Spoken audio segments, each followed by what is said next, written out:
Hello guys, welcome to this channel. If you enjoy this video, don't forget to hit that like button and drop a comment. It really helps me grow this channel and bring you more awesome recaps. Okay, without further ado, let's diving into the story. A guy is out on the city streets, announcing he's there to interview people. He's asking folks what they do with $70,000. That's a decent chunk of change, enough to pay off some bills, but not nearly enough to snag an apartment, right? The first person he talks to doesn't seem to get that, missing the point entirely. There's this chubby guy, probably not a hit with the ladies, already dreaming about buying a fancy car with the money. In another interview, a couple is asked the same question, and the woman, clearly the one calling the shots, says they'd stash the cash in savings. Then the interviewer switches it up, asking what they'd do if they were the richest person on the planet. The question catches everyone off guard, leaving them stumbling for answers. One girl says she'd probably start living it up, focusing on fun and enjoying life. Elsewhere, another woman responds to the same question, saying she'd first want to figure out how someone even gets that rich before planning what to do with the wealth. The scene shifts to a television show, where a host comments on how fascinating these responses are. She's excited to speak with the first Korean to ever become the world's richest person, eager to hear about their grand vision. This person, who some claim can predict the future, is in the spotlight.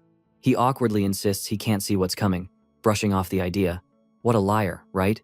But then, out of nowhere, his eye starts glowing. At the back of the room, an old woman stands with an eagle perched on her staff, and suddenly the bird takes flight, glowing with a brilliant golden light. It soars through the air, and the man flashes a sly smile. He seems totally distracted, like he's lost in the moment. The host snaps at him to hurry up and answer the question. He casually claims he's just a guy who got lucky with investments, nothing special. But hold on, are we even in the present anymore? Did you think this was the start of a billionaire's story? Nope. The real beginning of this story is when someone shouts, and he jolts awake, mumbling something about Sergeant Jinho. It's obvious this guy's been through military service and is now back home, flat broke. Jinho wondered why that creepy figure from his military days kept appearing in his dreams. It's unsettling. At first, it felt like a hint of the future, but no, it's just a dream messing with him. This is our guy, Jinho, 23 years old, jobless, broke, and in a rough spot. Jinho's living in what's practically the basement of his mom's house. Things weren't always this bad though.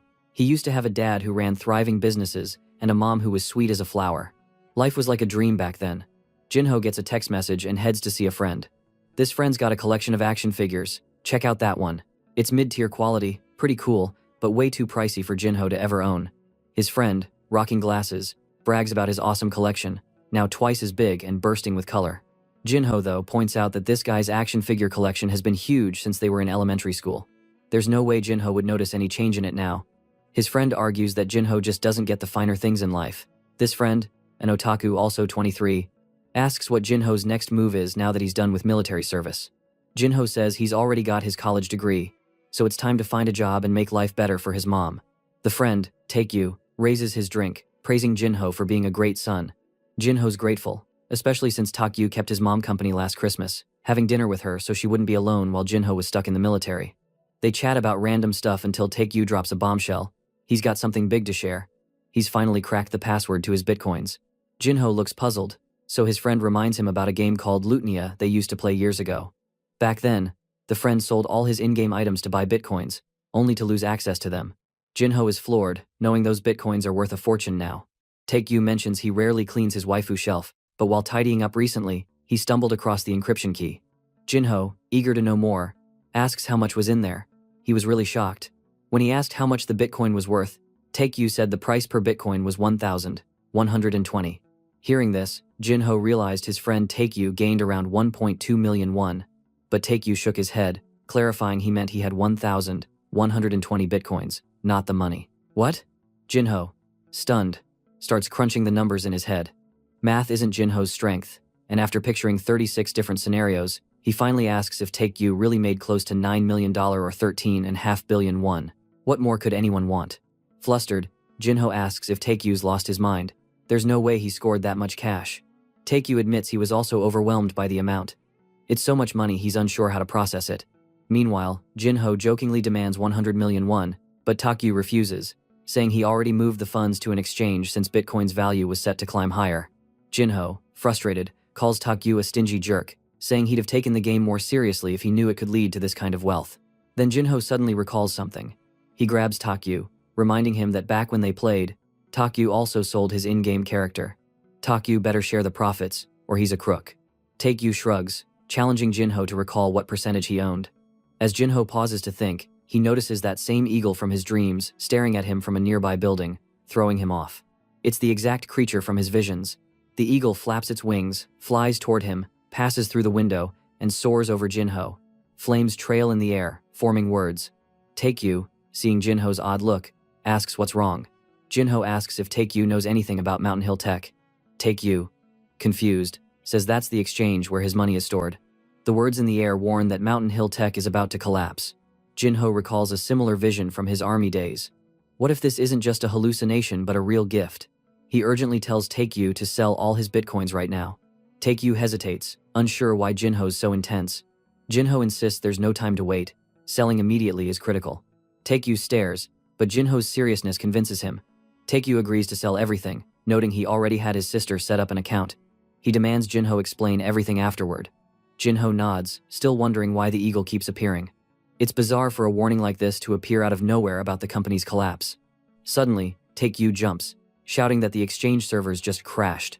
Jinho immediately asks about the bitcoins, and Taekyu reveals he sold them just before the crash, narrowly escaping disaster. He starts checking what happened. It might just be server maintenance, but Jinho's fixated on why this happened right after the eagle's appearance. Then Taekyu yells in horror. The servers are back online, but everyone's accounts have been wiped out. The internet's in chaos. Taekyu demands to know how Jinho predicted this catastrophe. Jinho is at a loss for how to explain his sudden foresight to Taekyu, who keeps pressing for answers. Hesitantly, Jinho suggests he might have developed the ability to see the future. The story flashes back a year to Division 10 during mortar training. A fellow soldier snaps at Jinho to stop daydreaming and focus. Jinho, looking dazed, nods and said he understand, but then that same radiant eagle appears, far too majestic to be an ordinary bird.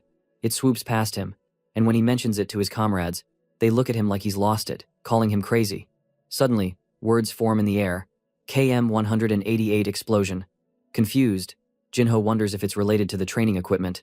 Right then, a 188 mortar is being prepared and fired before he can speak up.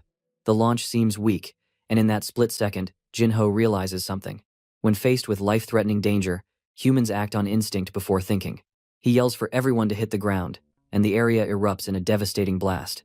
Back in the present, Taekyu marvels that it's a miracle Jinho survived. Jinho explains that some soldiers died in the accident, but his premonition saved him from harm. When he tried telling others, they brushed it off as confusion or trauma. Taekyu, who is a die-hard otaku fan, remarks that two perfect predictions sound like a superpower. Jinho admits it's possible but questions how they could prove it. And furthermore, he wondered why Taekyu seemed to believe this so easily. Taekyu, with his quirky wisdom, says belief comes down to mental strength. Even if a stunning elf girl appeared before him, he'd believe it. Jinho urges them to focus on something practical, like the 1.24 billion won he's owed. He recalls that of Taekyu's 11,000 bitcoins, 1,000 came from Jinho's character, so Taekyu better pay up or Jinho will torch his action figures. Taekyu assures him the money's no issue, but taxes are a headache. Jinho jokingly asks if Taekyu's setting up a tax haven, maybe funneling the money to my bank account to dodge Korean taxes. Taekyu was shocked and admitted Jinho's economic studies at the Korean university were not wasted. He admits his sister's been helping navigate the rules, explaining that Korea's Bitcoin taxes are steep. That's why he's starting a company in Dela Island, an ideal spot, with the initials name of OTK. Jinho's eyes blanked. Is it OTK for otaku? But Taekyu retorted angrily. OTK stands for my name. Oh Taekyu. With this setup and his wealth, he'll live comfortably, and he promises to send Jinho's 1.24 billion once it's sorted. That very day, fresh from military service, Jinho gets his money thanks to his loyal friend. At first, he only takes 500,000 won, as Taekyu warns it's too soon to celebrate. Jinho can't get the full sum at once, even with the tax haven, since the government takes 20% on transfers. For now, Jinho has his 500 million, with the remaining 740 million safely stored. Jinho is sitting there, completely content, thinking if this is a dream, he never wants to wake up. Now he's wondering what to do with all this money. First, he plans to tell his mom to work less and maybe treat her to some nice clothes at the mall. As he walks, he notices a crowd gathered around a commotion. Getting closer, he hears someone shouting, threatening to report the incident to the owner and make a woman kneel. A woman in a fancy coat is yelling about how expensive her shoes are, furious that someone dared to dirty them. The security guard in front of her keeps apologizing profusely. He turns to another woman, demanding she kneel and beg for forgiveness. Jinho's gut tells him, bet $1 quadrillion. That other woman is his mom. The other woman is raging, pointing at her shoe, insisting she clean it as an apology. The guard, flustered, urges the janitor to speak up. Jin-ho is stunned. His mom always said she worked at a call center, so why is she wearing a janitor's uniform? Anger surges, and just as she starts to kneel, Jin-ho steps in to save her. He's a hero. Saving his mom beats rescuing any waifu, hands down. He glares at the woman, asking why she's making a huge fuss over something so trivial, forcing someone to kneel. His mom looks away, embarrassed. The woman, hands on hips, snaps, asking if he's her son. Jin-ho calmly confirms he is. But then his mom flips everything, denying it, claiming she doesn't know him. Usually, kids deny their parents, but Jin-ho turns the tables. He asks if she really thought he'd ever be ashamed of her. The crowd is baffled, whispering, wondering if she's truly his mom. Jin-ho demands the rude woman explain herself. She then claims Jin-ho's mom touched her shoe with a mop. Everyone's recording now. Jin-ho asks if this whole drama is really about that.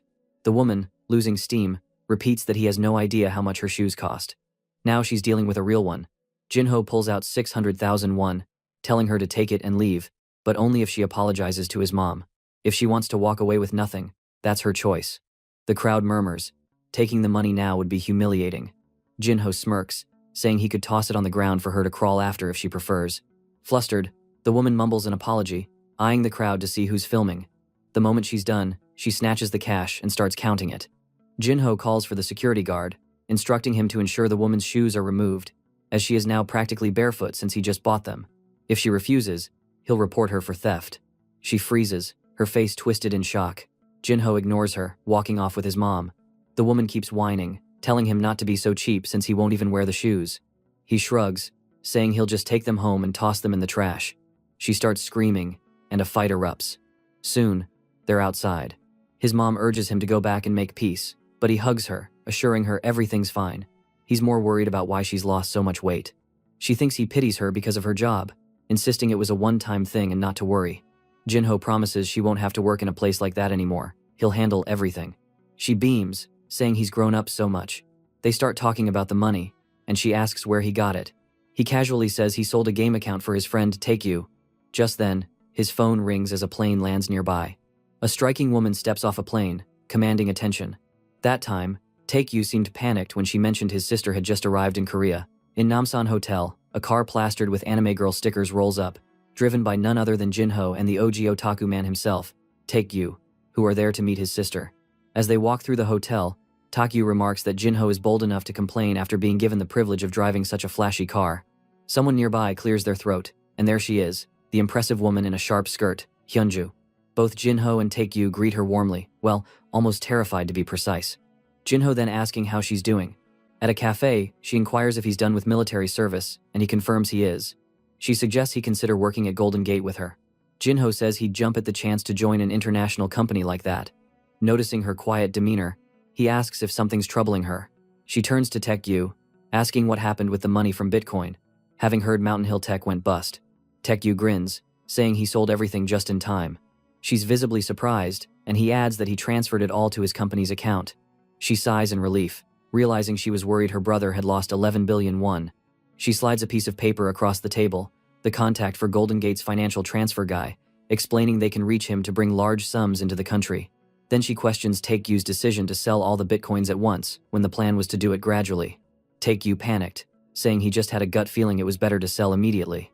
He teases if she missed him, but she shuts it down, saying she's in town for 10 days on company business. To Taekyu, that sounds like an eternity, hinting at their strained relationship. She picks up on his reaction, assuring him she's staying at the hotel, with the company covering all costs. Taekyu mutters that top-tier companies are something else. As she gets up to leave, waving goodbye to handle her tasks, Taekyu grumbles that his sister always intimidates him. Just then, she gets a call about a meeting with a company called OPEC, which Taekyu recognizes as an oil-related group. Suddenly, Jin-ho's vision kicks in. The eagle reappears, soaring above. He's getting used to this and braces for the message. This time, it warns that OPEC is about to slash production costs. After taking phone, Hyunju notices Jin-ho's distant look and asks if he's okay. Jin-ho brushes it off, saying he just zoned out for a moment.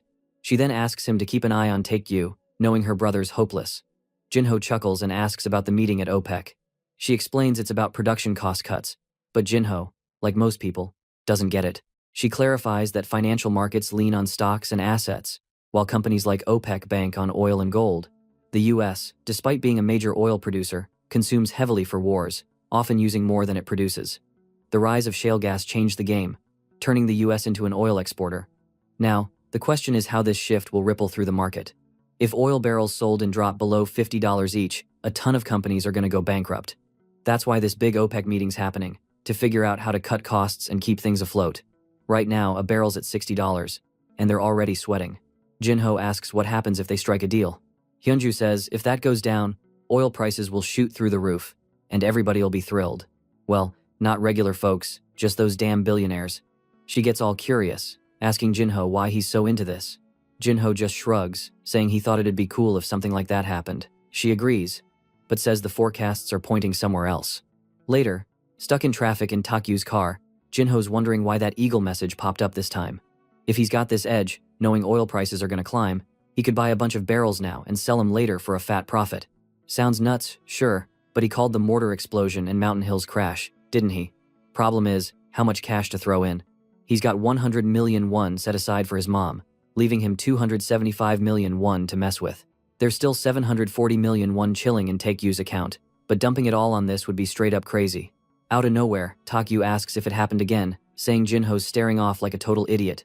Jinho sighs, muttering, "Damn it, this guy notices way too much." Takyu pushes him to spill what he saw. Some time passes, and Jinho lays it all out. Now Takyu knows Jinho's planning to buy oil barrels to flip back home, but then he asks where they should put the barrels. Back at Takyu's home, it turns out they buy oil online. They start checking prices. Barrels are $60 each right now. Takyu's got 12 billion won to play with, while Jinho's sitting on 600 million won, and he's already hyped to buy. Just gotta figure out where to buy. Turns out, the exchange goes through New York Mercantile Exchange, all online. Jinho says he's gonna buy the oil for 300,000 won. Takyu laughs, saying that's chump change, he's going big with 10 million. When Jinho asked if it was in won, Takyu shook his head, saying it was in dollars. This immediately made Jinho call him a lunatic and ask if he'd lost his mind. Takyu dials it back to 5 million. Jinho tries to warn him nothing's a sure bet, his visions aren't 100% confirmed.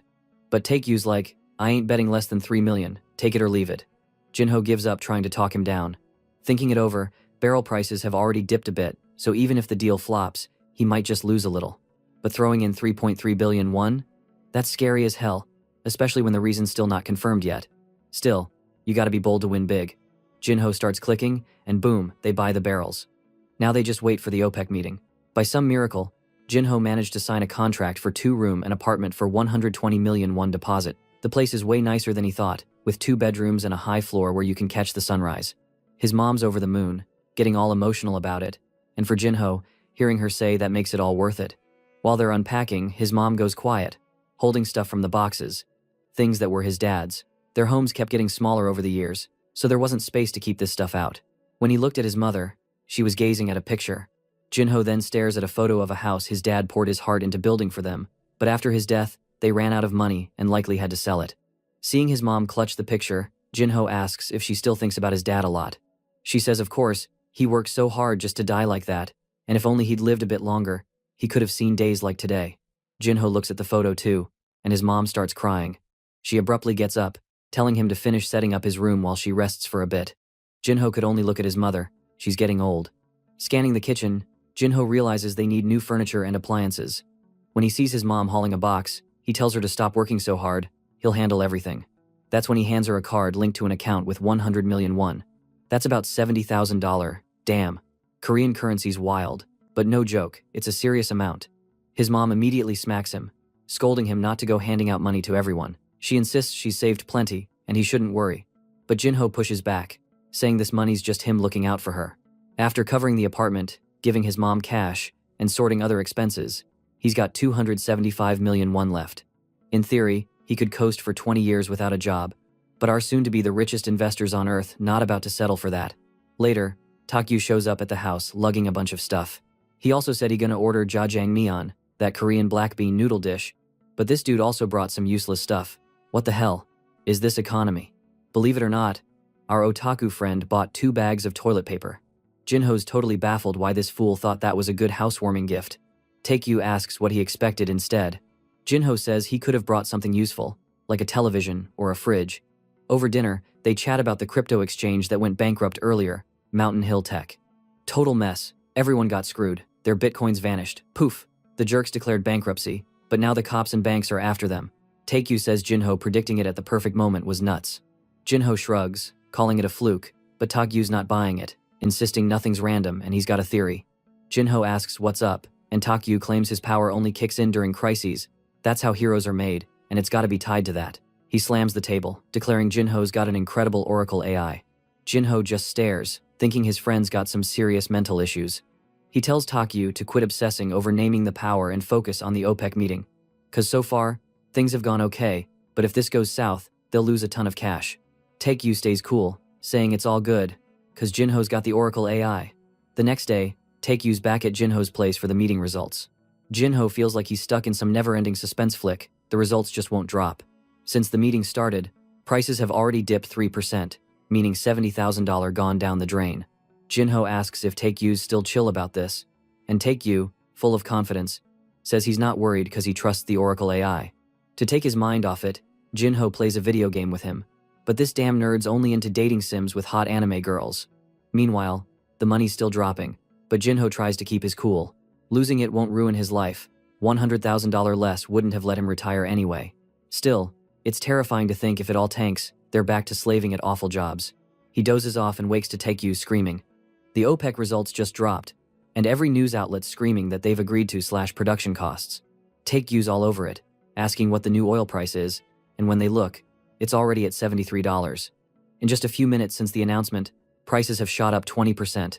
Jinho, freaking out, tells Taekyu to check their account and sell everything now, cause he's got no clue what's coming next, no premonition or nothing. Taekyu doesn't waste a second and gets it done. Sometime later, they're crunching the numbers on their profits. Damn, it's like they've got a cheat code for cash. These bastards pulled in $630,000. Jinho's just sitting there, hands on his head, looking like a complete idiot. But since he put in way less cash, he's only walking away with $60,000. What a raw deal. Taekyu, though, says if he'd thrown in the full $10 million, he'd have made a killing. But that's not even the big deal compared to one huge fact. This is the third time Jinho's nailed it. Luck might cover 1 or 2 hits, but 3 times? That's proof Jinho's ability to see the future is real as hell. Jinho's sitting there, feeling like a total fool, wondering if he's got some next-level power straight out of a movie. Normally, you'd think a special ability means some jacked guy running around, kicking ass, punching bad guys, and taking down villains. But in the modern world, where violence ain't the answer, a hero with just physical strength is useless. Machines can do all that heavy lifting, but seeing the future? That's something else, untouchable. Something not even the most powerful computers in the world could ever match. Taegyu's hyped, asking if Jinho can predict everything, like sports results or accidents. If his power really works like that, it'd be absolutely insane. But Jinho, as much as he's a damn idiot sometimes, wants to figure out when this all started and why it even happens.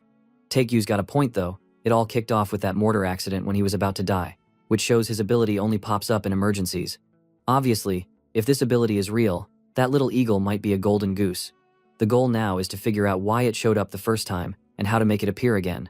While they're talking, Taekyu brings up that the first time it happened was with the Bitcoin crash, and the second was while chatting with his sister about OPEC. Looking at those two, maybe Jinho's power only works for financial stuff. Jinho thinks that's weird, cause of the mortar thing wasn't about finance. But Taekyu suggests maybe there's one small exception, life or death situations. Then, out of nowhere, Taekyu spins around in his chair and asks what happened after that accident. Jinho says it turned into a massive scandal, cause the mortar malfunction came from corruption and cheap, low-quality materials. Obviously, the companies supplying that junk saw their stock market value tank hard. Taekyu points out that, in a way, it wasn't just about Jinho's life. It was financial too. Jinho nods, saying it makes sense, cause in this world, everything's tied to money, directly or indirectly. Sometime later, Taekyu lays out the offer they both knew was coming. Jinho would use his power to see the future, and Taekyu would front all the cash they need for investments. Jinho thinks it's a damn solid deal. Investing $600,000 ain't nothing compared to $10 million. Plus, he's got no idea how long this ability's gonna last. For all he knows, this could be the last time it ever kicks in. Since Taegyu's ready to cover all the losses and still split the profits if the investment tanks, Jinho wouldn't owe a dime. It's almost too sweet a deal. Jinho starts questioning if this setup is even fair. It sounds tempting, but there's one glaring issue. Even if his power's real, there's no guarantee his visions are 100% spot on. Jinho's throwing out all sorts of excuses, but Taekyu, drunk on greed, doesn't give a damn. He just tells him to shut it. All he cares about is if Jinho's power is legit. If it is, they've got a golden ticket to get filthy rich. Taegyu's sitting on 13 billion won to throw around, and together, they could rake in absurd cash. All Jinho's gotta do is shake his hand, and they'll dive headfirst into the wild world of investing. Jinho hesitates, then shoots back. What if I don't shake your ugly ass hand? Taegyu's hand starts glowing like some dramatic movie scene, and he declares, then we're done, never seeing each other again. With confidence, he said, come on, my friend, join me in the land of the rich. Jinho's practically shaking when his phone buzzes. It's some guy named Minho, inviting him for drinks in Hongdae. Jinho replies, if Kim's gonna be there, he's in. Then he bails on Taegyu, saying he's got new plans and will catch him later, probably chasing some hot chick, ditching poor Taegyu in under 15 seconds. At the bar, some guys spot him and yell, Sergeant's here. Jinho greets his buddy, saying he's just a reserve now. Right away, his friend points out the real reason Jinho showed up so fast: 2 girls. The only way this future-seeing investor could go broke is sitting right there, Yuri on the right, Hwang Ji on the left, both walking red flags. Jinho's not safe anymore, he's already grabbing a drink. He's looking for someone named Kyung, but his friend says he'll be late. The guy asks if Jinho's heading back to college next year. Jinho says he's thinking about it. Now that the house is paid off, money's not an issue, so graduating fast might be smart. Yuri stands up, raising her glass all classy, saying it's an honor to serve you, senior, and takes a sip, showing off. She raises her glass again when Jinho compliments her drinking game. Then Jung Ji-hong walks in, looking like Jinho's junior or senior or something. Jinho then welcomed him, and the senior said it had been a while since they had seen each other face to face. The senior then lamented how hard it was to find a job these days. He mentioned 4 companies merging into one mega corporation. But the problem was, when 4 companies combine, they don't keep all the staff. Some people are going to be laid off. Jinho asks what this dumbass plans to do if he still can't get a job. The guy says he's already into investments, so maybe taking job at private equity company. After a few bottles, he's ranting that there's no such thing as a good investor in this country, just good entrepreneurs. But they need someone bold with serious cash to make big moves in the city. Maybe what Korea needs most is an Asian Warren Buffett. Meanwhile, Yuri's snapping a pic under the table. Is she recording? Told you this girl's trouble? I don't know, guys. Blonde girl in Manhwa is so sus. The clueless dude next to her finally asks, what the hell's she doing? She says, all innocent. She was supposed to meet a friend but ditched for this, so she's calling her friend over. When she drops the name Suna, the whole bar goes dead silent. Jinho starts sweating buckets. Either this girl's dangerous as hell, or something went down. But it's too late to back out. Suna's already walking in. Jinho's sitting there, looking like a total fool, sweating his ass off. She spots him right away. Jinho, whoa, it's their first reunion since the breakup. And damn, it's awkward as hell. This is his ex, so our guy's not some broke nobody and hopeless romantic like us. This bastard had a girlfriend before the story even kicked off. A few seconds later, it's just them at the table. She says it's been 2 years since they last saw each other. Jinho confirms he's doing okay and asks if she's happy with that senior dude. She says yeah, they're good. She's dating Junhyung now, and our boy lost out to that guy. Honestly, Junhyung looks more like her brother than her boyfriend. They literally have the same hair, but whatever. Guess what? Jinho got dumped, and this Junhyung is the 3rd son of some filthy rich corporate bigshot. Right after she and Jinho split and he shipped out to the military, she started dating this tycoon's kid. Now Jinho's just staring at her, looking like a total moron. She says he's changed a ton, that she used to think he was kinda plain. Damn. So she was even harsher back then. Jinho really caught her during her worst phase. She apologizes for dumping him when his life went to hell. Jinho just says it's cool, it's all in the past. Now she's getting all soft, biting her red lips, giving him that look, saying she always liked him a lot from the start. Jinho's not buying it. She hasn't even pulled the sad puppy face yet, and he's already asking what the hell she means by that. She says it might sound weird, but she's always liked him because he's got this confident vibe she's always been into. Jinho cuts in, asking why she broke up with him then. She shrugs, flat out saying she saw a chance to date a rich guy and took it. Yeah, she just admits it like it's no big deal. She adds she couldn't pass up her shot to chase her dreams. Her dream? Apparently, marrying rich. Jinho's like, what the hell does that even mean?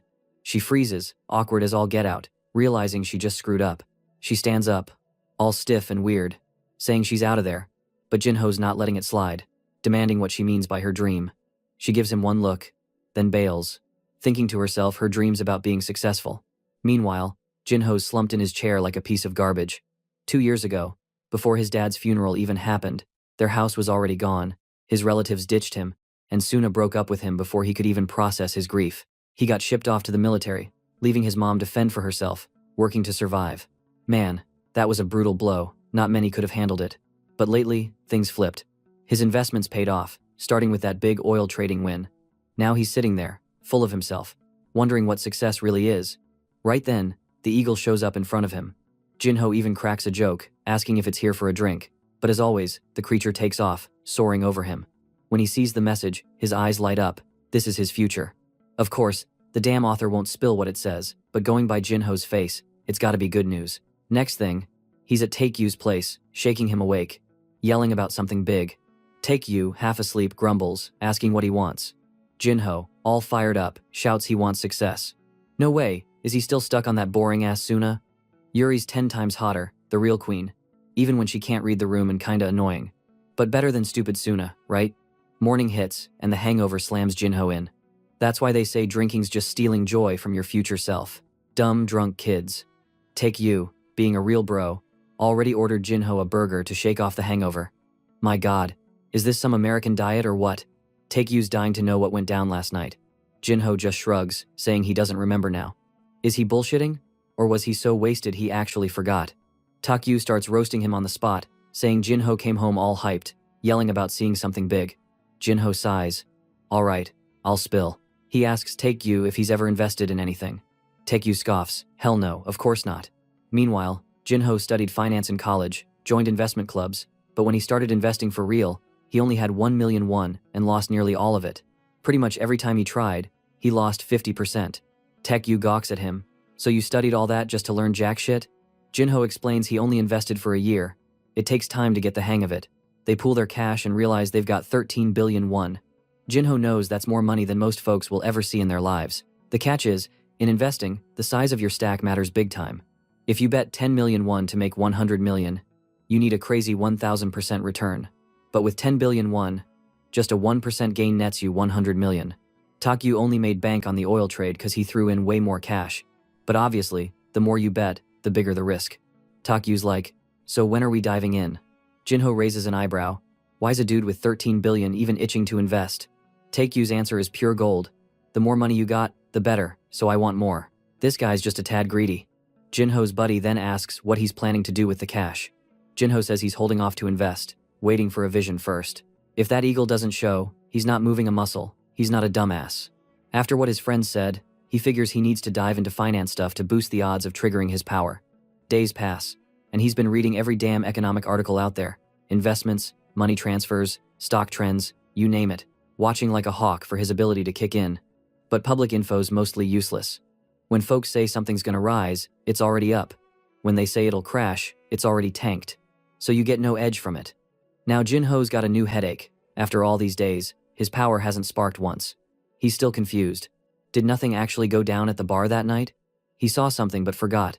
What the hell happened? Taekyu suggests it's time they lock in a contract, splitting every profit by 50-50. They sign it, hope our boy checked the fine print.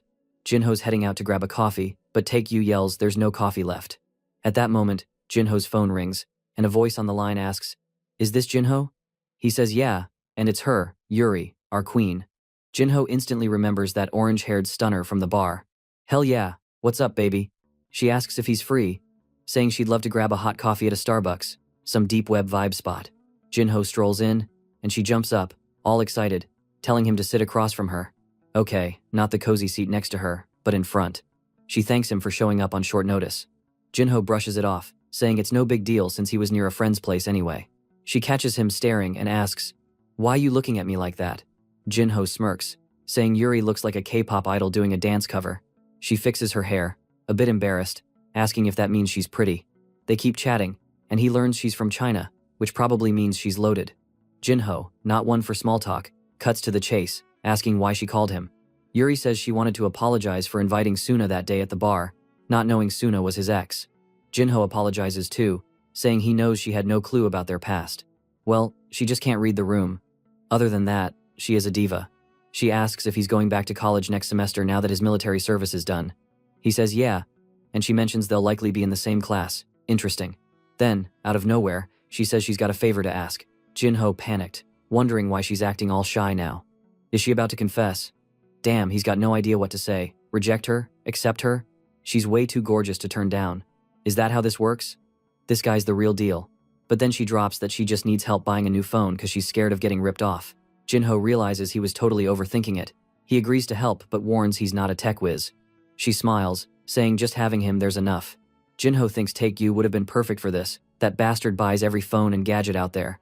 At the phone store, Jinho walks in and asks for a Samsung Galaxy Note right away. Jinho sits while the clerk rambles about features. Our guy's just thinking, damn, buying a phone these days is such a pain, it should be easier. Honestly, he's not even needed here.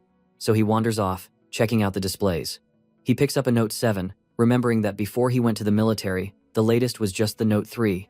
That's when his power kicks in. The eagle swoops into the store, flying over him. The message reads, Note 7 discontinued. Jinho frowns, confused as hell. What does that even mean? It's pretty obvious, right? The phone's getting axed, but let's see where this goes. Yuri catches him zoning out, asking what he's staring at. Jinho blinks, muttering some BS about a low-flying mosquito, that's all. Of course, he's stoked, another vision hit.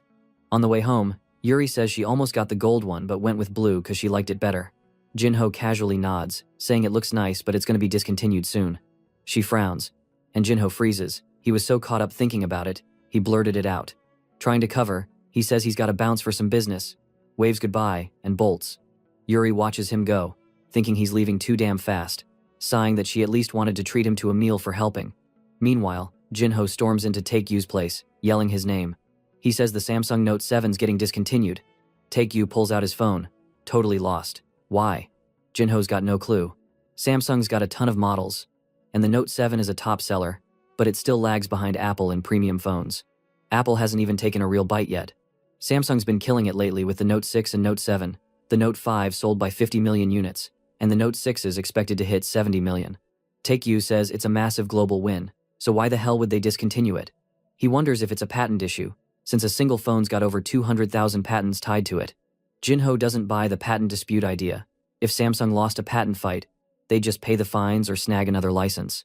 They've been making phones since the 2000s, so they own a ton of their own patents anyway.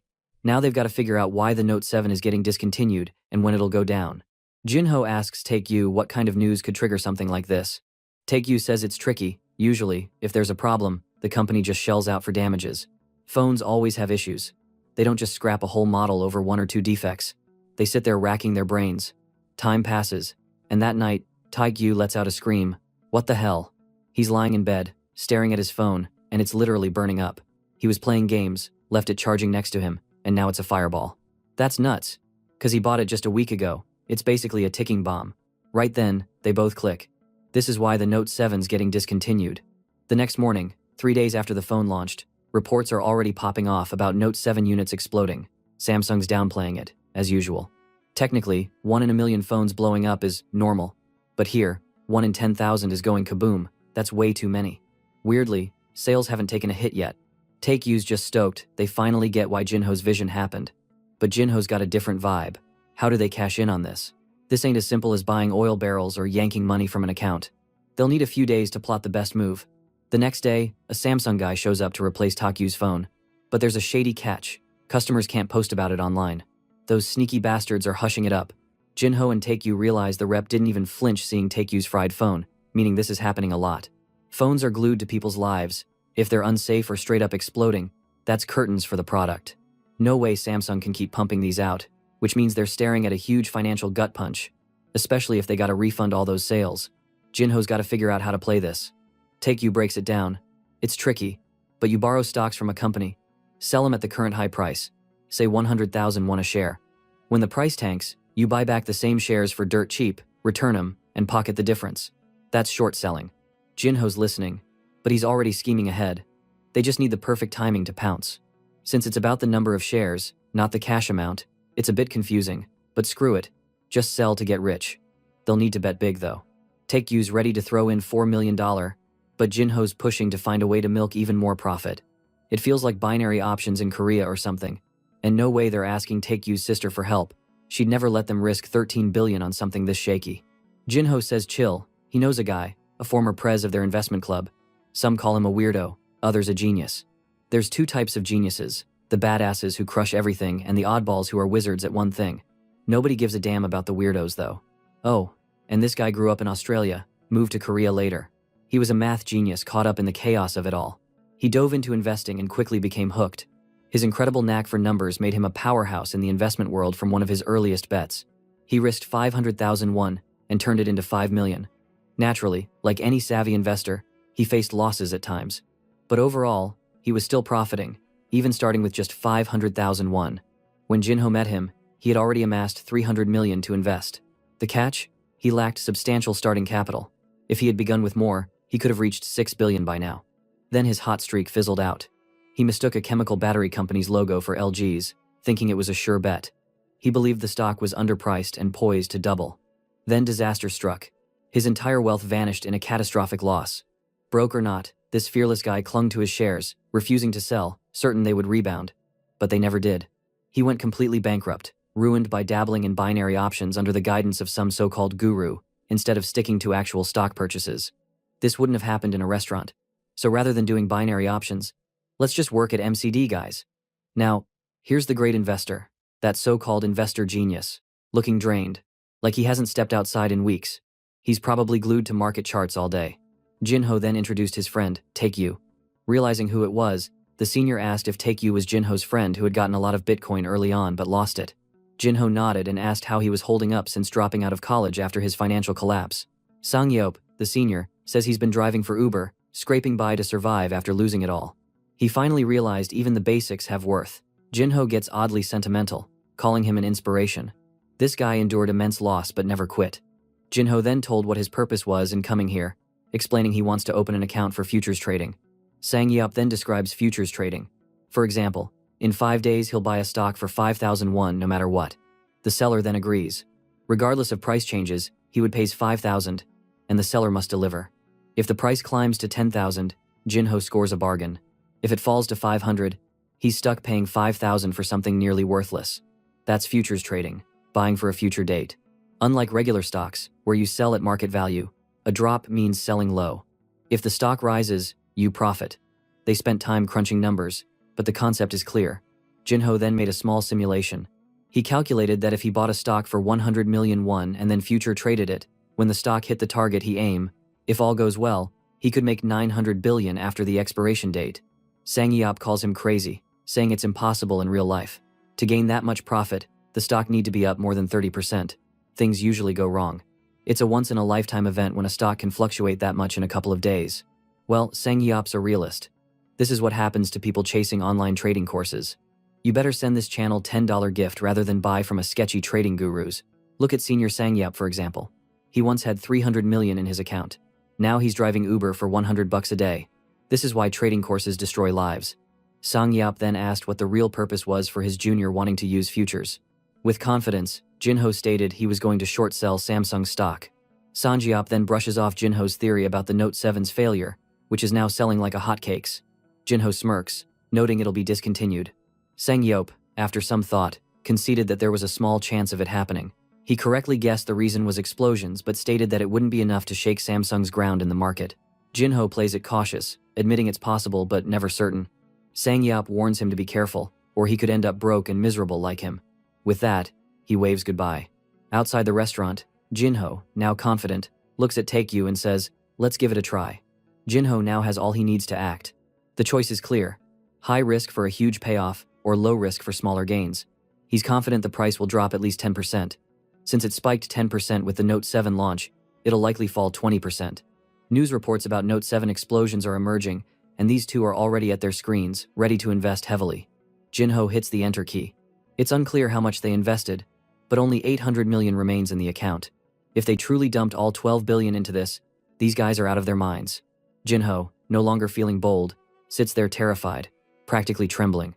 Then the worst hits. Samsung's stock jumps 8% the next day, tanking his futures bet. It's a total catastrophe, and he's on the verge of losing it all. Jinho, sipping his drink, notices Taekyu looking grim as well. Samsung seems to be expertly hiding the explosion issue, replacing units at lightning speed. But is Jinho still sure of himself? Not really, especially since the eagle's vision guided him. Taekyu asks if Samsung will discontinue the product tomorrow. Jinho just shrugs, hoping so.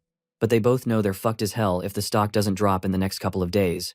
The next day, Samsung's CEO steps up, acknowledges the battery problem, promises replacements, and issues an apology. Instead of pulling the plug, they announce free replacements for 6 million units, which is a nightmare for Jinho. Public sentiment oddly swings positive. Replacing 6 million phones for free is seen as remarkable. They might even reuse the batteries and returned units for sales in less affluent markets. Yet, Samsung stock only dips 1.5%. This company just showed how precise industry titans can be. Take-U paces, crushed. 6 billion of their 12 billion is already gone.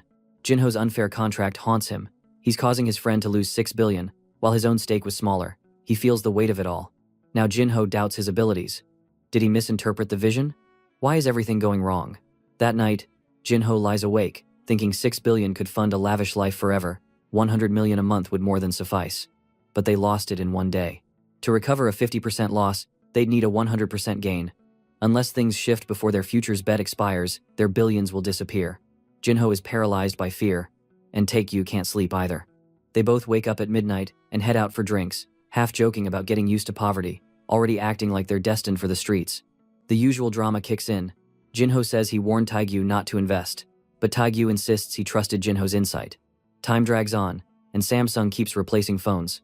New buyers and those with replacements are happy, and Samsung's stock keeps rising. Of their original 13 billion, only 3.6 billion is left. Thankfully, some was in regular stocks, or they'd be completely wiped out. Take-U slumps against the window, bidding farewell to the 13 billion. Jinho, no longer at ease, has lost 600 million himself. With just 1 week until their futures contract expires, if nothing changes, it's over. He recalls Sangyop's warning not to invest, or he'd end up broke. Jinho buries his face in his hands, wondering if he misread or misanalyzed the vision. The scene shifts to a plane. A man sprays a fire extinguisher near a bloodied woman, as if a Samsung device exploded. But it's just a dream. Jinho curses the misleading vision. But wait. His head pounds, his eye glows, as if confirming it's a true vision. The plane ticket on the floor shows the 9th of December. 4 days remain. Jinho urgently tells his partner that they have just 4 days until the vision unfolds. If his power is real, they have no reason to fear anymore. Take-U checks Samsung's stock, and everything still seems normal. But Jinho, overly dramatic, mutters that nothing is finished until it's truly done. Then more reports surface. Some Samsung batteries are exploding again because a contact point inside the phone is causing fires. 4 days later, the news explodes. A Samsung phone detonates mid-flight, injuring a passenger. Nobody wants to board a plane with a potential bomb, and the Note 7 is officially banned from being taken on flights. The next morning, the stock market opens, and Samsung's shares drop by 10%. Experts immediately claim this is the ideal moment to buy more Samsung stock, but Jinho and Take-U aren't buying it. Meanwhile, at Samsung's executive meeting, the vice president, Im Jin-young, enters, and they're all discussing the battery explosions and the injured passenger.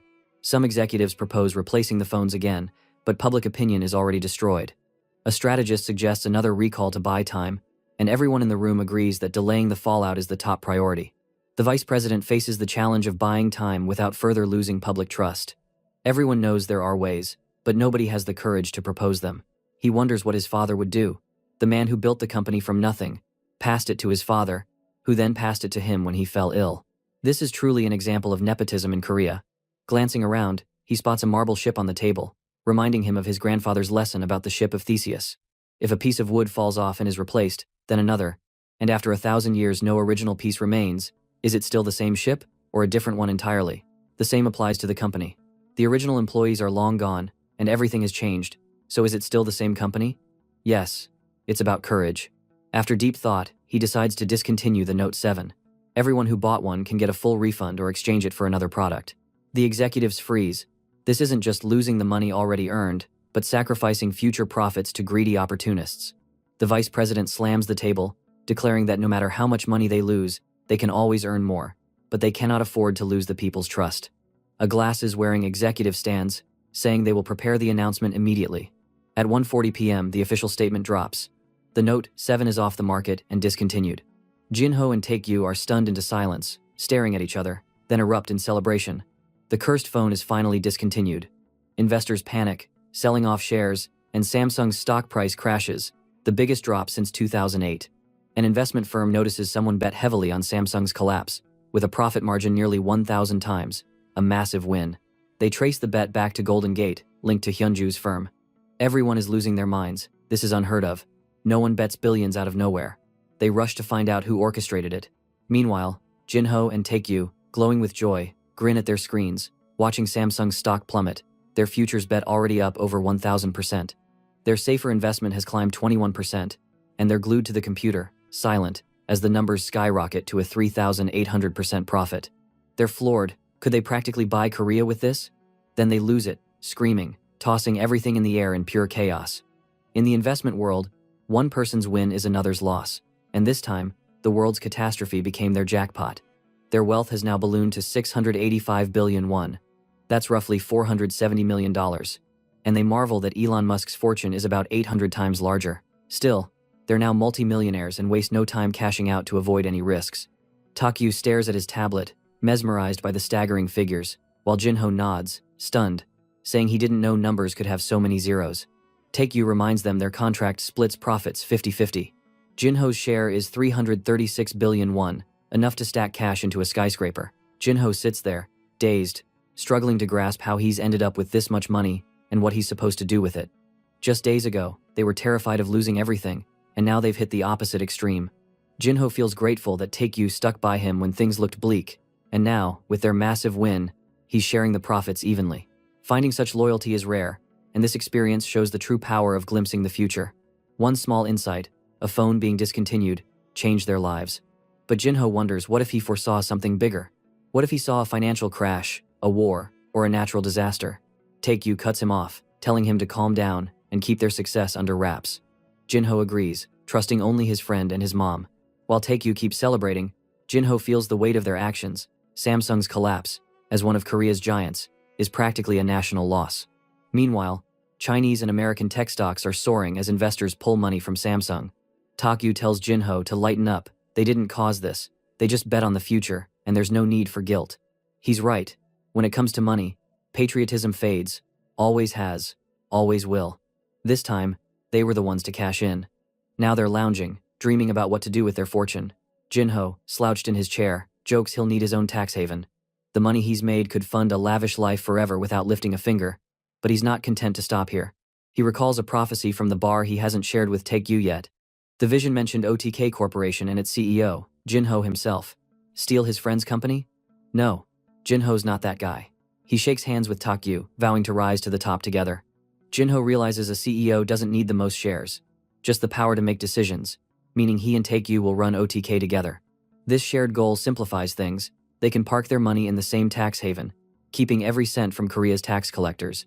Taekyu suddenly asks to see their contract again, scans it, and without hesitation, tears it up. Jinho jumps, shocked, asking what he's doing. Taekyu says the 50-50 split is outdated. From now on, it's 80-20. Jinho freezes. Is this a raw deal? Something feels wrong, but he can't believe it. Taekyu smirks, telling Jinho he gets 80%, while Taekyu takes 20%. Jinho stares, bewildered, as if he doesn't recognize his friend. Come on, even I can tell what kind of person Taekyu is by now. He is a true friend. I would die to have one Taekyu in my life. Jinho asks if his friend ate something weird, but Taekyu just shrugs, joking about eating black bean instant noodles. As expected, of our Korean otaku. The truth is, when Jinho vowed to stick with him, Taekyu had already made up his mind. Taekyu decided he'd stay committed, even if it meant taking just 20%, because Jinho's ability to see the future was worth more than any cash. Plus, after their massive win, Taekyu likely feared Jinho might ditch him once he was filthy rich.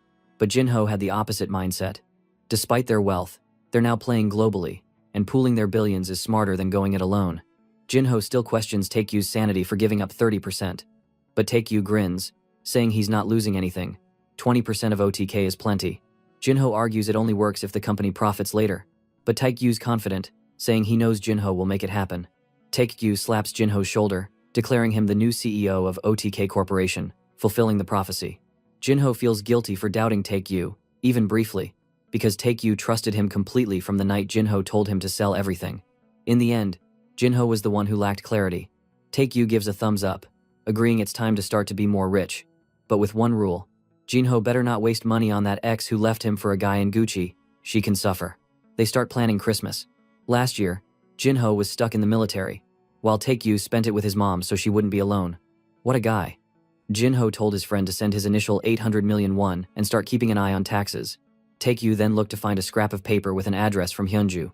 After seeing the address, Jinho said he'd need the money to get cash to buy gifts. At building agency, a woman complains about unpaid bills. When Jinho enters, she offers coffee, assuming he's a broke student hunting for a cheap apartment, thinking even a small commission beats nothing. She asks if he wants a studio, politely implying a tiny space to crash in, like those cramped Japanese capsule hotels with barely room to lie down. Jinho shakes his head, saying he's not here for a studio, he needs to buy a house. She pauses, asking how much he's willing to pay for rent. Jinho corrects her. He's buying, not renting. She's stunned, but Jinho repeats he's buying. She snaps out of it, explaining house prices vary by location, size, and condition, ranging from 300 million to 1 billion won for high-end homes. Jinho steps to the door, points at a house across the street, and asks how much it costs. She glances over and says 600 million. It's his childhood home, the one his father built. Man, this guy's sentimental. Jinho goes quiet, then says he wants it. The agent's confused but sees no reason to refuse. Her commission would be huge. She starts checking similar listings, but Jinho stops her. Jinho firmly states he wants that exact house. The agent sighs, gesturing toward the garage where a car is parked, noting that someone already lives there. Jinho responds that he knows, but the owner wouldn't refuse an offer above market value. The agent nods, admitting it's true, but questions why anyone would pay more than the market price. Jinho strides to his suitcase, pulls out a huge stack of golden brown bills, practically the size of a gold bar, and slams it on the table. He announces he's willing to pay 200 million above market price. He adds that if the agent makes this happen, he'll include a bonus for her as a broker fee. The owner of the house reflects that she'd always dreamed of moving from an apartment into a house, and this deal could be her chance, especially since the house was sold at a discount years ago when Jinho's mother was forced to let it go. Back then, Jinho's mother had to sell it below market value because the house was in terrible condition, moldy, falling apart, and trashed. That's how the current owners got a great deal and made a decent profit. But even after all these years, the house never appreciated, still valued at 500 million won. The agent had been trying to sell it for a bit more, but there were no buyers. Then the current owner gets a call from the real estate office. Someone's offering 800 million. She freezes. That's enough to buy a luxury apartment, far better than this place. But she's cunning, with a plaque on her wall reading, "Humble beginnings lead to a prosperous future." She schemes with her husband, convinced there's a reason for the 200 million over market price, and decides to push for more. She calls back, saying she won't sell for 800 million but might consider 1 billion until the buyer nearly walks away. Welp, she is greedy as hell. But when the agent said the buyer was planning to cancel the deal and go for another house, she panicked and then accepted the 800 million deal.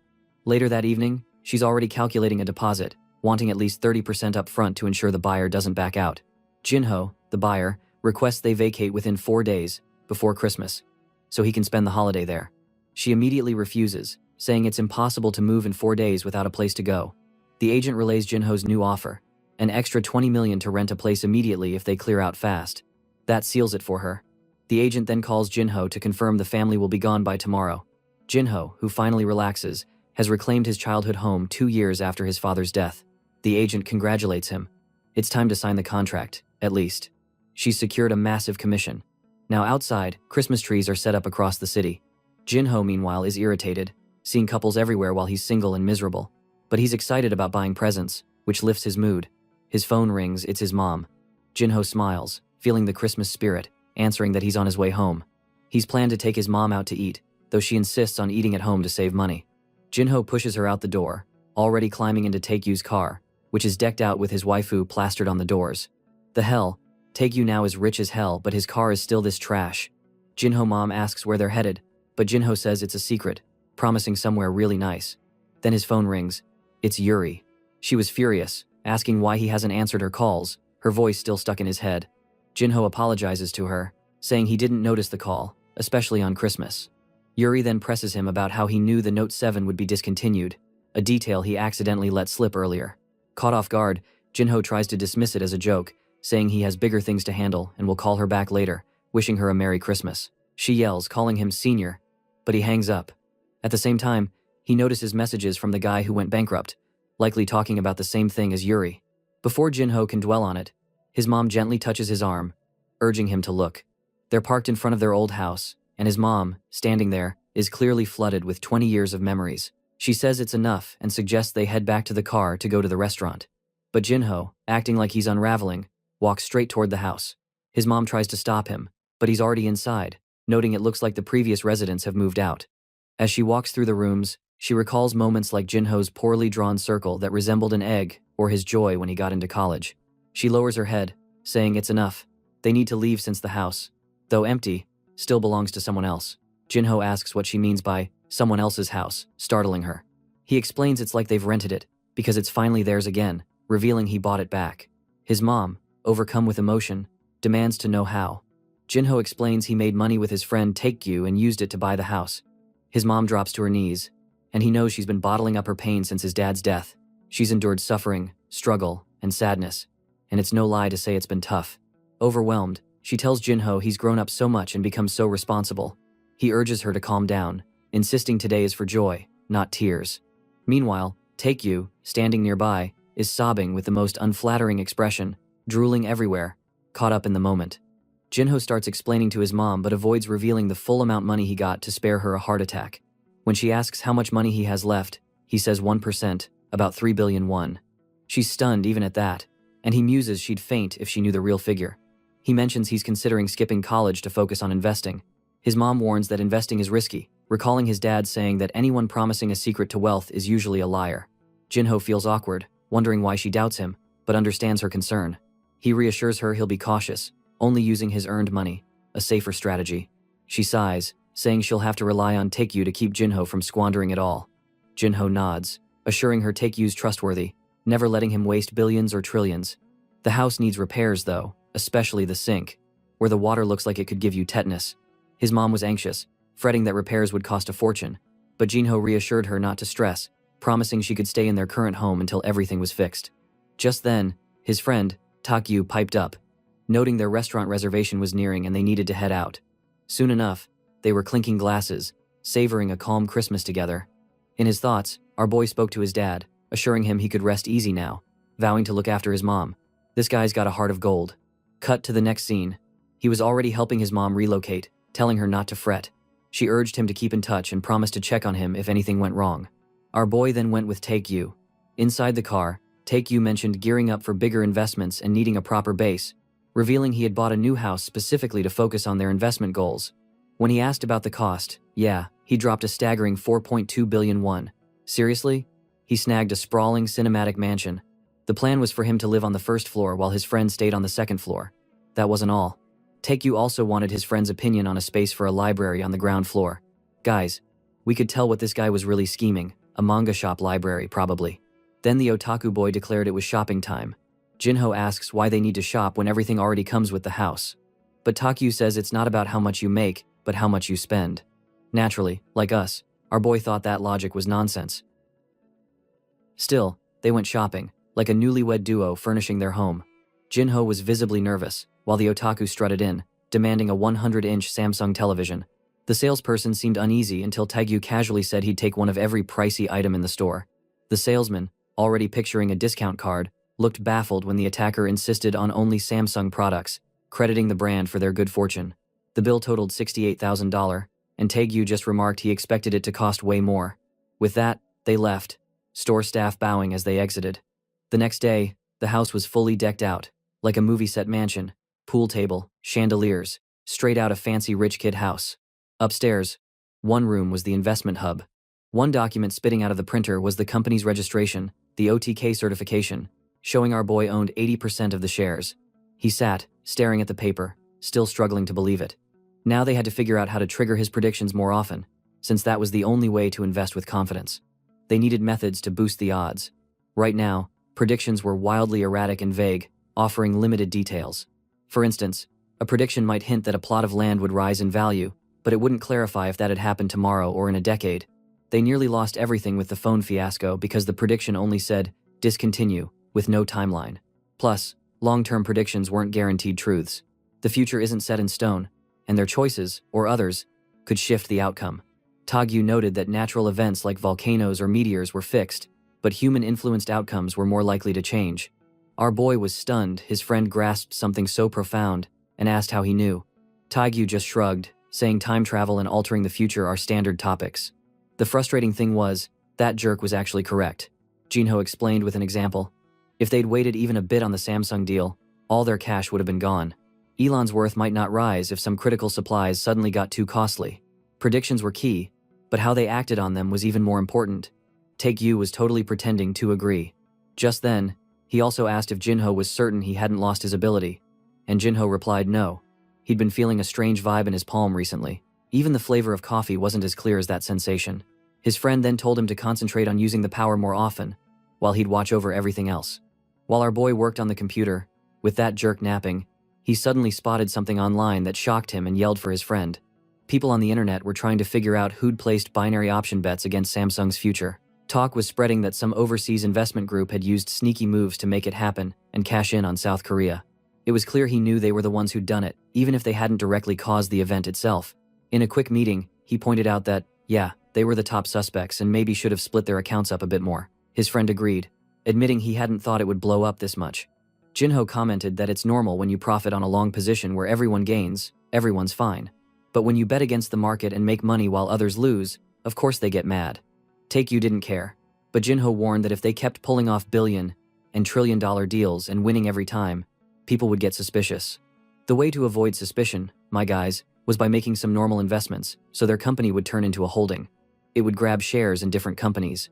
That way, their profits would look like they just happened naturally, while their other investments would seem like regular wins and losses. He tried to break it down with lots of red and flat arrows on percentage charts, but I'm too clueless to get it. Just say they'll spread money across many places. They'll buy up various companies using that future knowledge along with some standard investments.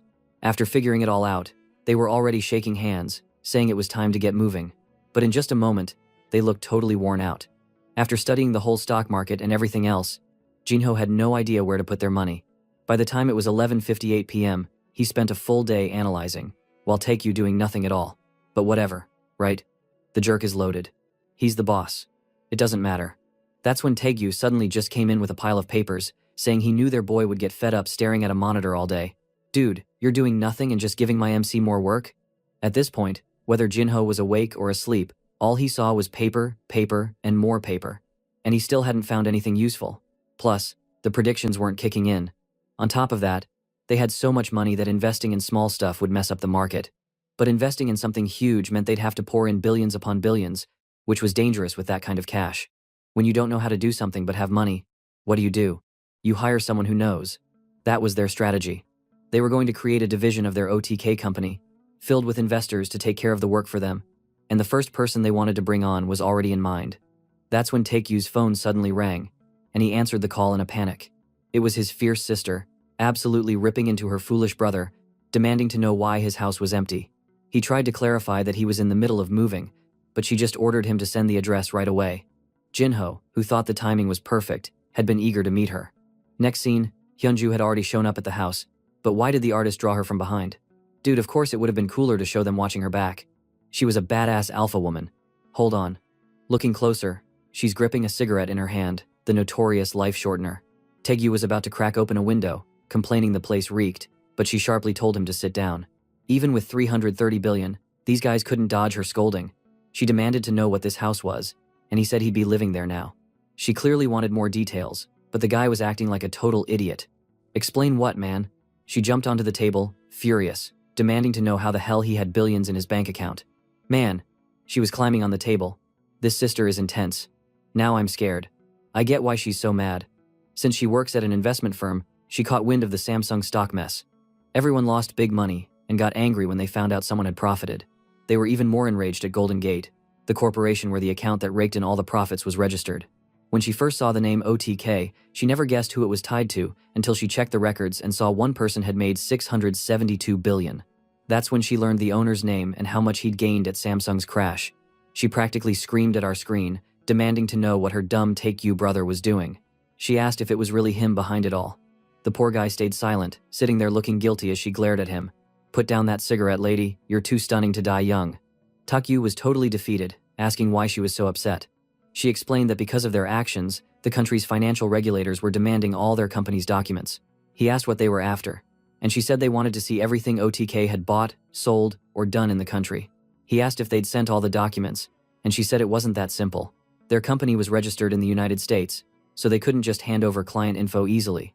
Man, our boy was on his knees in total humiliation, wondering why they were being grilled so hard.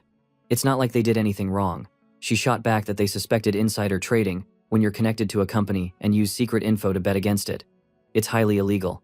The issue was, if their profits were ruled unfair, they wouldn't just lose the $670 billion. They could face 5 years in prison, rethinking their life choices. But for that to happen, solid evidence was needed, so in theory, they were okay. Still, you never know with politics. At that moment, she turned to her otaku brother, demanding he explain where he got the info and what gave him the nerve to make such a move. The jerk just pointed at his friend, stiff-chinned, who admitted he was the one who shared the info. Jinho just sat there, frozen. Then she slammed her heels on the table, ordering him to explain now, because they clearly didn't grasp how serious this was. Without a solid explanation, this could turn into a massive financial crime. Terrified, Jinho hurriedly said he would clear everything up. A bit later, they'd explained it all, naturally leaving out the part about seeing the future. My guy explained that they noticed Take-Yu's phone exploding and saw the news about the battery issue starting to spread online. Based on this, they decided to take a big risk after looking into it. She seemed to somewhat buy the story, though she still sensed they were hiding something. But it added up, and it looked like these guys had serious guts. Apparently, that's a finance term for when someone's a total badass, tossing around $13 billion like it's pocket change. Then she mentioned a past incident where some people deliberately tanked a company just to profit. Those guys made $50 billion, 10 times what they'd earned, and now the whole financial market was suffering. Her firm alone lost $20 million because of their stunt. Our boy was starting to realize this was way bigger than he'd thought. That jerk assumed the money just appeared, not that it came from somewhere. She explained that if OTK had been a Korean company, they'd be in deep trouble. Luckily, it was registered in the US. Also, props to the artist. She's now drawn sitting properly, looking stunning, not from those odd back angles. I swear. Don't make me explain this again. Looks like I need to teach you how to draw a manhwa too, but they still had goofy looks on their faces sometimes. That's kinda cute though. Meanwhile, she asked what they planned to do with all that cash. That's when they explained that the OTK shares meant the money would be split 80 to 20, with Jinho taking 80%. Her face? Yeah, you know she wasn't thrilled. She instantly started grilling her brother, demanding why it was divided that way. He said he only provided the money. Jinho, who devised the strategy and everything else, deserved the bigger share. Our boy knew in finance, the one risking the most cash gets the largest cut. But even though Jinho put in nearly all the investment, Taegyu's still the one with the money. His sister pointed out that, at this point, OTK basically belonged to Jinho. Taegyu nodded, admitting, yeah, he knew. But he still wanted to keep investing with his friend. He was beaming, all shiny and proud. But before he could soak it in, his sister shut him down, saying they just got lucky this time. They wouldn't always nail it. He told her to chill. He already had solid ideas for their next moves. Plus, he'd already made back the $13 billion he put in, so he didn't even need more money. She demanded to hear the rest of the plan, and that's when Taegyu asked her to join the company, offering 3% of his shares, worth $20 billion. What the heck? Now the artist is drawing her from some weird low-angle shot with an invisible chair. Man, I'm done trying to teach you perspective. Jinho knew she was probably earning $500,000 a year, so $20 billion at once must have floored her. Of course, in Korean won, that's less in dollars, but it's still a ton of cash. Our boy backed the plan to bring her in, asking if she wasn't worried about him handling it all solo. She wouldn't even need to quit Golden Gate. She could stay, gathering useful info. Instead of replying, she just told our boy to grab her a coffee. Stunned, he instantly knew what that meant. He knew she was the brightest person invited to a top university without any private tutors. Plus, she was far too young to have earned a spot at Golden Gate, a place reserved for the most seasoned professionals. Meanwhile, her idol brother was a complete failure until he somehow became a billionaire overnight. What a fair and just world we live in. The scene shifts. Our boy sat in a cafe, picturing her feeling torn about such a big offer. But in the next moment, Taekyu called, saying she was already telling them she'd help. Then back to the house, she told her brother to go buy her cigarettes, basically shooing him away so she could talk to our boy. Go away, loser. He need to speak with our MC. Once the otaku nerd left, our protagonist felt her eyes on him. He thanked her for helping out. She replied plainly that they offered her $20 billion, and there was no way she'd refuse. Besides, if she didn't take it, they'd just find someone else. Jinho, who could have guessed that was true? But they wouldn't have paid another person $20 billion. Sipping her coffee, looking cute, she admitted she doesn't know what her feeling is right now. It was the first time she saw her brother do something unrelated to fanboying over 2D anime and do something to make money. Jinho nodded, noting Taegyu had been way too excited lately. Then she got serious, telling him they needed to realize how dangerous their actions were. Jinho, utterly defeated, admitted, yeah, I get it. It's only luck because I can see the future. If not, we'd already be living under a bridge right now. They had just barely avoided losing it all. She praised him for earning 672 billion but asked why he kept investing. Our boy, the most honest and least driven protagonist ever, confessed he didn't know why he started investing or why he wanted to continue. He knew money was great and wanted more. But with this ability, going back to a normal life was impossible. Every historical legend had a unique talent, and his was seeing the future. Totally overpowered, man. Logically, everyone has some edge, and this was his. He said this, glowing like a true protagonist. I'm certain this is where I'll shine the most. She didn't reply, just fixed her hair. Was that a hint? Then she taught our boy a lesson, explaining that the financial world wasn't as simple as he thought. It was packed with fraudsters and highly skilled people. After 10 years in the industry, she still felt like a beginner in understanding the market. Her one piece of advice was to avoid jumping into this world recklessly, but he assured her not to worry, saying he just wanted to protect Takyu from harm. She replied she was glad he was her brother's partner. Standing up, she extended her hand, saying she looked forward to working with him at the company. Our boy quickly shook her hand, saying it was a pleasure to work with her too. With that, she officially owned 3% of the company. Now get to work, you're hired. Start with your computer, damn it. The next morning, it was time to research which companies they would invest in. Talking over the phone, Hyunju sighed, leaning back and said, Fine. That's why I'm here, after all. She will conduct a report for them. But now they need to hire more people for their investment firm because one person is not enough. They needed a full team. And Hyunju was sending over investment tips from Golden Gate. It struck me as odd. Wasn't that against the law? In my mind, it definitely felt shady. It seemed like she was employed in the Golden Gate, by how she pulling sensitive information and passing it along for others to make investments. But well, who claims crime doesn't have rewards? The data she shared appeared to focus on the fourth industrial revolution, touching on topics like artificial intelligence and a digital world. She said they should focus on that sector at the moment. The two men sat there, looking completely clueless, admitting they didn't grasp a word of it. That's when they thought why they wouldn't want to reach out to the senior who lost everything trading options before. That's when they got a call from that precise senior, asking them to meet for barbecue. This time, though, he arrived dressed in a sharp suit, looking impressive. Jinho stated why Senior Sangyap had come in a suit. Sangyap then mentioned he had an important meeting to attend. But for now, he was treating them, so they should just have fun. They wondered if he was still at his old job to make ends meet. Sangyap laughed and said no. He'd cleared all his debts. Our boy was baffled and asked how. The man replied, Clearly, it's because of him. That threw Jinho off. The man clarified it was due to the tip about the Note 7 phone being discontinued. Our boy quickly asked if he'd bet against Samsung too. The man shook his head, explaining he didn't expect the Note 7 to be discontinued. But he did predict they'd swap out the battery, which would hit companies tied to battery manufacturing. So, he went all in with what he had left, 700,000 won, a total gamble. This guy was wild. He either hit big or lost everything, and once again, he left them stunned. He spotted an investment chance that even Jinho, who was glued to the market, completely overlooked. Jinho had to know how much he earned. The man warned them not to lose it when he shared the number. 150 million won. It might not sound massive, but consider this. He began with just 700,000. That's unreal profit. Jinho, who'd made a casual remark at their previous meet, gave this guy just a sliver of info, and he turned it into a way out of rock bottom. Sangyap then shared that after the windfall, he settled his debts, got a new suit, and was gearing up for a job interview. Then they turned to our crimes partner, asking how much cash they'd raked in. Jinho got nervous. How was he supposed to respond? He didn't want to spill the full figure until Sangyap casually guessed it was probably near 500 billion.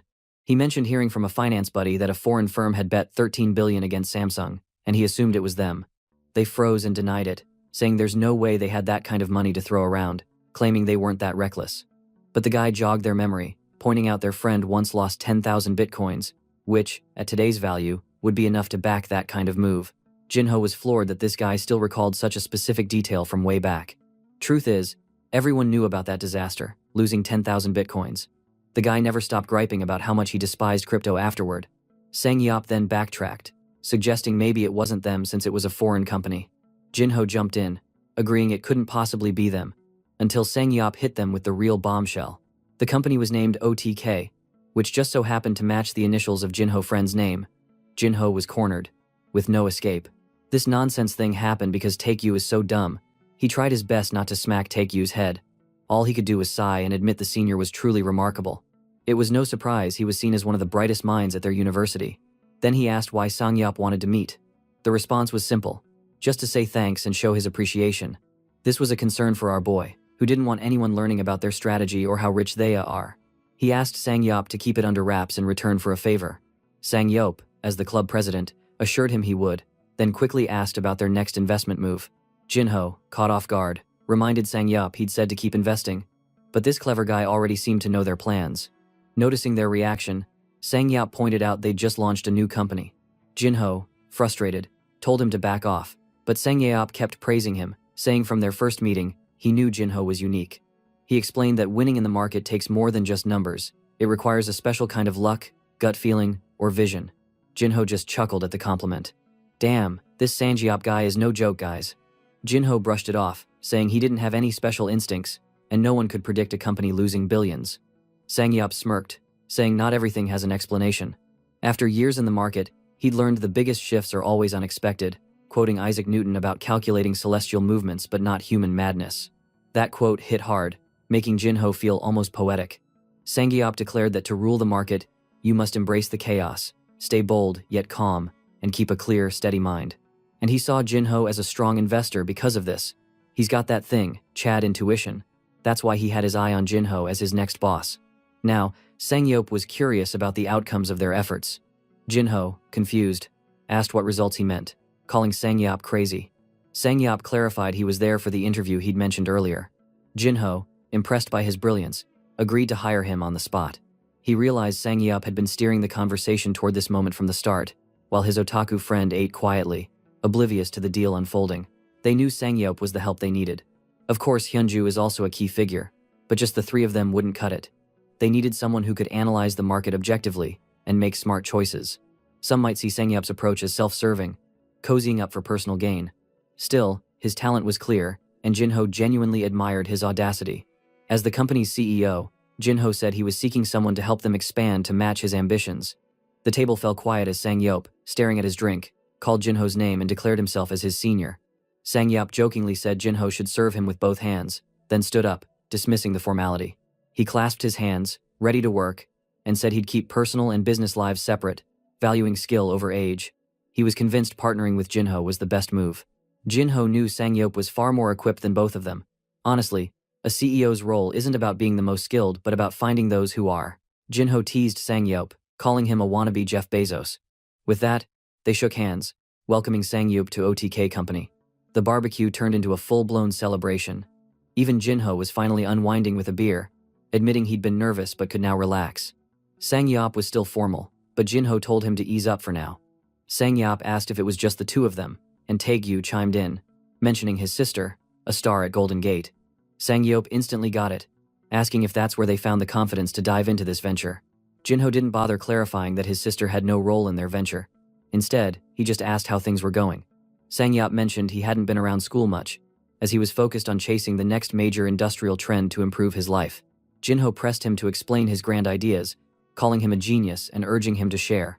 True to form, Sangyop launched into a philosophical spiel. Initially, companies doubted multifunctional phones would succeed, yet now everyone owns one. Visionaries shape the world, and followers only notice the change after it happens. Even if you're not a genius, staying alert can help you catch a trend and seize the opportunity. Jinho nodded in agreement, while Taekyu just sat there, chiming in with vague support but admitting he didn't understand a thing. They raised their glasses to OTK Company. Later, Jinho was back home, drained. The next morning, he woke with a pounding headache. His mom called, demanding to know where he'd been. He admitted he'd been drinking and overslept. Now, sitting in the living room reviewing papers, he was eagerly awaiting the next investment chance. Taekyu came downstairs, asking if he'd answer his constantly buzzing phone. Jinho brushed it off as a scammer and ignored it. But as Taekyu got closer, he saw the caller was Yuri. He teased Jinho for being too harsh and urged him to give her a chance. Despite hesitating, Jinho answered. Yuri asked if he'd taken her number and was avoiding her calls, sounding hurt. Feeling awkward, Jinho muttered an apology. Lounging on a sofa, looking stunning, she invited him to grab food to thank him for the Note 7 discontinuation tip. Once he suggested a meeting spot, she brightened, noted the address, and said she'd be there waiting. Taekyu whispered, asking who Yuri was, warning Jinho, as CEO of a billion-dollar company, to be cautious about his connections. Jinho pushed him off, saying she was just a junior. But Taekyu kept prodding, reminding him of his company duties. Jinho's problem? His wallet was nearly empty. Without a corporate card to tap company funds, everything was in Taekyu's name. Feeling broke, Jinho asked Taekyu for some cash to go out. Taekyu, acting dramatic, questioned the point of billions if it was all tied up in a foreign account, but reluctantly handed over 100,000 won. As Jinho grabbed the bill, Taekgyu held it tight for a moment. Later, at the subway station, Yuri rushed over, her slim legs moving gracefully. She smiled brightly, asking if he'd waited long, drawing stares from nearby guys due to her striking presence. At the restaurant, she confessed she was surprised he'd come so far just to meet her. Jinho clarified he'd moved nearby with a friend. She grinned, teasing that since they were so close now, they'd have to meet more often. Jinho, caught off guard by her warmth, hadn't expected her to be so friendly, given what he'd heard about her.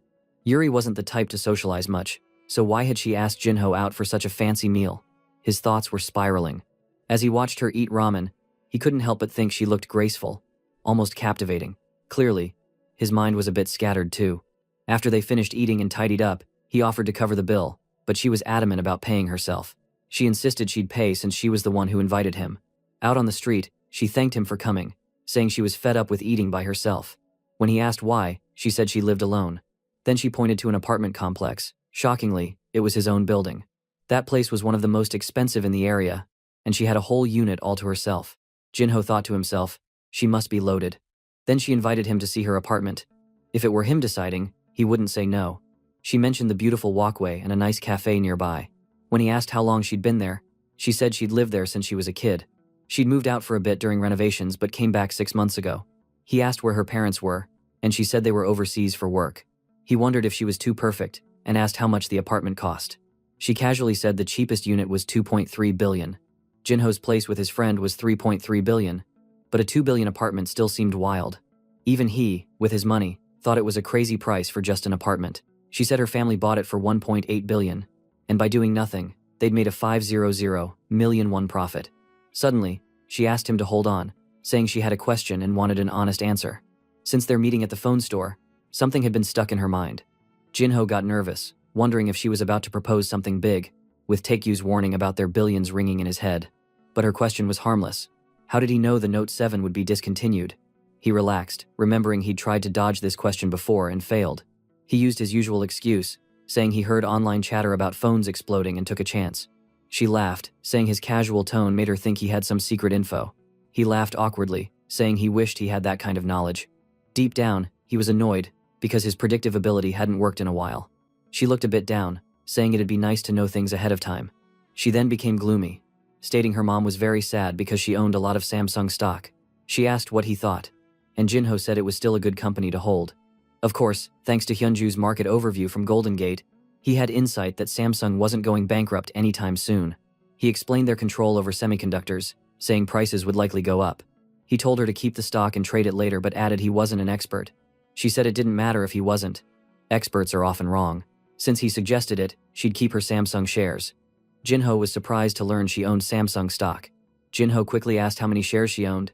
Yuri casually said she had 20 shares that she bought using pocket money, leaving him stunned. Those were worth 2 billion won. Damn, what kind of daughter gets that crazy amount for pocket change? My mom only gimme $100 a week. Just then, an elderly woman approached, greeting Yuri as her granddaughter and saying it was nice to see her grown up enough to find a husband. Yuri, flustered, clarified she was only 20 and not getting married. The old woman just smiled, saying that at her age, 20 was ideal for marriage and kids. Jinho was still reeling from Yuri's 2 billion won stock portfolio. The grandmother handed Yuri some cash, insisting she take it as usual. With no choice, Yuri thanked her and tucked it away. After the woman left, Yuri explained she'd been her neighbor since childhood and had always supported her. The woman owned 3 apartments in their complex, with her children owning others. She wasn't just any old lady, she was extremely wealthy. Decades ago, she bought properties, their values soared, and she sold some to buy more, building her fortune. Over 40 years, she'd made a 19,000% return, Jinho noted. Now she lived comfortably in her later years. He called her an IPO investor, someone who backed small companies that later exploded in value. An idea sparked in his mind. Yuri, puzzled, asked what he meant, but he just grinned. He suddenly realized what to do next and took off. They'd planned another coffee, but he left her standing there, despite her hopes of showing him her apartment's living room, kitchen, or even bedroom. Looking as stunning as ever, she muttered that he always vanished abruptly. Meanwhile, Jinho raced through the city, texting Taekyu to check their list. Bursting into the house, he shouted for him to stop gaming, declaring he'd figured out their next move. Taekyu asked if he'd had a vision, but Jinho said no, explaining a strategy inspired by the apartment complex's success. The plan was to invest in startups or companies restructuring, catching them before their value surged. Taekyu, distracted, asked about Jinho nearly visiting Yuri's apartment. Jinho pushed him to focus, exasperated. He stressed this was their industrial revolution, like cars overtaking carriages, Airbnb disrupting hotels, or Uber replacing taxis. They needed to find startups poised to spark a revolution. After a lengthy explanation, Taekyu finally understood. Such investments were tough for most, but their future-seeing ability gave them an edge. They just needed his visions to trigger while evaluating startups. Next thing we know, it was New Year's, and Jinho's mom visited, cooking for them. Everyone was emotional, thrilled to avoid poverty again. As she prepared to leave, he asked if she liked the new house. She said she was happy. When he asked her to move in, she noted that the house she was currently living in was her favorite place because of the memories of his father. Jinho smiled as she hugged him, warning him not to do anything foolish. She waved goodbye from the car and left. Back in the workroom, papers were piled everywhere. Taekyu hadn't shown up in ages, and that guy were pretending to work, waiting for Jinho's future vision to kick in. The only investments they'd recently made were suggested by the office queen, Hyunju, whose impressive skills made it hard to believe she was related to Taekyu. Jinho stared at towering stacks of papers about new companies, desperately waiting for his vision to activate, but it wasn't happening. Hours later, Taekyu was slumped on the couch, fast asleep with his Nintendo Switch in hand. Jinho clutched papers, sensing a faint energy in his hands. Suddenly, he smacked them down to jolt Taekyu awake, demanding he get to work instead of lazing around just because no vision had come. Taekyu shouted back, asking if he was nuts, but Jinho smirked, saying he was joking, and told him to scatter the papers across the floor. His instincts were growing keener, and Taekyu was at least good for this task. They spread the documents out, and Jinho slid his hand over them. Some papers felt empty, so he ordered Taekyu to tear up every one that didn't spark anything. If a paper didn't trigger his senses, it was destroyed. A grueling test of patience. Taekyu, however, thought the endurance struggle was Jinho's problem, not his, and stayed unbothered. Sometime later, Jinho finally sensed something. He touched a paper, felt it activate, and flung it to the center of the table. The rest were shredded, surrounded by heaps of papers and food wrappers, as day turned into night. Night shifted to morning, with Jinho buried under countless pages. 10 days later, the massive pile had noticeably dwindled, but it was still overwhelming. Taekyu told him to take a break, pointing out his relentless pace, but Jinho shook his head, insisting he was locked in and wouldn't stop. He was determined to finish what he started. Taekyu just shrugged, accepting it, and cheered for leveling up in his video game. Jinho's vision started to blur slightly, but he told himself to keep going. Then, he found himself standing before a galaxy above a lake, where a golden unicorn appeared, catching him off guard. Unicorns, weren't they the term for startups that soar to billion-dollar valuations? The unicorn galloped past, leaving a clue about Face It. More horses appeared, linked to Half Point, M-Pizza, and EDM Entertainment. Each one was set to explode in value. This was the moment. He'd finally uncovered what he needed. The next morning, he woke up in bed, asking how long he'd been out. Taekyu said roughly 20 hours. Jinho mentioned dreaming of unicorns but groaned and yelled, realizing he couldn't recall the details. Taekyu comforted him, saying he'd written down the names Jinho muttered in his sleep. He assumed that's what went down and said they had some solid leads to chase. They were focusing on private companies, which, unlike stocks, involved complex negotiations, pour in a ton of money, and if the company grows, get a massive return. That was the basic idea. Jinho pointed out that building a whole team to manage these investments would take far too long. They needed to move quickly to capture the opportunities from his dream. A two-step strategy was required, and he was fully prepared to jump into action. Sangyop was nervous when he suddenly got a call from our boy, asking him to come over. He waited by the door and could somehow hear Jinho and the others talking inside. It looked like they planned to use Golden Gate's name to build trust as serious investors. Hyunju mentioned that managing this deal would take 1.8% of the total investment amount. Plus, a 500 million investment would mean a commission of at least 9 million. Sangyop, hearing these huge numbers, was totally floored. These young folks were playing at an elite level. He felt a bit ashamed of the cash he'd bragged about 150 million won that day. Maybe it's just a pocket money for them.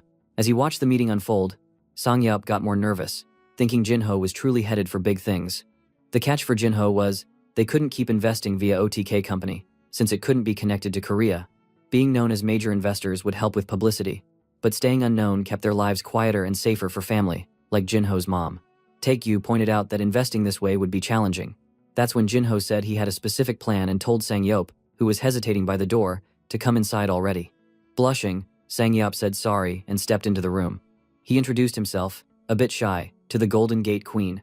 who kindly said she was thrilled to meet him and gave her name as Hyunju. Sang-yup thought she was clearly a big deal. Then Jin-ho started explaining the company's goals, saying they'd set up an investment subsidiary under OTK, which would finance it all. The initial funding was $70 billion, and Sang-yup would be in charge of it. Sang-yup nearly had a heart attack, stunned by the scale. He wasn't even that old. He'd also get 2% of the company's profits each year. Sang-yup was reeling. $70 billion to start a company, and they were handing it all to him. The boldness he'd shown at that dinner came from thinking this was just a possibility. Now it was real. Right there was Jin-ho, a genius investor who'd made billions on his first try, and Taekyu was there too, making Sang-yup's mind spin for some reason. Those two people combination is too strange, but he doesn't know why. His intuition said both of them would make the company big. To be honest, he thought he'd just be a regular worker, but now he was running a subsidiary with shares in it all. Jin-ho praised how he'd handled the Note 7 deal and every choice he'd made. Sang-yup couldn't back out. Jin-ho had already rented an office space for him to work in. It seemed the queen had arranged it all. Sang-yup, embarrassed and flustered, said he hadn't expected things to move so fast. Jin-ho told him that was final, no turning back, as Sang-yup was the right guy for the role. Taekyu, as always, wanted to pick the subsidiary's name. Jin-ho quickly shut down Taekyu's idea of some over-the-top name like Royal Blood Company. Watching Jin-ho, Sang-yup was amazed at how he stayed the same guy despite all his success. Sang-yup stood and suggested naming the subsidiary K, short for Keep, since it would hold the funds from the main company. And just like that, the company was named K Company. Hyunju and Taekyu remarked that the name was straightforward yet powerful. Jin-ho agreed, declaring Sang-yup as the CEO since he'd oversee all of K Company's operations. Jin-ho even handed them a USB containing all the company details, presenting it in an absurdly fancy hotel setting. Hyunju was swamped with documents, while Jin-ho and Taekyu stood by the window, gazing out. It seemed this spot, right by the airport, would be K Company's office, perfect for investors to arrive and depart swiftly. Today, they were set to meet one of the company's lawyers, and a girl come with confident stride made it clear she was a force to be reckoned with. The queen rose to welcome her as she approached. She seemed surprisingly down to earth compared to others. Her name was Ellie, 26, joining the legal team to handle legal matters. Jin-ho smiled, admitting he hadn't expected a woman, prompting Taekyu to tease if the CEO was scouting for female hires. Jin-ho brushed him off and greeted her. Taekyu introduced himself, and Ellie, all smiles, shared that she'd pictured the company head as an older man, not a young guy like Jin-ho. Hyunju teased her, asking if she was interested in their CEO. Taekyu, standing behind Jin-ho, was already hooked. Yeah, this guy was nuts from any drama, including the elderly neighbor drama from his Ulf apartment.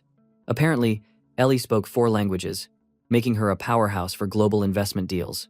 Jin-ho marveled at how some people, unlike him and Taekyu, were truly exceptional. Hyunju had already briefed Ellie, ensuring she knew her Golden Gate work must stay separate. The queen then asked how Jin-ho planned to manage the meetings for their scheduled investment. Would he meet face-to-face or avoid them? Jin-ho replied he'd meet each person directly to gauge who was joining. She nodded, saying that was ideal. Then it was time to dive into investments. Jin-ho was set to nail it all. He launched into investment basics. Buying more of a company gives more control but higher risk. Buying less means less control and lower risk, but you can't shape the company's path as much. Taekyu felt like Taekyu, dazed by pie charts, not understanding what Jin-ho was talking about. Jin-ho sat at the table's edge, a bit uneasy in his suit, finding these company meetings somewhat daunting. He explained to our lazy otaku that they just needed to invest without interfering with the company's management. Meanwhile, Hyunju and Ellie were relaxed, as if this was just a casual outing. Jin-ho glanced at the meeting list and looked startled. Taekyu asked if he was okay, but he brushed it off.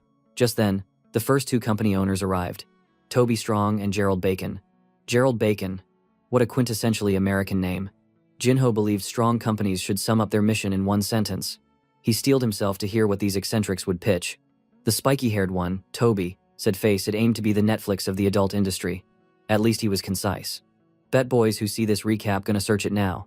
He explained the industry was worth $15 billion now but projected to hit $100 billion, with their company growing tenfold. Current leaders clung to outdated models. With super-duper horny Face, he planned to disrupt by building the Netflix of adult entertainment. Speaking entirely in English, they left Jin-ho and Taekyu completely confused. Looking closely, their logo seemed like a blend of Facebook's and Netflix's, and Netflix was disguised as Metflix. In this manhwa. For what you ask? To avoid striking from those company, of course. Come on, we are in investing manhwa. You should be able to use your brain to this extent, right? Toby said they wanted to fuse Netflix's tech with the adult industry, incorporating VR and other innovations.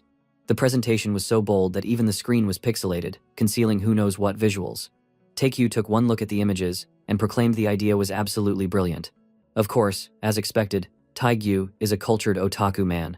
The Queen of Gambit, the money queen, however, said it didn't add up. Why would anyone pay for content that's free online? Taekyu quickly told her to hush, boasting he was the authority on this industry. She gave in, agreeing they'd invest in Face It. It appeared the investors, especially Taekyu, were genuinely intrigued. The next company, M Pizza, pitched robots making pizzas without human staff, a tasty way to bet on the end of manual labor. Taekyu declared it a perfect plan and urged investment. Hyunju wasn't convinced, but Taekyu, dubbing himself the pizza expert, claimed she didn't understand pizza like he did. He went on about taste, saying it'd be great since people were familiar with ordering pizza and loved its flavor. After a long debate, they invested $7.5 million. Night came, and Jinho fell onto his bed, exhausted. He asked if Taekyu was worn out, but he said no. The meeting was easy since he just sat there the whole time. Jinho realized Taekyu hadn't used any mental effort. Unfortunately, another meeting awaited tomorrow. He thought about resting but instead chose to take a walk under the moonlight. His mind wandered to Suna, the girl who dumped him for the sketchy-looking dude, wondering if her vision of success looked like his current life. Leaving the hotel, he ran into Ellie, exercising at night. After a full day of meetings, she was still running, out of breath and a bit cheeky, saying she'd just wrapped up her workout. She offered to grab a beer, and he accepted. At the bar, he asked if this was her first time in Korea. She said no. She'd been here 3 times, but this was her first work trip. He thanked her for her help, saying she'd been a huge asset. Then she mentioned the Note 7 explosion issue, a devastating event that wiped out people's money, including Golden Gates. But she was aware how bold and good OTK was. The company that was linked to Jinho and his friend, who had made billions of dollars from a single prediction. She raised her beer can to toast his success. Jinho was stunned. His moves had made waves so far that someone from another country knew. He modestly called it luck, but she said no way. It took guts to bet on the explosions news to cause discontinued. Jinho thought to himself it was thanks to Taekyu, who'd pushed him to invest, believing in his skill. Ellie then found it amusing that people thought OTK was Japanese, since its name sounded like otaku. Her drink was empty, and she said she'd love to keep talking, but work loomed tomorrow. Back at the hotel, after getting out of the elevator, she leaned towards Jinho, creating a suggestive atmosphere, but nothing happened. Why did the artist draw this scene so dramatically? Then she paused, turned back, and said she had something to ask him. Ellie leaned in close and asked what his favorite actor was. Jinho, puzzled, just hit the elevator's close button. Was she hinting at something else? Or what was that about? No clue, but that thing is something he would keep as his secret. The next day arrived fast with another meeting. This time, guys from China, Xiaoyu, Min, and Yao, pitched investments in China's transport sector. They explained that in some areas, trucks returned empty after deliveries, so they wanted an app to optimize routes, ensuring every trip carried cargo. Their app could cut logistics costs by 30%. Hyunju seemed skeptical about their ability to run a big operation, and one guy defended it, saying the government was keen to back them. The back and forth got heated, and Jinho felt the room's vibe souring. The two guys then whispered at each other, and Jinho couldn't understand because they were speaking in Chinese. Then Ellie stepped in, assuring them they were listening and valued their proposal. The Chinese guys perked up, having struggled with broken English and assumed no one spoke Chinese. When Ellie spoke their language, Jinho noticed the mood lift instantly, as they felt at ease. Negotiations went smoothly, and the deal was sealed. This time, our MC just sat there like a clueless bystander, sweating nervously while contributing nothing. Even after some other meeting, Hyunju was phenomenal. She handled everything so smoothly and professional. Jinho knew he could learn a lot from our queen Hyunju. Later, at the hotel's banquet hall, top-tier food filled the table. Jinho said they were finally getting a breather and asked Taekyu's plans. Taekyu started to reply but got jabbed in the face with a fork. Ouch, watch it. Ellie, though, was eager to ask Jinho if he had any plans. He said no, and she asked if he'd mind showing her around. Taekyu raised an eyebrow, hinting it was practically a date invite. Ellie, unfazed, grinned and said it could be seen that way, then asked if Jinho was okay with it. Jinho agreed, and she promptly left, saying she'd see him in an hour. Ellie then called it their little date, leaving Jinho frozen, totally baffled by what just happened. The hell, why this guy is so popular? The allure of 668 billion in the bank was unreal. Soon, he stood like a dazed character. It's the only manhwa cringe moment in the hall until someone called his name. It was Ellie, looking polished and pretty. Jinho was floored, maybe smitten or just overwhelmed. Sensing the romance in the air, Taekyu offered his car, but Jinho wasn't thrilled. Its anime stickers screamed embarrassment. He told Taekyu not to mess this up, but Taekyu just wished him a great day. He promised it'd be perfect and handed over the keys, telling Jinho to take care of Kumi-chan, the car's goofy name. With no choice, Jinho took it and zoomed down the highway in the waifu-plastered car. To be honest, I would rather die than drive this car. Jinho then asked Ellie where she wanted to go, and she picked Korea University. Jinho knew he'd likely bump into a certain someone who'd see him now, all wealthy and polished. Ellie asked if it was doable, noting she heard he'd studied there. He confirmed it was, but gripped the wheel tightly, not scared of encounters, but terrified someone might spot him in that ridiculous car. Kumi-chan, if word got out that Jinho was driving this car, his reputation would be toast. Yet there he was, parking Kumi-chan next to a sleek BMW. As he stepped out, Ellie started to ask something, but Jinho's priority was clear: distance himself from this embarrassing vehicle. Then someone yelled his name, saying they'd missed him. He waved back, standing in the chilly air, agreeing it had been ages, but his friends were already gawking at the car, asking what kind of wild ride it was. A strange girl appeared, glaring at him with disgust, asking if he had no shame cruising around with those stickers. Her name was Jimmy, 23 years old. Jinho shot back, asking what her issue was with how others decorate their cars. She snapped that he should think about how gross it made others feel to see that junk.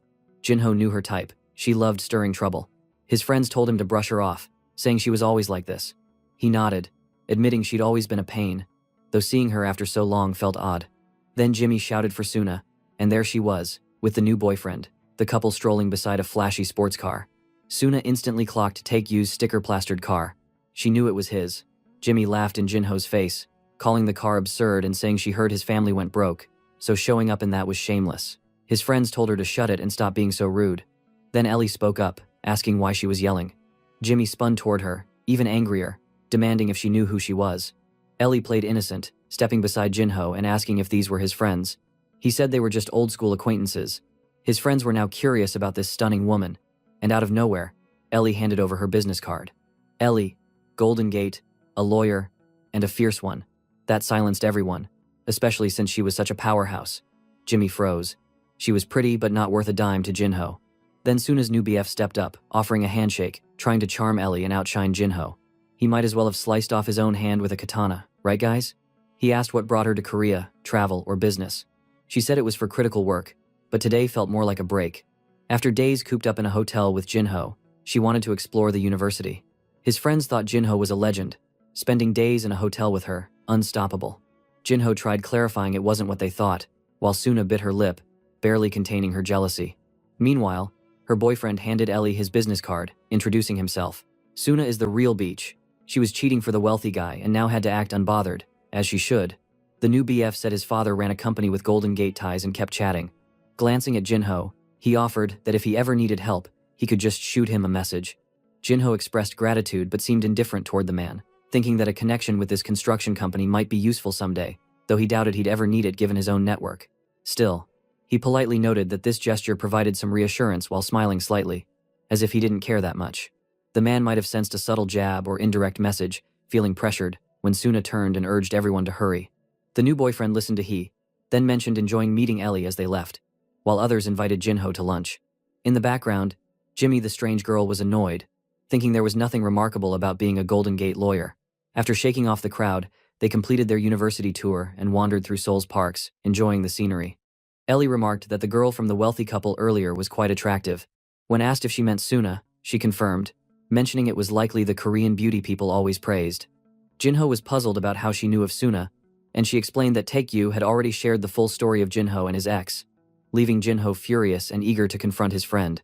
Ellie inquired if he still had feelings for Suna, and he firmly denied it, noting their breakup was long ago. Meanwhile, Suna watched from a car as he walked off with his new shady boyfriend, reflecting on their past. "Eat that trash, girl. You don't deserve our handsome and kind Meek."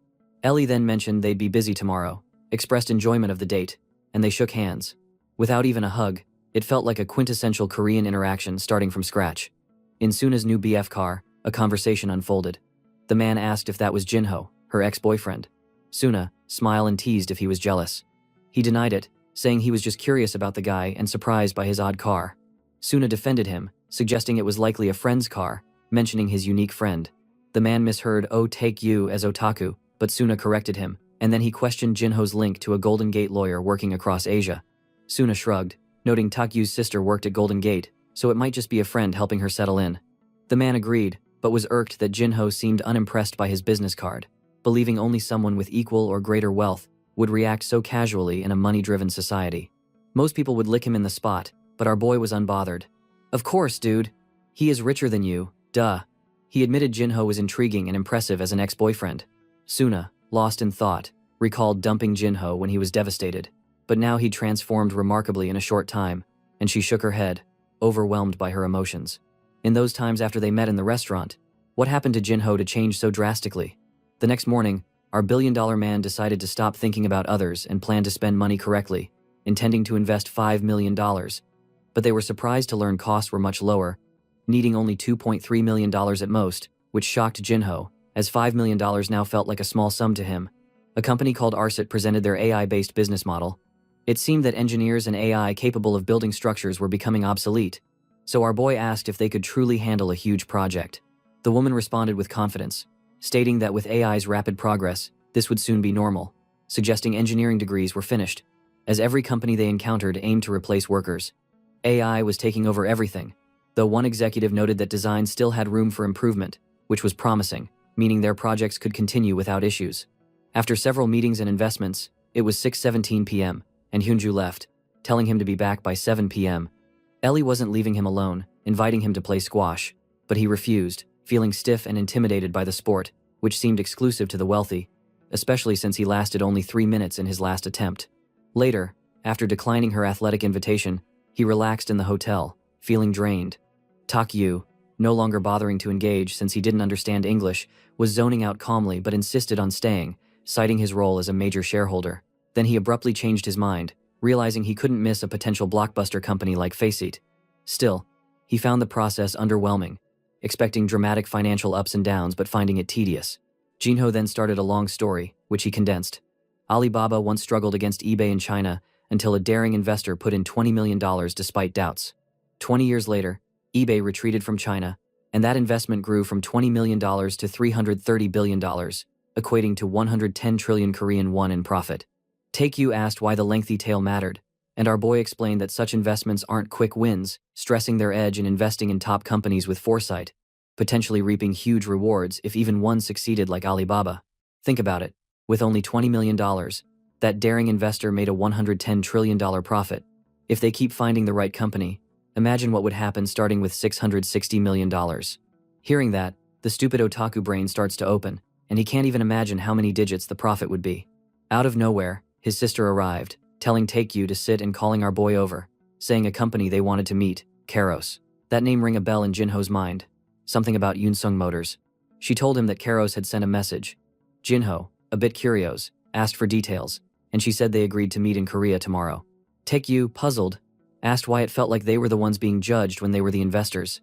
She clarified that some companies already have investors, so they must prove they're a better investment partner. Karos had also rejected their investment in the first proposal, leaving Take-Yu confused about why they'd turned down free money. His sister explained that they required a much larger sum, as the company wanted significantly more funds.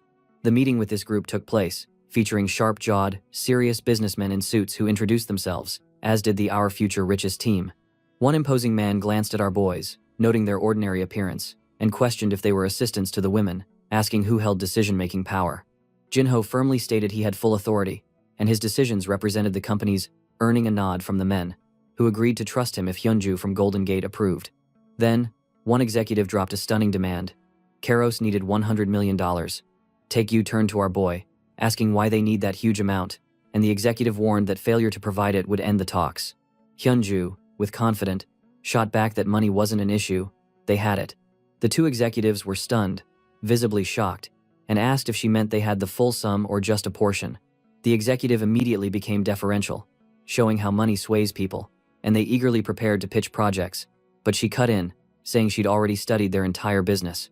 She was well aware of their challenging situation, but wanted to hear it directly from them. An USB was plugged in, and the real meeting began, focusing on modern cars, specifically electric vehicles and self-driving tech, the two leading areas in automotive development. In the self-driving car market, Karos is one of the biggest, with Amazon held 41% of the stocks, Yunsung Motors had a 40% share, and Hitachi, Japan's electronic company, took the last small piece. The executive revealed that Hitachi went bankrupt, sold everything, and Amazon also decided to give up on developing autonomous vehicle. Yoon Sung then acquired it all. It's now controlled 86% of the stocks and aimed to sell Keros.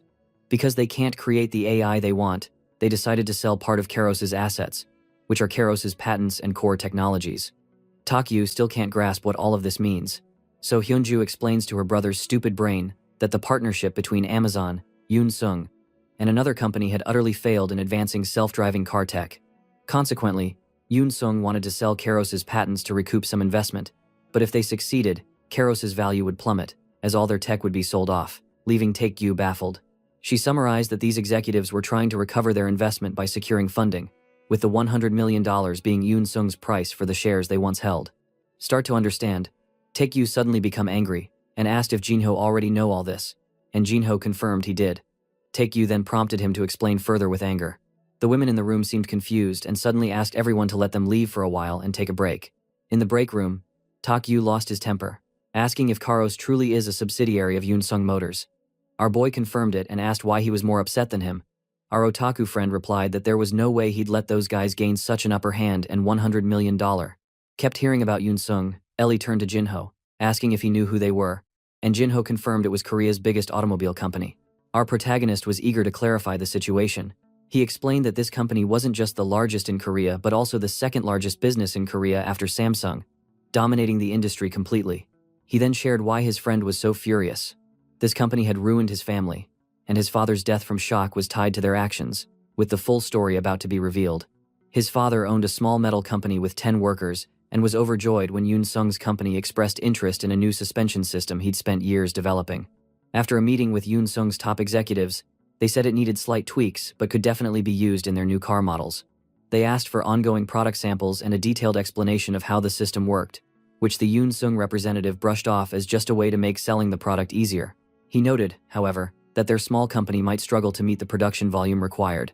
At home, his father shared the news with Jinho's mom, so he chose to expand their facility even when needing to take on debt.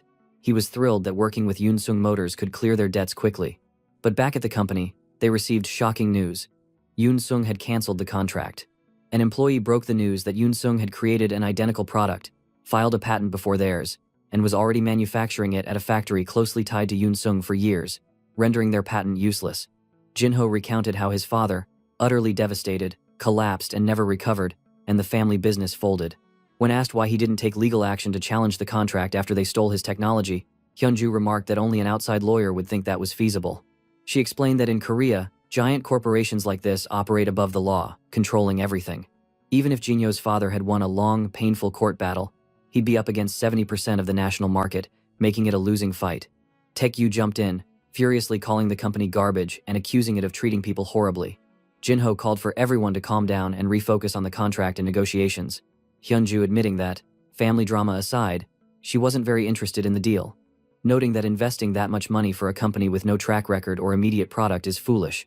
Jinho then asked if $100 million was reasonable price, and she responded that, in theory, it was a good deal, considering Yoon Sung likely paid much more to acquire those patents.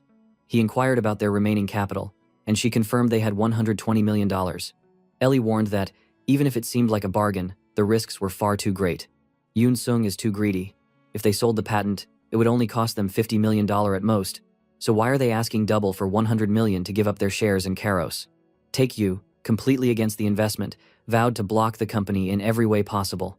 Jinho, lost in thought as everyone opposed the idea, struggled with his team's negative reaction, even though his vision assured him Keros would succeed. So far, Jinho had been relying on his gut to make decisions, but seeing everyone's hesitation, he conceded that they might not proceed with this contract. Hyunju agreed but reminded him that, as CEO, the final call was his. Jinho sat there, feeling foolish, clearly not wanting Yoon Sung Motors to gain from their investment. Buying shares would delight those jerks, the last thing he wanted, especially since there were better investment options elsewhere, making it a logical choice. Yet his intuition nudged him toward investing, leaving him torn between reason and instinct, while everyone in the room awaited his decision. In the end, he said to his team that at least he wanted to meet Keros' CEO. When the executives heard a demand for a meeting with the company's CEO, they cautioned that it would be tough, as the CEO had a conflict of interest and could not attend, which was why they were handling it. The CEO rarely visited Korea, and this frustrated Jinho, who facepalmed, wondering if he'd blundered by requesting the meeting. Hyunju scolded them to be sharper, noting they were the ones desperate for the $100 million, even dramatically removing her glasses, which Jinho found distracting. She stressed that they needed to act fast and respect the CEO's wishes. The executive relented, agreeing to try contacting their CEO. Jinho, relieved, thought things were falling into place. The next day, Takyu asked if Jinho had decided, declaring he was done meddling and the choice is in Jinho's hand. Jinho, who'd stayed up all night, was troubled by the idea of partnering with a Kairos and make a big profit for Yoon Sung that exploits and discards people. Then a quirky blonde man appeared, introducing himself as the CEO of Kairos. Jinho presented himself as the CEO of OTK, noting the man's odd, almost albino appearance. The CEO, calling himself Daryl Sagan, shook Jinho's hand, and Jinho's intuition flared, sensing the $100 million investment was minor compared to the potential. He envisioned a decacorn company, 10 times more big from Unicorn Company, one headed for a $10 billion valuation. Since this move would strip value from Yoon Sung in the long run, it felt more like revenge than aiding them with a mere $100 million capital today. Later, at 3:18 in the meeting room, Daryl Sagan discussed electric cars, claiming they'd revolutionize the industry with AI-driven technology. Jinho pointed out that Elon Musk was already selling self-driving cars, questioning what set theirs apart. Daryl Sagan explained that their cars went beyond pre-programmed algorithms. Their system would control every aspect on the car.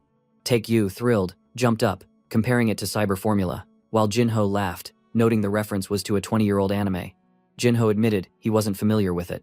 Daryl Sagan then revealed they were seeking someone to buy all of Yoon Sung's shares, because Yoon Sung's CEO had lost interest in their project. Hyunju pressed for reasons why they were pulling out, especially since it seemed like a market-changing opportunity. Daryl Sagan explained that the current Yoon Sung CEO prioritized short-term results to maintain his role. He need immediate result for succession battle. That man cared little about long-term innovation, and their approach would only yield another standard AI system like many others, not giving Kairos a chance to create the best possible result.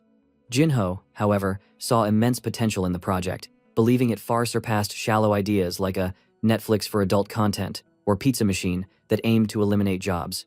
This plan, unlike those, could revolutionize the world by creating self-driving cars that arrive at your doorstep like an Uber, but without a driver, navigating, parking, and charging on their own, though it would likely put even more people out of work.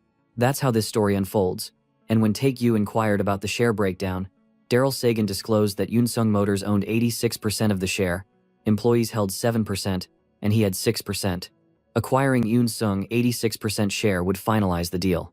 Jinho, thinking of his father, grew contemplative, and after about an hour, announced they'd buy but wouldn't pay full price, emphasizing they weren't in a hurry and had room to negotiate. Daryl Sagan asked him to elaborate, and Jinho reaffirmed their commitment to invest in the Kairos company. Daryl questioned whether Jinho had the authority to decide, asking Hyunju to stand, and she confirmed that Jinho's decisions outranked hers.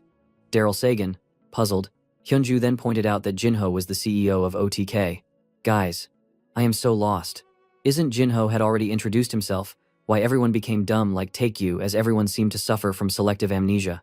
Well, Jinho sat on the couch, looking foolish, having concealed this to avoid complications, and offered an apology. Daryl Sagan expressed gratitude, then spotted Taekyu in the background, their eyes locking briefly. And of course, people said a dumb person is either truly stupid or a genius. The man suspected that Taekyu was the real orchestrator and controlled Jinho. The hell, this is so funny. Jinho then assured Daryl Sagan that, even if they bought in Kairos, they wouldn't interfere with their vision, trusting their direction and believing that, despite no immediate gains, the future held prosperity, as seen by our protagonist vision by an image of a unicorn company valued at $10 billion. Turning philosophical, Jinho asked Daryl Sagan what he believed Kairos represented. Daryl Sagan, standing awkwardly, called it a profound question. Jinho, reflecting that $10 billion was modest for the automotive sector, envisioned the company soaring to a $100 billion valuation as Daryl Sagan spoke of crafting a better future.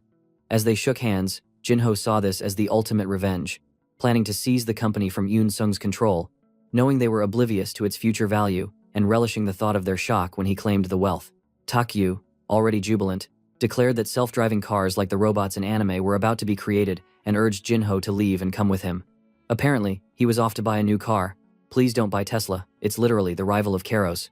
Thank God the group headed to a BMW dealership. They are chatting about Kairos's groundbreaking work. Taekyu even asked if they were the only ones who knew the era of AI cars was coming soon. While Hyunju said she was going upstairs to grab a coffee, the boys decided to check out the cars downstairs, lingering in a corner of the BMW dealership. Two salespeople noticed them, assuming they were broke kids just fooling around, with no money to buy anything. Jinho, curious, wondered aloud how much one of the cars cost, and Taekyu admitted he had no clue. One salesman started to approach, but his spiky-haired colleague advised against it, pointing out the ridiculous car they arrived in, suggesting they were just high schoolers not worth bothering with. Still, the new salesman insisted it would be good practice, even if they were gawking at a banana-shaped fancy car. Its look ugly in my eyes. Taekyu asked if their self-driving system would soon be in all cars, and the new salesman approached, asking if they liked anything and offering a test drive. Jinho, humbly, said he didn't know when he'd ever afford such a car, but the salesman encouraged him, noting he was young and might become a client someday. Shit. Was Jinho acting down to earth when he is rich as hell? Jinho appreciated the salesman's upbeat attitude as he described the Series 4 convertibles. Taekyu jokingly suggested buying a few cars, but Jinho said they'd attract too much attention. The salesman found their rich kid act amusing, thinking it lightened his day. Jinho pointed to a sleek black car in the corner, asking to see it, and the salesman explained it was the flagship model, the brand's top-tier car, packed with the best technology to showcase their excellence. Jinho, sitting inside, remarked on its spaciousness and asked if it could be taken home today with a signed contract. The salesman confirmed the white and gray models were available and quoted the price at $139 million. Jinho, initially shocked, was reminded by Taekyu it was won, not dollars, and admitted it was more affordable than he'd expected, never imagining such a car could be within reach. The salesman, smiling, thought they were really committed to their play-rich game. Jinho quietly pulled Taekyu aside, asking for $150 million to buy it quickly. The salesman, still skeptical, mused that the day these kids actually bought something would be wild, while Taekyu handed over his card, warning Jinho to repay him when dividends came in, then declared he'd take a car too, the BMW with golden doors.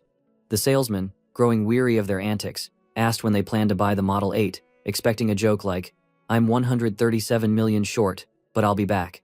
Instead, Jinho pulled out Taegyu's black card, instructing him to charge both cars immediately. The salesman looked at the card that somehow now sparkled with golden light. At that moment, the legendary sales king, Kim Do-yoon, awakened. His quote is, "Every customer like a potential VIP." As he headed to prepare the contracts, the spiky-haired colleague asked if they were getting the cheapest model and financing it over months, unaware of the massive sale just secured. The salesman told his colleague that Jinho and Taekyu had selected the flagship and lead models, not the budget ones, and the card was already approved, shocking his buddy as he rushed off. Meanwhile, Taekyu stared at the car, realizing it wouldn't be easy to make this car as pretty as Kumi-chan, but Jinho could only beg him not to ruin the car again. Taekyu then noticed another car and asked Jinho when he'd repay the 100,001 he'd borrowed. He meant the cash Jinho needed for a date with Yuri, and just then, Ellie showed up, playfully probing about this girl who required 100,000 won for a date. Taekyu, adding fuel to the fire, revealed that the CEO of OTK, aka Jinho, even went to her house, piling on Jinho's embarrassment. Ellie smirked like a sly gremlin as Hyunju arrived, asking if they'd chosen their cars. Jinho said he was getting the Series F, but Ellie teased that it might be too big for him.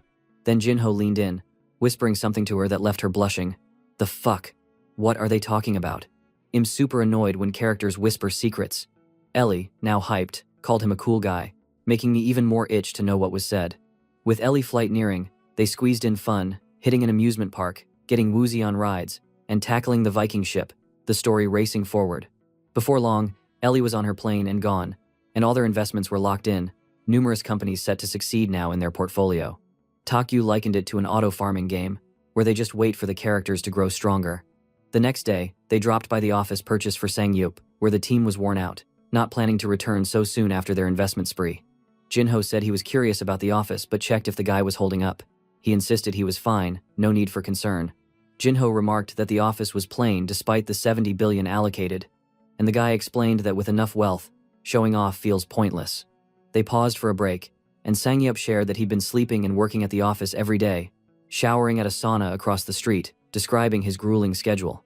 Jinho, stunned by his drive, urged hiring more staff to avoid working himself to death. Jinho volunteered to assist with hiring and asked if Jinho knew Jung Gi-hong. Jinho said yes, noting he was unemployed senior and could be a solid addition, but stressed that any interview had to stay confidential to keep the school from buzzing by the next day. Sangyup then questioned the logic behind their company choices to invest in, as some investments seemed smart while others felt utterly wild, covering local and global markets, industries, and even the face it. Unable to crack Jinho's strategy, Sangyup pushed for clarity. The more he analyzed, the more he see no direction or strategy in these investment. It's like the investor isn't even human. Damn, guys. T's senior is legit have 180 IQ. Jinho opened up, revealing that the final calls boiled down to rolling the dice and making bold picks. Hearing that nonsense, the senior could only shocked. Jinho laughed off the dice rolling comment, explaining that he wasn't serious and had actually pored over countless data sheets from various companies, carefully selecting those with growth potential, even if the odds were low, hoping just one would hit it big like a pot of gold. Sangyup agreed, marveling at Jinho's genius and intuition, which seemed to outshine everyone else's. Jinho, brushing off the praise, told him to quit sucking up, noting that his decisions often defied logic, appearing almost supernatural to others. When Sangyup asked how much money they had left, they told him 6.7 billion, and Sangyup eagerly asked to use it, claiming he had ideas for investments that could pay off big.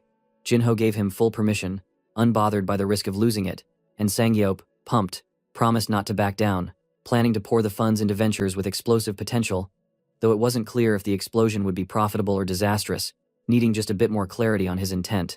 But hey, I do believe 100% for Senior Sangyup.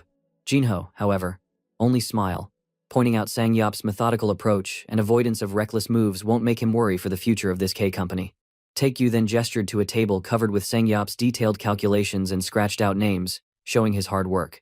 They both panicked, and Jinho said, "Let's pretend not to know it," even though that list contained their recent investments. A few days later, Yoon Sung negotiations wrapped up, with the price dropped from $100 million to $88 million, officially adding Karos to their portfolio. The two girls wouldn't leave Jinho alone, with Ellie saying she missed working near him, while Taekyu was off buying VR gear and diving into virtual fun.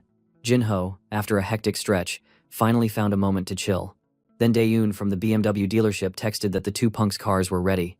Taekyu asked which one they'd use, and Jinho, calling him a punk, said they'd obviously pick this one to fetch his mom, as her new house was complete, and it was moving day. When he showed his mom the new car and said he would give it to her, inside the car, she jokingly asked if it was a spaceship, and Jinho said it was a gift to spare her subway rides. She worried about the cost to buy an imported car, but he lied, saying he got a great discount, though he'd paid cash with his own money. "No, dude. You literally borrow it from your otaku friend." Taekyu then revealed his gift, a house fully equipped with Samsung appliances. His mom, hesitant, questioned if she could accept such generosity from Taekyu but sat down, moved by how well both boys were doing. Jinho then announced he'd spend a year traveling the world to study with Taekyu, who was completely caught off guard by the news. "The hell, why should I come with you?" he said. "Man, sometimes this story just flies, and sometimes it drags its feet for ages. But here we are, the airport again. You might be thinking, no way, they're leaving already? Nah, it's been a whole year since their epic journey, and now they're suddenly back in Korea out of nowhere, just like that." Guess the author wanted to show that Jinho actually enjoyed some of his cash before hustling again. Taekyu was hyped, bouncing around because he finally touched down in Korea and could get his hands on black bean noodles again. Dude had been dreaming about it like it was the holy grail of food. Meanwhile, Jinho picked up his phone, preparing for something wild, heading back to college to finally graduate. He thought it was a little nuts, but he promised himself he'd wrap up his degree, no matter how absurd it sounded after all he'd been through. As he arrived at college, Yuri appeared, waiting for him with her classic smile, teasing that she'd probably have to fix one of his problems again. They didn't waste any time. They were already finishing registration and walking right out. Jinho barely got a word in before Yuri linked arms with him and insisted that she needed to explain stuff over lunch. She gave him that look that meant, "Don't even try to wriggle out of this one." Heading toward the parking lot, they strolled over to his shiny new sports car. Yuri eyed it suspiciously, asking if it was his. He laughed, saying it was Taegyu's, mostly because his friend never left the house anyway, so he might as well let someone else drive. The fancy ride rolled them all the way to a super nice omakase spot. You already know it wasn't cheap. Yuri insisted the meal was on her this time, as a thank you for always picking up her calls and keeping her company when things felt lonely. She was practically glowing, telling him that the Samsung stock kept rising, and thanks to his advice, she was making a killing. He remembered telling her to hold on to that stock, not to panic sell, because the price would soar soon. Curious, Jinho asked how much she raked in, remembering that last time she only had 20 shares. She claimed it was at least 100 million won, but after hearing his advice, she'd bought 30 more, so the profit way beyond that. Jinho grinned and gave her props for being so gutsy. She made that money because she took the risks. But Yuri noticed something. Last time, he'd freaked when she said she had 20 shares, but now, when she mentioned buying 30 more, he didn't even bat an eye. To her, that was proof he'd changed a ton in just a year. Jinho waved it off, saying nothing wild happened, just tested some things here and there, no big deal. Then, she leaned in to ask about orientation and the freshman party. He shot both down, saying he had a trip to Hong Kong coming up. Curious, Yuri wanted to know what was up. He shrugged, saying he was just there to hang with a friend and meet new people, and she should come with too, have some fun for herself. He basically laid it all out there, like he was about to go see another girl in another country, straight up savage. A few days zipped by and then, chaos. Taegyu, the otaku, lost his mind, hollering about some crisis.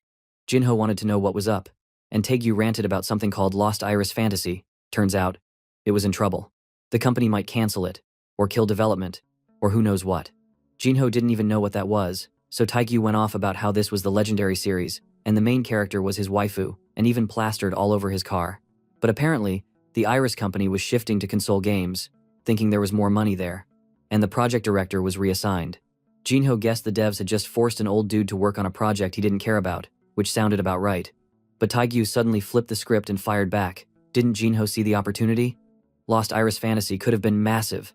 Jinho said he didn't get any of those glowing signs, but Taegyu refused to be swayed. He was dead set on putting their money into the project, saying they should give Old Man Shu whatever he needed to finish Lost Iris Fantasy, a tiny 100 billion won investment. Jinho was shook, saying he'd lost his mind, but Taegyu dropped a truth bomb. What's the point of having all this money if you never blow it on what you love? It hit Jinho. Maybe the otaku knew what money was for better than he did. Instead of locking it away, Taegyu spent it on his passion without a second thought. Jinho finally relented, telling him they'd bring it up with Sangyup, and the otaku nearly fainted from joy, screaming that he would save his wife. Not a moment of peace, Jinho got another call from Yuri. This girl? Wouldn't give up, ever. She wanted the details on Hong Kong and when he was coming back to campus. He told her he'd be there tomorrow for class, and she was already asked to meet up again. Yuri said a guy in their department wouldn't stop pestering her, and she needed help. The whole time, Taegyu was eavesdropping on the conversation, obviously enjoying the drama. Soon enough, the day for Jinho to return to university after 3 years finally rolled around. Professor Kim Myung met him, telling him, in his own blunt way, that if Jinho hit any trouble, just call him. Even though the best he could do was take him out for drinks. At least the dude was upfront about being useless. Jinho thanked him and then revealed he'd brought a gift, a framed signature from Chase Southwell. The professor straight up froze when he saw it. Chase Southwell was the CEO of Golden Gate, a rock star in the finance world, and the prof was a huge fan. Jinho flashed back to a week earlier, when he'd been in Hong Kong. Out of the blue, Chase Southwell had invited them to meet. At first, Jinho couldn't figure out why. Then it dawned on him, come on, they just made nearly $10 billion from his invested company in a single year. Now, there Jinho was, strutting around, billions in the bank, still making moves like he was poor or something. In the swanky Golden Gate conference room, Chase rolled out the red carpet for them, offering non-stop compliments about their genius knack for picking massive winners. He said with OTK's record, they'd easily hit another $10 billion soon, and Golden Gate wanted to team up for the long haul, and that's why he wanted to talk with them. Back at the university, Jinho asked if the professor wanted to accept the present, and the answer was the quickest hell yes, with great resistance. Of course. A little while later, Jinho found himself slumped over inside a classroom, utterly wrecked by a hard investment theory. It hit different from real-world hustle. He was used to flipping assets and making money, but sitting in a lecture? That hurt in a whole new way. He started to wonder how he ever thought this would be helpful. Then, a couple of dudes showed up, telling him not to sweat it because apparently, none of them understood either. Right then, a whole squad of faceless girls gathered around, whispering and started talking to our boy, but the other guys hushed them, arguing that they'd started the convo with him first. Jinho wasn't interested and shut it down quickly, telling them he had lunch plans with Yuri. His friends, all fired up, begged to tag along. Out in front of the school, while he waited for Yuri, one of his friends poked him, asking if he was still in touch with that lawyer from last time. That question flashed Jinho back to a sharp Ellie memory. She'd grilled him about whether he'd be strolling through campus with that Yuri girl again, and Jinho had gotten all flustered, insisting he'd never do that. In reality, he just told his friend Ellie had gone back to Hong Kong, so not much contact these days. But right there, his focus snapped back. He spotted some slick-looking dude grabbing Yuri's arm. The guy's name was Cha Myung-ho, apparently some big shot's son. The family owned a whole fried chicken chain. Jinho wondered if they'd gotten close, but then heard Myung-ho awkwardly invite Yuri out for food, probably chicken, which was just lazy if you thought about it. Yuri barely hid her annoyance, telling Myung-ho not to talk to her so casually because he didn't even know her like that. But the dude didn't quit, kept pushing harder. That's when Jinho rolled up, staying chill and saying Myung-ho should let go. Myung-ho got all defensive, wanting to know who Jinho thought he was. Jinho introduced himself like the boss he was, a senior in the business department. Hearing his name, Myung-ho just shrugged, said he'd never heard of him, and told him to get out the way since he had plans to eat dinner with Yuri. But Yuri shot him down for good. repeating she wasn't interested. As realization clicked, Jinho figured this must be the annoying guy Yuri kept complaining about. He told Myungho it was too bad, but he and Yuri already had plans. Myungho instantly got salty, asking why Jinho was smirking. Jinho didn't sweat it. He just threw an arm around Yuri's shoulder, giving Myungho a wave as they walked off. The clown stood there, stunned, hand on head, looking like he forgot what planet he was on. Before they could get away, though, a hulking guy with a jaw sharp as a brick, known as Juan, the senior, came. This dude looked ready to body slam someone. Juan tried to play the senior card, stepping up and asking Jinho what his deal was to annoy Myungho. But Jinho kept his composure, shooting a look that made even Juan flinch a bit. The crowd around started buzzing as it looked like this was about to go into chaos. But then Myungho surprised everyone by telling Juan to cool it. He told him Jinho probably already figured it all out, so there was no point. Juan started sweating, clearly rattled, and then just mumbled that he understood before backing away. Everyone murmured about how wild it was, realizing even Juan didn't want to mess with Myungho. Then the truth comes out. Juan was sucking up to Myungho since their own family's fried chicken business went down after crossing that guy's dad. So now, he tried his best to be one of Myungho's lackeys. Yuri then showed Jinho some texts from Myungho, and it was wild. This creep had been messaging her all hours, even in the middle of the night. The situation was so bad, even Myungho himself was fuming in the background, promising revenge and wondering what made Kang Jinho act like a boss. Fast forward to that night, the crew packed into a little bar, not even thinking about the chaos from earlier. They were just there to drink, hang out, and maybe laugh about the drama. Suddenly, Suna walked in. Yeah, that Suna, sashaying up and asking how Jinho was doing. He answered super chill, showing he wasn't fazed at all. Even his friends wondered if they'd sat at the wrong table this time. But then the door flew open, and in rolled the clown trio. Myungho, Ju-an, and an annoying girl who was all over Myungho. She talked about Jinho's car last time, talking trash about the stickers plastered on it, but then quickly flipped and gushed about how Myungho drove a real man's car. She spotted Jinho and immediately started drama. Calling him out loud enough for the whole bar to hear, Myungho swaggered over, acting all casual and acting like running into Jinho was some grand fate. The clown dropped the bomb that he'd heard about Jinho's family going bankrupt, saying that must be why Jinho left school. But Jinho brushed it off and said, yeah, they went broke, but by some fluke he'd made it back. Not missing a beat, Myungho reached for Yuri's shoulder again, and she told him off, telling him to stop it. Trying to play it down, Myungho told her to forget what happened, but Jinho went savage. He asked Suna if she thought guys who got rejected but kept pushing were pathetic. Suna agreed, which made Myungho's face go red. He looked ready to explode. Myungho tried to save face by saying he'd give Jinho 1,000,000 if he needed money so bad, but Jinho cut through the nonsense, told the guy to just sit down, then flipped it, and said if Myungho walked out that second, Jinho would double it, offering 2,000,000 won. The annoying girl thought Jinho was just bluffing. Even Myungho said how stupid Jinho was to try to show off money in front of him. But Jinho suddenly acted shocked and wondered if Myungho really thought he would give money just to make him leave. All the other people laughed, and Myungho felt super ashamed. Suddenly Myungho lost his cool, smashed a bottle on the floor, and called everyone's attention. The dude threw down a crazy challenge. Whoever between him and Jinho could put more cash on the table in 2 hours would win. And the loser? Out of school, for good. Old school drama. Myungho was convinced Jinho's confidence was just fake bravado, and figured this was his chance to watch Jinho fall flat on his face. He kept looking Jinho, asking why he was so quiet. Was he getting scared now? But Jinho just grinned, said he was in. Suna stared, shocked. Jinho's friends begged him not to get involved in something so childish, saying it would only wreck his reputation if it went south. But out the door, Myungho and his crew went, and he shot back that he'd take things seriously. Jinho shrugged, smiled at others, and said he had a secret. To be honest, he had a couple billion to spare, so whatever. Dude, this guy is so dumb. Isn't he trying to keep low-key and not wanting people to know he is rich? What the hell happened now? Soon after, the bar was shut down for a special event. Everyone had to cough up their phones. For real. Is this some kind of secret meeting or something? The two finalists sat at a table, and Myungho explained the ground rules. 2-hour limit. Any liquid cash or foreign currency counts, but no checks or funny stuff. Jinho played it cool. Blondie kicked it off by slamming 5 million down, flexing hard. Yuri was there, looking pretty, just watching. Jinho's friends were still sweating for him, but Jinho casually dropped the same, plus another 150,000 won he had chillin' in his wallet. Myungho scoffed, then really turned up. He slammed 100 million on the table. Boom. One guy even said it's his first time having ever seen actual stacks of bills like that in real life. Yuri just watched Jinho's face, a faint, knowing smirk on his face. Jinho's friends tried making him back out before he lost for real, warning that leaving school would be the ultimate humiliation. But Yuri? She was chill. She had a feeling Jinho was gonna win. Myungho, never missing a chance to swagger, told Jinho to get on his knees now, and he'd forget any of this happened. Jinho didn't even glance up, just said, "The time's 2 hours, right?" Suna, in the back, still couldn't figure out why he was wasting time with this nonsense.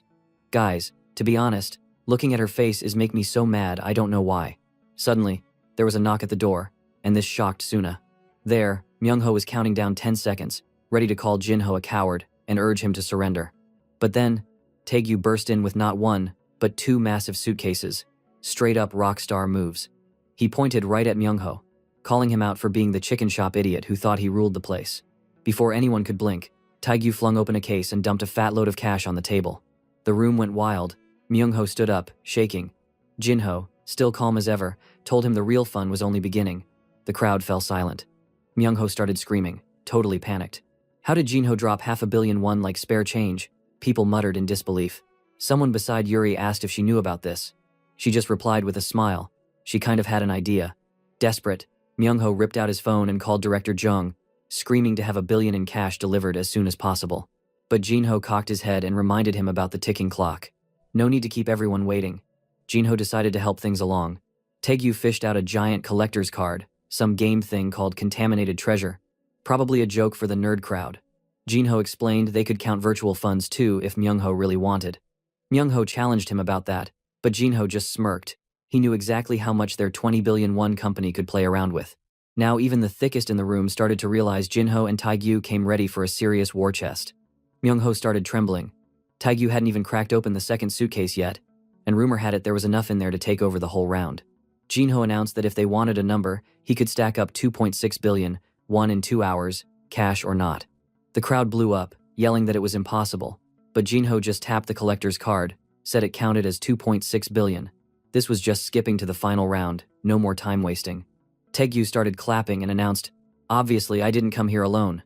That's when the doors swung open. Suna, soon to be the queen of regret, was about to really learn the truth. Jinho wasn't broke anymore. She'd be wishing he'd take her back. Too late for that. Bitch. Just picture it. Ellie Kim on one side, Shin Yuri chilling on his lap, and Jinho in a Ferrari, shouting goodbye forever to this clown girl. For now, back in the present, Jinho's mind flashed to earlier that day when he'd teased Suna at the bank for a loan. She blew him off, but Yuri always trusted he had a plan. He wouldn't step into a high-stakes bet with nothing up his sleeve. Suna didn't buy it, convinced the son of a fried chicken definitely had more. But what Suna didn't know was that Jinho had already dropped a casual request for a small favor to Sang Yeop. Suddenly, outside the bar, crowds gathered and word spread. $5 million was there. Golden Gate bankers, yes, real-life investment pros, marched in carrying stacked briefcases. Even security showed up to hold off the rubberneckers. Jinho calmly tallied up the stashes. "That's 6 billion won in total," he said. Shrugging like this was pocket change. Myungho gaped, totally lost. He couldn't believe how this nobody could suddenly summon the full power of Golden Gate and haul in so much money, like flipping a switch. Everyone tuned in as the clock counted down. 10, 9, 8. Yuri shouted, 5. At 3, Suna had that "I made a huge mistake" look. At 1, Myungho fell apart, clutching his chest and yelling at the ceiling, having a full-on meltdown. Taegyu added insult to injury. He roasted Myungho dad's chicken business, griping the chicken always came up 9 instead of 10 as the ads. Jinho just shot him a look, like, "You are the dumbest person I ever see." Then Jinho asked Myungho if he needed directions to the dean's office to file for a transfer. The kid just broke down, clutching his head. Jinho turned to the Golden Gate crew, cool as a fuck, and told them to pack up. The show was over. Then, with a smooth flick, he showed them 1 pack of the money, telling everyone dinner was on him. Cash flew like confetti, people cheered, and even the most skeptical girls in the corner started paying attention. After the party ended, Suna, wide-eyed, pulled Jinho aside, desperate to know how he made it all happen, how he was suddenly surrounded by fancy investment people and rolling in cash. Jinho just shrugged, said his otaku friend had crazy money. Well, not a total lie. But then he smiled, and said he himself had even more. And with that, he strolled out the door, leaving everyone stunned, and letting Suna sit in her confusion forever. Bitch, serve you right. True, Chad move. Never waste a dime on a girl who ditched you in the past. I love Jinho for real. Sometime later, at their usual spot, Sang Yeop was putting away enough food for 3 people, laughing that he wished he'd seen the faces of everyone at the bar after that crazy showdown. Taegyu, still buzzed, said it was so epic, He actually hit pause on his game just to watch things go down in person. Over the last year, people were talking about Sang-yup everywhere. He'd always been known as a smart investor, but now, running the company behind those legendary deals, he'd shot up to minor celebrity status. It was getting wild. He couldn't even keep his phone from blowing up. If one more person leaked his number to outsiders, he joked he was going to lose it for real. He eyed Jinho and finally asked why he'd been called here. Jinho just poured a shot, saying he missed him, but then got serious.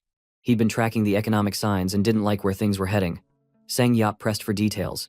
But Jinho just said that in the long run, the startups might be fine. But when he gave the signal, they needed to liquidate everything and get that cash, no questions asked. 2 weeks into the new semester, thanks to Yuri taking care of a lot things, Jinho was sliding through college life like nothing changed, well, except for all the stairs. Ever since the suitcase stunt, everyone kept sneaking glances. Even that weird girl with ugly face stopped him to say he looked cooler now, acting like she'd had a crush from the very start. She elbowed his arm and tried to set up a coffee hangout, but he shrugged her off pretty smoothly, saying he quit coffee for his health. She pivoted to food, but he claimed he didn't eat anymore. Finally, he just asked what was up with her acting all different and trying so hard, when she could just be herself. Storming off, she crossed her arms, promising he'd fall for her eventually. This stupid girl is boiling my blood, guys. Jinho then just walked out to the parking lot, headed straight for his Lamborghini. No more borrowing Taegyu rides, he'd finally got one for himself. Yuri, waiting by the car, teased if he had bought it with company money. He said it was Sang-yup's idea for better public image or whatever, not that he cared much about flexing. Yuri mentioned the rumors flying around about him splashing cash and showing off supercars. Jinho brushed it off and told her not to worry. She nodded, saying she trusted him, but now she needed a joyride whether he liked it or not. Cruising down the road, air conditioning blasting, Yuri got a call from her dad. It was short. When she hung up, Jinho asked who it was. She replied that her dad was heading to the UK for a business trip. He pressed her. Was something special up? She explained there was going to be a big vote, Brexit, where the UK might leave the European Union. Apparently, it's this thing that happened a while back in 2016 when the UK left the European Union, guys. Back to the story. She didn't know the details herself, just that it was going to affect a lot of money people.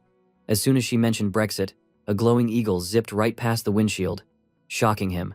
He completely blanked, staring forward until Yuri yelled at him to focus before he crashed. My boy, for real, couldn't that eagle have picked a better moment? Our boy almost got cooked. Jinho saw the vision. The UK leaving the EU. He snapped back, asking what kind of work her dad did. Yuri told him he handled fund investments, pretty high up actually. Instantly, Jinho told her he had to run, emergency. She already knew the drill. Every time they hung out, something came up. Wait, is Yuri the lucky charm for Jinho though? He always sees the eagle with Yuri. The next thing we know is that she was left at home as Jinho took off again. But Yuri can't do anything because Jinho always left with a smile on his face. In the car, Jinho already calling his people to pull every scrap of data about Brexit and get it to him right away. Back home, Taegyu was online, scanning comments about their company. Since the news broke about OTK investing in the near-bankrupt animator, people everywhere are praising him as a true otaku. But looking at our boy, Taegyu brought up Brexit, wondering why he so insisted when every expert in the news was saying the UK would probably stay in the EU. But Jinho wasn't buying it. He said experts say whatever keeps them rich, don't trust the television with the real money moves. He broke it down simply. The EU was a group of European countries, but the UK was never tight with them to begin with. They didn't even bother using the euro. The EU wanted to force some laws on them, and the UK basically said, hell no. The problem is, this is going to cause chaos. Some stocks are going to crash, others will shoot way up. Now, that's the kind of short-term opportunity where you can make a lot of money. The key, though, was that there was a set deadline, the 23rd of June. So he can bet money without wondering when it's going to happen, like the Samsung Galaxy Note accident. Jinho grinned and said it out loud. Time to thank the British Empire. They're about to hand us free money. Suddenly, scene switch. Airport. Ellie just arrived, missing Jinho like crazy. He asked about the UK. Then Hyunju said she talked with the UK Golden Gate branch as he requested.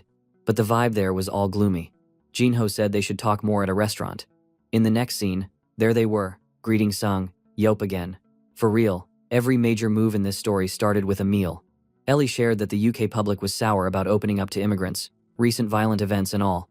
Jinho immediately predicted that this made a leave vote way more likely.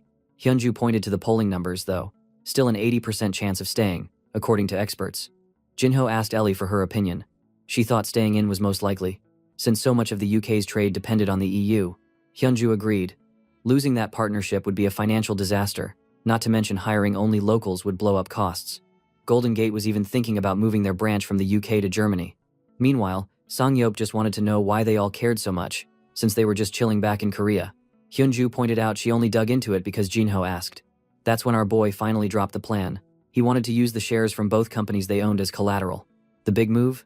Taking out a loan for trading the Brexit, all in. At that moment, Ellie jumped up from her seat like she saw a ghost and asked if Jinho had straight up lost his mind. Jinho just grinned, told her he had, and said he was putting everything on the UK, leaving the EU. That made everyone stop breathing for a second. Even Hyunju, who could keep a poker face better than most, demanded if he realized just how crazy this was. She asked him if he had any clue how massive of a play he was planning. Sang-yeop agreed, saying with all the market signals pointing to the UK staying, betting everything on them leaving was basically playing with fire. If they do a wrong move, everything they build is going to collapse in an instant. But Jinho didn't back off, even a little. He pointed out that the vote hadn't happened yet, so the future was wide open. He said everyone thought staying was the safe choice, but he didn't buy it. People never act as rational as the numbers suggest. And with that, he told them about his future vision, plain and simple. He just knew the UK was actually going to leave. The team freaked out. It was too much, way too risky, and no expert out there was warning about an upset event like that. Jinho fired back that experts were the worst people to trust anyway. Ellie argued that it wasn't just the finance geeks. Even the media, and anyone with a brain, thought the UK would stay. But Jinho explained they were missing something. The Leave vote crowd was quiet, conservative, and off the radar. But on voting day, they'd storm the polls. Hyunju insisted that when there's cash on the line, people usually choose stability. But our boy cut in that this vote was about politics, not logic. That stuff gets real weird, real quick. Jinho didn't want to debate all night. He dropped a folder in front of each of them. It was a full-blown plan, with numbers, backup plans, and the whole outline strategy. They stared at the folders like he'd dropped a bomb on the table. He told them to trust him, the vote would pass. If they followed the plan, everything would work out. Hyunju practically groaned, saying it was too dangerous. Ellie wanted to know why Jinho kept risking it all when he could already retire. Jinho shrugged. People always asked him that. Ever since he and Taegyu first struck gold, he'd always given the same answer. He just loved making money, chasing the next big opportunity, and no amount was ever enough. Sang-yeop was still shook. He reminded everyone of the winter 2 years ago, when he'd lost everything. One bad call, and he was rock bottom. But our boy just turned around and said even if they lost it all again, they'd just build it back, no sweat. That snapped Sang-yeop out of it. He realized he'd been getting soft, playing it safe too long. If Jinho truly believed in this, he was in for all of it. Hyunju threw her hands up, saying resistance was pointless if his mind was set. Taegyu gave a short, firm nod. He was in too. Ellie looked nervous, but she promised to help in every way she could. Inside, Jinho knew everyone probably thought he was a crazy gambler. But after this, they'd changed their mind. After all, he got the Eagle message as his cheat code. With everyone on board, he said it straight. It was time to make some money. That marked the start of one of the wildest moves ever made in the investment world. Meanwhile, over in the UK, in the nerve center of the currency exchange, OTK's reputation was spreading fast. Those wild startup investors were suddenly flooding billions into Forex. Word on the street was they'd wrangled up $10 billion in cash. Everyone in the London market recognized their name from blowing up during the exploding smartphone disaster, and now, they were playing on a new level. Crazy returns if this gamble landed right, possibly turning $10 billion into $100 billion. The risk management folks at the banks and exchanges were losing their minds, watching all those flashy trades pouring in. They thought OTK just played with startups. Nobody saw these foreign currency bombing coming. Even the analysts wanted to know what the heck they were doing. Were they crazy or what betting on UK leaving EU? At home, Taegyu came through with the real talk with Jinho. He explained it in gamer logic. If you took $1, you could buy 2,001. If the rate suddenly became 4,001 per dollar, your cash just doubled for doing nothing. $1 becomes 2. The plan was to short the pound hard, bet on it crashing, scoop up the profit. Jinho gave a history lesson on George Soros, the man who basically broke the British pound doing the same thing. Soros was a guy who pulled the same move, betting against a country's currency, and now it seems our boys want to do the same. He laid out the red and blue scale.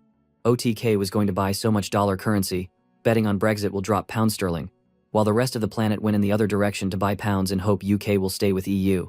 At the same time, bankers all over the world received news that OTK was betting Brexit would cause the pound to decline. They all laughed and chose to do the opposite. They only had one thought. OTK was going to go bankrupt this time because of their crazy, stupid move. Back to Taegyu. He said it was suicide. Soros went against one country.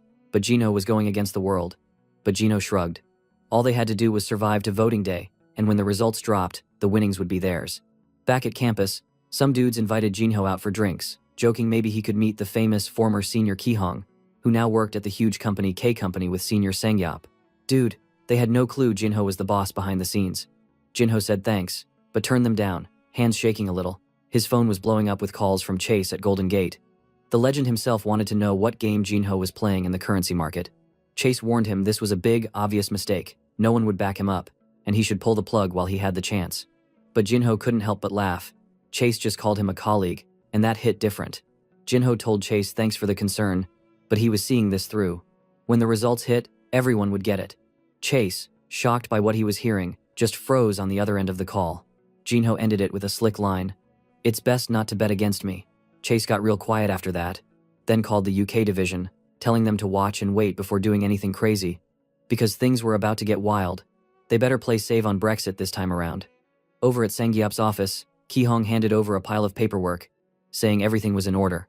Sangyap wanted his opinion, and Kihong just stared at the numbers, saying this was nuts, then slipped out, saying he trusted the guys upstairs and didn't want to lose his job. Hyunju was on speaker asking if even Sangyap thought this whole thing was insane. Sangyap told her, what they did before? That was child's play compared to this. They were betting 1.1 trillion won with a single click. Basically, they are betting all the money they have in a single trade. In the end, he chose to believe Jinho, saying it'd all work out if Jinho said so. But even as he agreed, Sangyap was shaking so hard he could barely hold his phone. Then, the big moment came, voting day. Television reporters everywhere said turnout crushed expectations. Early numbers had the Remain vote at 60-40 for leaving. That meant OTK was getting hammered. Taegyu started freaking out, but Jinho almost seemed bored, telling him to chill because you never know till all the votes are counted. Only trouble was, there were 7 hours left to go. Now, doubt started to gnaw at Jinho, making him wonder if his vision this time had failed. He stood and announced he was heading to class.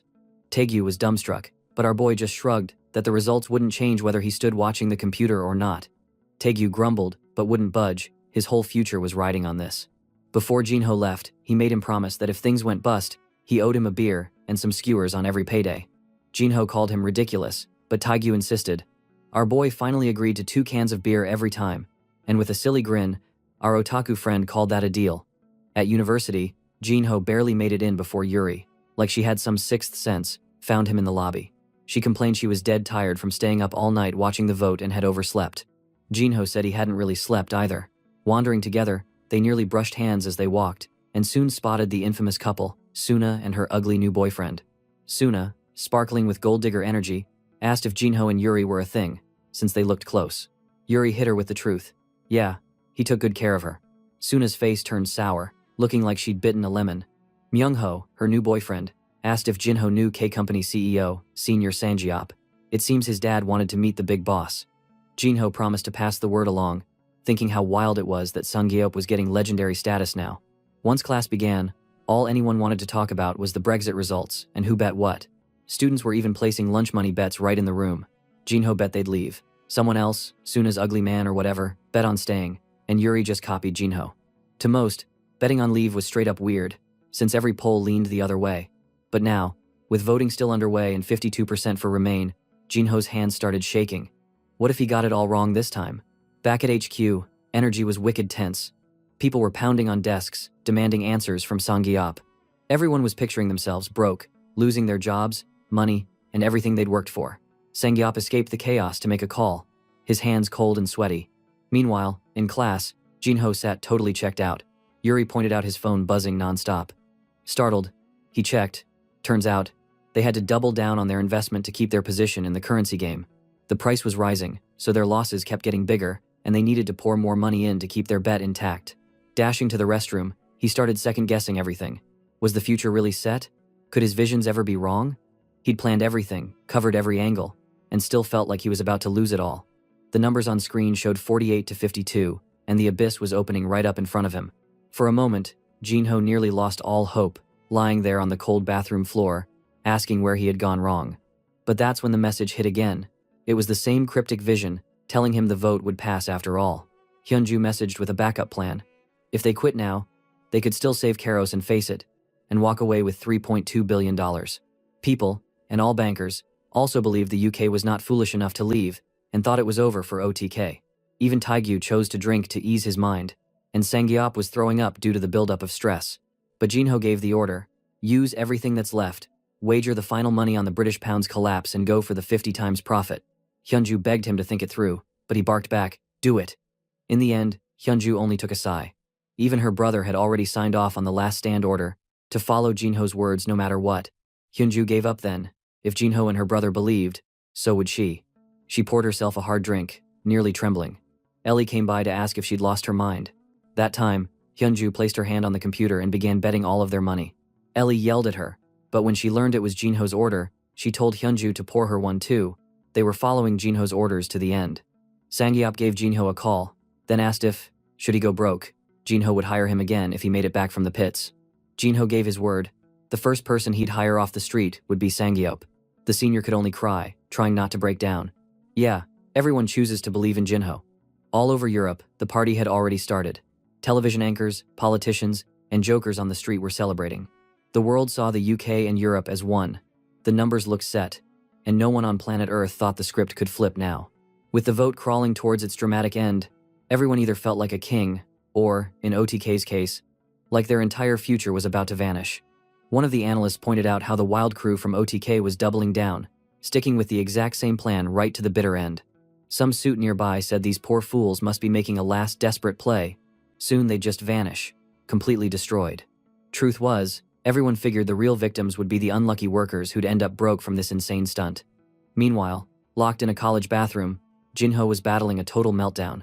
Doubt clawed at him. Maybe that last vision was nothing but a daydream. Maybe this time, going up against the whole world's money had been a huge mistake. Every breath felt heavy. He didn't even have the guts left to check the news. The only noise he heard was his phone ringing somewhere in the distance, absolutely losing it. Then, suddenly, a voice piped up. It's over. Jinho looked up and saw Suna walking by. She asked what he was doing there, and Jinho felt so lost he barely knew how to answer. She turned to leave, but then paused, turned back, and casually dropped the bomb. You won. Jinho blinked, dumbfounded. What? Suna just repeated. You won the bet. The vote flipped. The UK's leaving the European Union. He asked her to say it again, like he'd misheard. But it was real. Across the world, stunned analysts stared in silence. The entire room in the UK was frozen, faces hidden by hands and crumpled papers. The news anchors couldn't get a word out. For a second, the world actually stopped. And then, all at once, the otaku lost it, already busting out champagne, screaming so loud it could probably be heard across Seoul. People everywhere sprinted around, frantically trying to dump British currency. Even the smug financial bankers who previously thought they would win and OTK would go bankrupt are now in shock. They bet too heavily on the pound gaining value, and now they need to take a loss and start selling pounds to survive. The only ones on the other side of that trade? OTK. His mind trembling in shock. Was all of this OTK's play? Is OTK going to be the new Soros in the financial world? The entire system started to collapse. Alarms blared, and some poor broker was begging the world to halt the sell-off, but it was way too late. Back in the hallway, Suna tried to read if anything was wrong, but all Jinho could do was stand up and thank her, saying it was nothing. Everyone else outside was living through a disaster, but Jinho just walked through the chaos with total calm. His phone absolutely exploded with messages, the kind of notifications you only see if you hit the jackpot or blow up the world. Overwhelmed, he just turned it off, ducked into a phone booth, and called the one person who actually mattered, his mom. She answered, worried, and asked why he wasn't calling from his phone. He just said he missed her, keeping his voice as normal as possible. A little before that, over at K Company, everyone thought it was over for real. People were ready to apply for jobs anywhere, and Sangyup was practically foaming at the mouth. Even after the results, nobody could process that anyone would risk a whole company like that on the foreign markets. But then, reality set in. Hyunju slumped in her chair, drained, barely believing what had happened. Ellie could only mutter in shock. She stated everything is the same as Jinho's word. In Golden Gate's office, someone came in needing a word with the president. The man himself just sat thinking, finally seeing Jinho for what he was. From the report he got, the pound's currency is down so bad, and chaos erupted all over. People even demoed to urge the country to re-vote. Chase just taking a big breath. Jinho wasn't just a talent, he was a straight legend now. After what happened, there was no shot at him staying under the radar. This was history, and Golden Gate had missed their shot to pair up with him. The president ordered an emergency call. They were going to expand their Korea office. If they couldn't beat Jinho, they'd just have to join him. The next day, after the dust settled, OTK's crazy plays closed out. Company's value shot up to 5.9 trillion won, and OTK itself skyrocketed to 45 trillion won. That's $34 billion, bro. It clicked. They just hit 10% of Elon Musk's money. World domination? Coming up, baby. Jinho stared at the numbers, struggling to believe it. Taegyu just laughed, crowning Jinho the new richest person in Korea. Jinho was sure it wasn't real. The CEO of Samsung had 20 trillion won for sure. But as he crunched the math, he realized there was a chance he'd just beat that man up. He couldn't accept it. No way that old Samsung shark didn't have more cash hiding under the rug. All over the city, restaurants buzzed with gossip about what just went down. Everyone else got burned, except for the damn OTK bastards. Some journalists started putting it together, hammering out a headline about the Beast's attack, the company that came out of nowhere and destroyed the entire European financial market. OTK's crew became infamous overnight. Of course, when you make $30 billion betting against the world, people come hunting for you. Taegyu said it happened every time. Jinho replied, yeah, but this time they'd crossed the line for real. The streets even filled with protest signs. OTK, give money back to society. People in the UK straight up threatened his life if he visited. His friend even joked, congrats man, there goes one more country you'll never be able to enter. Right after that, Sangyup called, complaining about a swarm of reporters so thick he hadn't seen daylight since yesterday. You could hear 50 journalists shouting questions, cameras aimed like cannons. Even the financial news couldn't stop with the updates. Golden Gate was officially expanding in Korea. Jinho remembered Chase's last call, hinting about good news. Now the picture was clear. Chase had even appeared on national television, saying he had faith in Korean investors, and when Jinho teased him about never betting against him, the old man just replied, I'd never do such a thing. Golden Gate beefing up their Korea operation? That was Chase's way of saying, we're with you now. Jinho respected the move. CEO or not, Chase could pivot with the best. Taegyu wondered what would happen to all those Golden Gate employees overseas. Jinho guessed they'd probably be transferred to Korea. That's when Hyunju got called in for a major meeting. Chase told her she'd be running the expanded Korea division. Not just as another name on a door, but with full authority. All that, on top of being a legendary top university grad, New York wonderkind, Asia division chief, third largest shareholder of OTK with over 1 trillion won. In one move, she became one of the highest regarded executives in Korea. Wow, congrats to our badass sister. The next day, the moment Jinho arrived at the campus, he knew something was off. There was a huge pack of reporters waiting near the entrance, their cameras ready like sharks smelling blood. Jinho paused, totally confused. Why the heck are there reporters at his school? Is K-pop having a surprise concert? Or what? He searched the crowd for someone he knew, but before he could play detective, the reporters spotted him. Without warning, they swarmed him in a chaotic mess of camera flashes and loud questions. Someone with a big mic shouted his name, asking if he could give a quick comment. Someone else fired off questions about the investment and if he'd known anything about Brexit ahead of time. At first, Jinho totally blanked out. Why were these people screaming at him? Did his big moves finally get busted? Have they found out about him? How much do they know? He always figured a day like this would come, but he'd seriously hoped it would be, like, much later in life. He almost thought about running, but then a friend popped up, pushed his way through the crowd, and told Jinho to just act normal and be chill. That made him relax for a second, but then someone else yelled, asking about Sangyup, calling him a senior and wanting to know what kind of guy he was. Someone else insisted Jinho must have an epic story to share about CEO Park Sangyup, and even wondered if Jinho could call him live on the spot. Jinho realized what was happening. It wasn't about him at all. These reporters just wanted gossip on Sangyup, not on Jinho's own secrets. Suddenly calm, he shrugged and said, sorry, but he really doesn't know anything about all that. Jinho gave them a polite excuse about needing to rush to class and ducked out. He figured there was no reason to give even a tiny clue right now.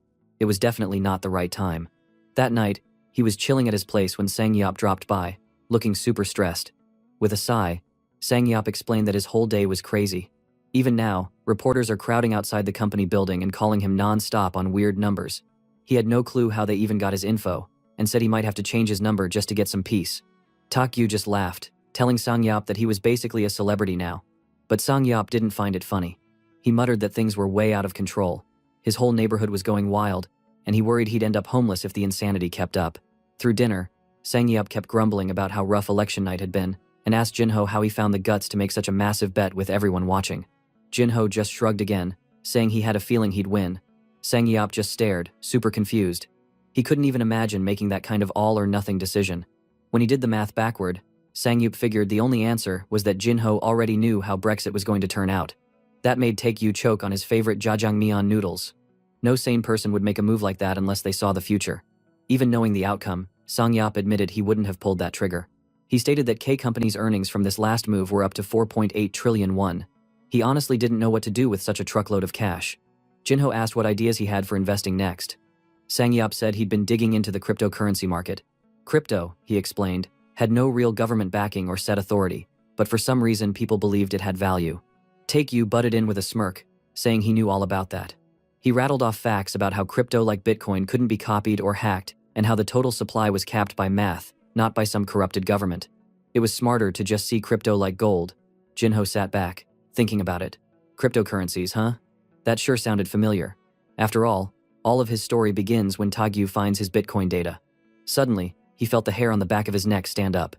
The air changed, and his old vision friend, the golden eagle, popped into his mind, flapping its wings and dropping a new hint, this time about Ethereum mining. Jinho turned to Sang-Yap, asking him what he knew about Ethereum. Taekyu just grinned wider, clearly catching on that Jinho was chasing another one of his weird hunches. Sang-Yap explained that Ethereum was a newer cryptocurrency. Not only could it record payments and transactions, but you could code contracts onto it, letting transactions happen automatically under set conditions. Right now, it was only about 1/10 the size of Bitcoin's market, so still kind of small time. Taekyu pointed out they already owned an exchange for crypto, so why not bulk up their own investment? Jinho agreed, saying they should double down on investments in Bansum, their exchange company, and separately stock up on some Bitcoin and Ethereum, or maybe even mine some coins themselves. When asked if Jinho was truly confident the market would explode, he just said that crypto would grow for a while but wasn't quite big enough yet for OTK Company to fully jump in. The $30 billion cash pile sitting with OTK was looking for something bigger. The next day, Jinho was back in class. His professor started with some hot news. The famous Golden Gate was opening in Korea and hinted that anyone who worked hard might snag a seat at this legendary firm. They were even skipping their normal setup in Gwanghwamun and heading instead for an office in Gangnam, a weird move. The professor jabbed that if anyone made it in, they'd better come back and spill the real story about what was going on. Jinho wondered, why Gangnam? Why ditch a perfectly good office for a whole new setup? What could Gangnam offer them? His mind went wild with possibilities. Could it be me? Did any of this connect back to what he'd done? He remembered that last late-night phone call with Chase, the mysterious guy always one step ahead. Suddenly, Yuri spun around in her seat, asking what he meant by it being because of him. Jinho got flustered, dodged the question, but Yuri kept bugging him, poking him to spill his secrets. Just then, the professor called them out for flirting in class. Yuri winked and teased back, making every guy in class glare daggers at Jinho. This girl is so consistent, guys. I swear. She better be the new girlfriend or I'm gonna smack our MC. After class, he grabbed Taekyu and drove over to the airport. When they got there, reporters filled the arrivals gate. Taekyu was shocked, wondering if a K-drama star was on the flight.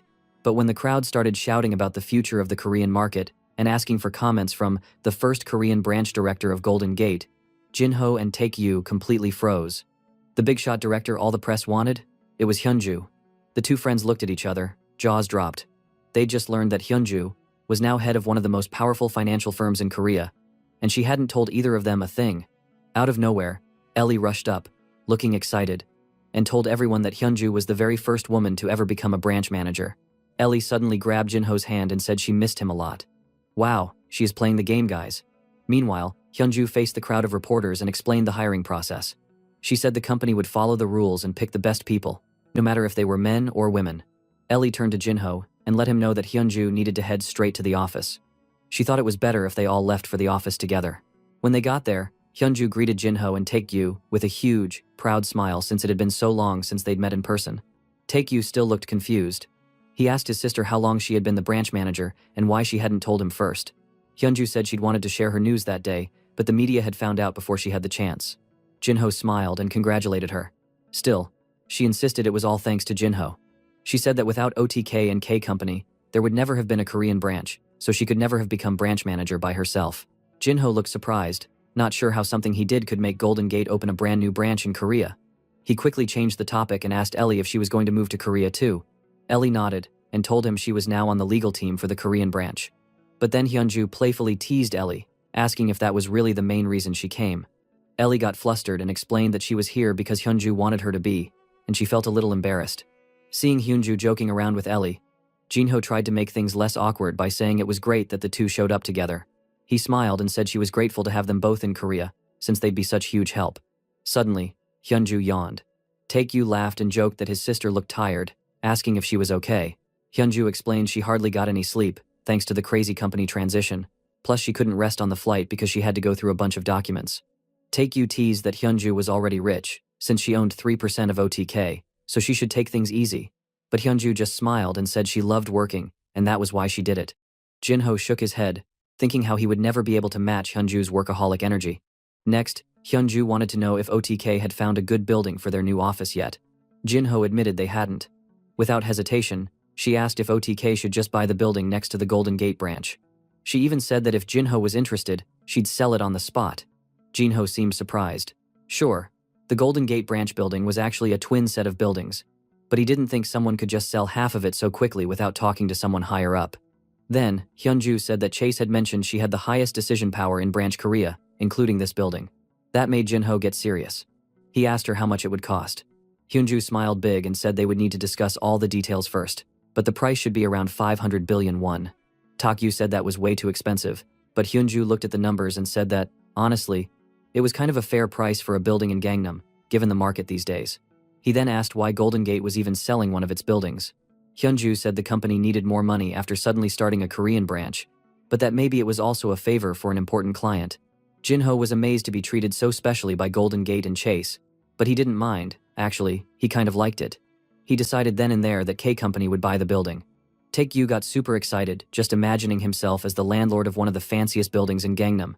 Jinho was pumped too, thinking it would look awesome for their company's office to be right next to Golden Gate. Then Hyunju brought up something serious. Tons of people in the UK were angry at OTK, and K Company was in a huge spotlight. Golden Gate was also in the middle, catching all kinds of attention. She asked what Jinho planned to do to stay out of the drama. Jinho said he wasn't really sure. He knew Korean politics and media were tangled up with the richest people around them, and if they all found out that Jinho had no connections to big companies in Korea but suddenly became CEO of OTK, things would get crazy. Ellie asked what they should do next.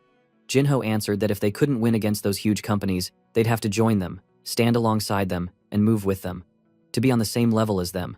Also, they'd have to pay back everything those companies had done in the past. Ellie asked if Jinho really planned to go up against the most powerful companies, like Yunsung Motors. He replied with yes. He said nobody could stop him anymore. He used to just accept life the way it was, but now it was totally different. Brexit had changed the whole game, and now he was playing at a completely new level. Hyunju explained that Yunsung Motors and Korean car companies were a huge part of the country's business scene, and the government wouldn't just sit around if OTK tried to compete with Yunsung. Suddenly, Taekyu jumped up and cheered, promising to support Jinho all the way. He didn't care if the enemy was the global elite or some giant company. If anyone messed with Jinho, they'd get what's coming. Ellie agreed, saying she would help too. Jinho smiled at his team, thankful for all their support. Then he let them know his big next step was to expand into the US with their project, California Ross. The next day, Jinho was hanging out on campus with his friends. Out of the blue, Senior Jihong showed up, and everyone ran over to greet him. He bragged loudly that K Company just bought a building in Gangnam. Jihong kept boasting about how awesome his boss, Sang Yeop, was, and Jinho grinned, seeing just how loyal Sang Yeop's team was to him. He even thought about giving Jihong a raise. Jihong threw his arm around Jinho's shoulders and told him to hurry up and graduate so he could come work for them. He promised he would teach Jinho everything from A to Z. Dude, you are literally asking to teach your boss. Jinho only smiled, enjoying the nonsense. Suddenly, some juniors came over saying they wanted to join the economics club's dinner that night. All of them were from the math department and wanted to hear stories about CEO Sang Yeop. Jihong got excited and told them to join the party, proudly waving around the company credit card and saying he'd pay for everyone to have a great night. The whole group cheered, and the mood was through the roof. Then, suddenly a bitch called Suna showed up and asked if Jinho wanted to come with them to dinner. For God's sake, stop disturbing our MC. She mentioned finals were over and vacation was starting. Then she asked Jinho if he remembered how they first met at the party right after he finished his army service and wanted to know what had happened ever since. Jinho got confused and asked what Suna meant. She said Jinho wasn't the same person she used to know and asked what he was hiding. But Jinho, like a Giga Chad, didn't care much and replied that whatever he was hiding or going through, it had nothing to do with her anymore. Yes, King. Tell the bitch to shut the fuck up. That bitch eyes got wide when she heard what Jinho just said. She looked surprised. It was like she hadn't expected Jinho to be so cold. So just go then. But deep down, Jinho was thinking. While he dated Suna, he learned a thing or two about her. She was really sharp. She had a kind of quick gut feeling about things, sometimes even faster than normal logic. He thought that was cool, but now that they were strangers again, it only felt awkward. He told her that a lot of time had passed, so obviously he wasn't the same anymore. Luckily, Yuri, our goddess and my bet to be Jinho's girlfriend, comes as the savior. She popped into the scene just at the right time. She smiled, waved, and wanted to know if his exams went well and asked if he wanted to hang out, now that tests were finally over. She even teased and asked if she could borrow Jinho for a bit from Suna. With all this happening, Suna just said they'd talk later and slipped away. Thank God. I don't know my blood boiling when that stupid-ass girl comes into the screen. After Suna left, Yuri looked at Jinho and smirked, saying, "You saw that I saved you, right?" Jinho chuckled to himself. Another quick thinker, he thought. She wanted to know if he had any holiday plans now that break had started. He said he was about to go on a trip, with a friend, to the US. Yuri wanted to know who he was traveling with and where exactly he was headed. Jinho answered honestly. It was with a guy, and they were flying straight to America. Nearby, Suna's boyfriend was talking quietly with a guy wearing glasses. The glasses guy asked if that guy over there was Kang Jinho, and he confirmed. Suna's boyfriend thought Jinho was really weird. The other guy, whose name was revealed to be Huang Yusong, started spilling what he knew. He said that before Jinho went into the army, his family suddenly went broke. But now, Jinho lived in a fancy house in Gangnam with a friend, and that friend's older sister had just become head of Golden Gate's Korean branch. Jinho drove a foreign car, supposedly paid $5 million in cash in front of some rich kid, and was rumored to have close ties to the CEO of K Company from a school club connection. Both of them laughed, saying it sounded crazy, like something no one would believe. Suna's boyfriend said that Park Sang-yeop, Jinho's senior, also seemed sketchy. He'd been in big debt and dropped out of school. Why would anyone trust him with investment money? The two started putting all the pieces together. Jinho, Park Sang-yeop, Takyu, Hyunju, K Company, Golden Gate, these were all huge names in finance. Gyusung said it was all he could find for now, but hinted that if his dad, the current prime minister, looked into it, they'd learn a lot more. Yes, he will get fucked up with our boy. Meanwhile, Jinho and Takyu were on a plane to the United States. Jinho started reading the documents, focusing on the latest trend in the car business. Car sharing was changing everything. Old car companies now had it rough. If the main factory stopped, all the smaller companies working with them would be in trouble too, maybe even leading to mass unemployment and local problems. The big car companies were buying each other up, closing factories, or joining forces, leaving just 5 giants in control. One of those was Unsung Motors. Jinho sighed. He already knew how massive Unsung was, but it still surprised him. Even so, he wasn't scared, probably because OTK had managed to pull Unsung's ace card for themselves. Once Jinho and Takyu arrived in America, a Golden Gate worker named Henry came to greet them. Henry said branch manager Chase Southwell had ordered security and a guide for them. He suggested they rest at their hotel first, but Jinho insisted on heading straight to business. Takyu just grinned. Finally, it was time to see what their auto hunting adventure had brought them. They rolled into KaroS headquarters and the main R&D center. There, Daryl welcomed them with a laugh, saying they'd become famous while they were gone. Daryl had read the Brexit article and was glad things turned out well. He even joked that he was scared the company might change owners. But in his opinion, the current owner was the best thing ever to happen to KaroS. Takyu tried to be humble, saying all they did was invest some money. Daryl replied that the hands-off approach actually helped development speed up, especially compared to when Unsung Motors interfered. Daryl was eager to show off what they'd been working on. He took Jinho and Takyu to a big screen, explaining that they had over 3 billion miles of self-driving car tests logged in their virtual driving simulator. The monitor was packed with data showing their test cars driving, learning, and collecting info. They then headed to a meeting room where lots of people were already waiting.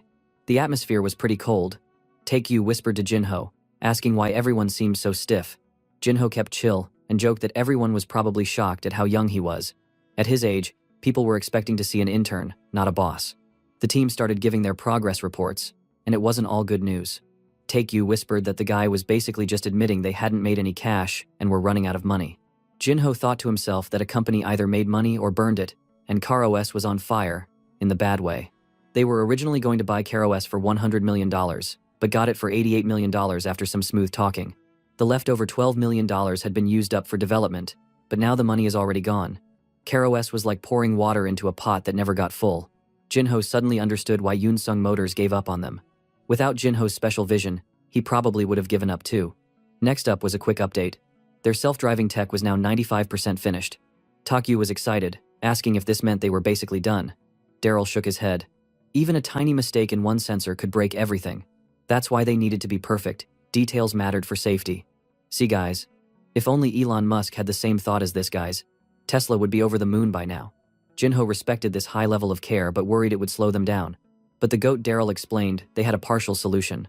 3 companies wanted to work with them, but wanted a share of KROS's stock. Jinho got real serious and asked what Daryl thought. Daryl said that even if their software was top-notch, it wouldn't work without the right hardware. Big companies had that. Saying no to their partnership could mean those companies would make trouble. It was important for car and tech companies to team up and finish things quickly. If they were too proud, KROS might miss its best chance for a big launch. Hearing all the explanations, Jinho understood. They were ahead for now, but the money wouldn't last forever, and rivals could catch up. It was clear people in this room were already thinking about how much of the company to give away in a partnership. But Jinho stood up and said, "Thank you for the ideas, but I have no plans to give up any shares." Everyone was shocked and wanted to know if this was Jinho's own choice or if the CEO agreed. Some workers shouted that they really had no other option. Yet Jinho told them there was still a path where they wouldn't have to rely on the big guys or be tossed away later. With $33 billion in his own hands, he was planning something huge. They would build everything themselves. He smiled. Game changer, right? They were about to make their own car, and that would change everything. If they could make their own car themselves, why need another company? Daryl looked really shocked by Jinho's plan. He asked what Jinho meant by that. Jinho kept it simple. He told them he meant it for real. They had awesome software now. So instead of depending on another car company, they would just build the cars themselves. The workers in the room started whispering. They said making cars was a huge deal, way harder than it sounded. They worried that they didn't have the technology, money, or time for it. But Taekyu just smiled and said, "We have the money though." The workers were still worried, whispering that making cars was super expensive. Taekyu said again there was plenty of money. "Dude, tell them you guys have $30 billion. I bet they are gonna die from the shock." When one of the workers intended to ask Taekyu more about it, Daryl stopped him fast and told everyone to be quiet. Daryl looked nervous. He said they need to just believe Taekyu. The truth is, this guy is still thinking Taekyu is some kind of big shot and the true boss of OTK. He told everyone to let their guests talk. Jinho went on and said what Taekyu mentioned was true. They had loads of money. What they needed now was technology and time. He said buying another car company could fix those problems in one shot. Jinho thought to himself how, before Brexit, they would need to partner with other companies. But now, thanks to their giant $30 billion cash pile, things were different. He understood his plan might sound crazy, but he promised to share the details soon to everyone from KROS. Just to be clear, Jinho told the team that this wasn't his own idea. It was actually the real CEO's plan. That night, Jinho and Taekyu got to stay in this awesome, huge house that Golden Gate lent them. Taekyu loved it, saying it was way too big for just the two of them. But Henry just said he was glad they liked it and to ask if they needed anything at all, anytime. After Henry left, Taekyu sprawled out on the sofa and asked Jinho if he'd thought about which car company they should buy. Jinho replied that they definitely had enough money, but buying a car company was a huge deal that could shake up jobs and needed government approval from the US. It wasn't just about money. A lot of contracts and politics were mixed in. Taekyu wondered why not just partner with whatever car company if their goal is just to make cars and compete with Yunsung Motors. Yet Jinho explained they still need a good company and solid plan. Tesla, for example, when they made electric cars at first, other car companies thought it was a joke. But when electric cars took off, Tesla suddenly became a giant, even threatening Yunsung Motors. He believed self-driving cars would change the world even more than electric cars. If they wanted to win big, they needed to bet big. Since they actually had the money, there was no need to split anything with other companies and just go all in. Taekyu, starting to get bored of the topic, jumping up and laughing. He cheered, stating they still have bigger problems than car bullshit, which is what they were having for dinner. Jinho said he already messaged Henry. Soon after, Henry came back and said he found a great steakhouse. He also asked if it would be alright if his grandpa joined them for dinner, and Jinho quickly agreed, saying he'd be happy to treat them. When they arrived at the steakhouse, the smell was amazing. While they looked at the menu, a man in a hat walked up to them. Henry smiled and introduced him as his grandfather. The old man grinned and said he was really excited to meet the CEO of OTK Company. Hearing that, Jinho got nervous and asked if he knew who he was. The man told him he'd heard a lot about both Jinho and Taekyu from his friend Southwell. Suddenly, Jinho smiled, figuring it all out. He politely said he was pleased to meet him too. The old man was James Clark Goldman, the CEO of Golden Gate himself. James smiled and said Jinho had really good intuition for picking up on his identity. He wanted to know how Jinho figured it out so fast. Jinho told him the Asia branch, Chase, manager was someone he trusted and shared important information with. Even though the situation was rare, Jinho said he learned not to judge things too quickly from his senior. James clapped softly and laughed, saying Jinho was really sharp. He was surprised, but in a good way. He offered to toast with some wine to celebrate. James said when Southwell told him Jinho was coming, he made sure Henry took care of them right away. Jinho realized it was crazy and amazing that such a legendary investor would go so far just for him and Taekyu. James then said he didn't like discussing their big wins in public, even though what they achieved was truly amazing. He asked Jinho if he knew why he always avoided the media and tried to keep out of the spotlight. James leaned in and told Jinho a little secret. He wasn't actually good at investing. He joked that he knew nothing about financial products like trading, shareholders, or anything hard about it. Taekyu lifted his own glass, agreeing with James that he sometimes felt lost about those things too. James said financial products were simple when he was young, but now things got so complicated, he couldn't keep up. That's why he liked to stay hidden, and people started calling him the reclusive investor. James admitted again he had no special skill in investing, but he believed he was great at understanding people. He looked at Jinho through a circle he made with his fingers and said that when he talked with someone, he could tell if they were trustworthy. Jinho thought to himself that James Goldman's real skill was strategic thinking and choosing people, not just picking stocks. James finished the meal with a big compliment. He said that tonight he'd finally found another amazing investor. Both Jinho and Henry were a bit shocked. Then James looked at Taekyu with his little finger circle and said Mr. Taekyu was just as awesome as Jinho. When Taekyu heard his name, he looked around, surprised, and blurted out, "Huh? Me?" James then reminded everyone that it was actually Taekyu who first saw how smart Jinho was. Jinho agreed, and he remembered how, if Taekyu hadn't reached out to him first back in the day, things would have been really different. A flashback zipped through Jinho's mind. He remembered how his otaku friend had once told him that he believed in Jinho's powers and wanted to team up in the world of investments. There was another memory too, where Taekyu had even said he would give up some of his shares and let Jinho become the CEO if Jinho really wanted to. He knew that if Taekyu hadn't done all that, he would never have gotten this far. Back at the steakhouse, James smiled even bigger and said that he really admired their friendship. He shared that, after living so many years and seeing so much, he was sure of one thing: nothing was more important than investing in good people. Jinho thought about how people often said stuff like that at events. But when someone like the boss of Golden Gate Investment said it, it felt serious. James stated that Chase Southwell had once said that if he met those two, Jinho and Taekyu, he wouldn't just get good clients, but make good friends too. James said he agreed with that, and asked if he could call Jinho and Taekyu his friends as well. Jinho said that if James were on their side, they felt the same way. Henry, who was also at the table, suggested they make a toast. Everyone clinked glasses and drank together. Jinho thought that he still wasn't sure if investing in smart people was going perfectly, but one thing was for sure. Becoming friends with James was definitely a smart move. Suddenly, Taekyu imagined one of those silly polls in his head, like something from the internet. The poll asked if he absolutely had to go hang out right now, who would he pick? The options were the CEO of Golden Gate, inviting him to be friends, super popular, Lim Jin-yong with some good news, or even some famous idols crying or confessing their feelings. Of course, most people picked hanging out with the Golden Gate CEO. Jinho thought the poll was funny and unrealistic, but Taekyu's imagination can't be held back, bro. The next day, Jinho and Taekyu were chilling in a fancy guest house owned by Golden Gate. The living room was huge and modern, pretty slick. Jinho told Taekyu that what they really needed was a car that could use the self-driving software called Karos. But it would be best to get an electric car for this. Taekyu groaned because any electric car company was expensive. He worried that if they showed any interest, the price would just explode even more. Jinho explained that electric cars still weren't super popular, just about 1 million sold every year. Most people still drove regular cars with combustion engines. But, lucky for them, their tech actually worked for any kind of car, not just electric ones. Jinho said they should try to buy a regular car company first and then get into electric cars later. Taekyu liked that idea. He asked Jinho if they could launch their tech in Korea. Jinho shook his head. It would be really hard because driving a car with no human driver was still illegal in Korea.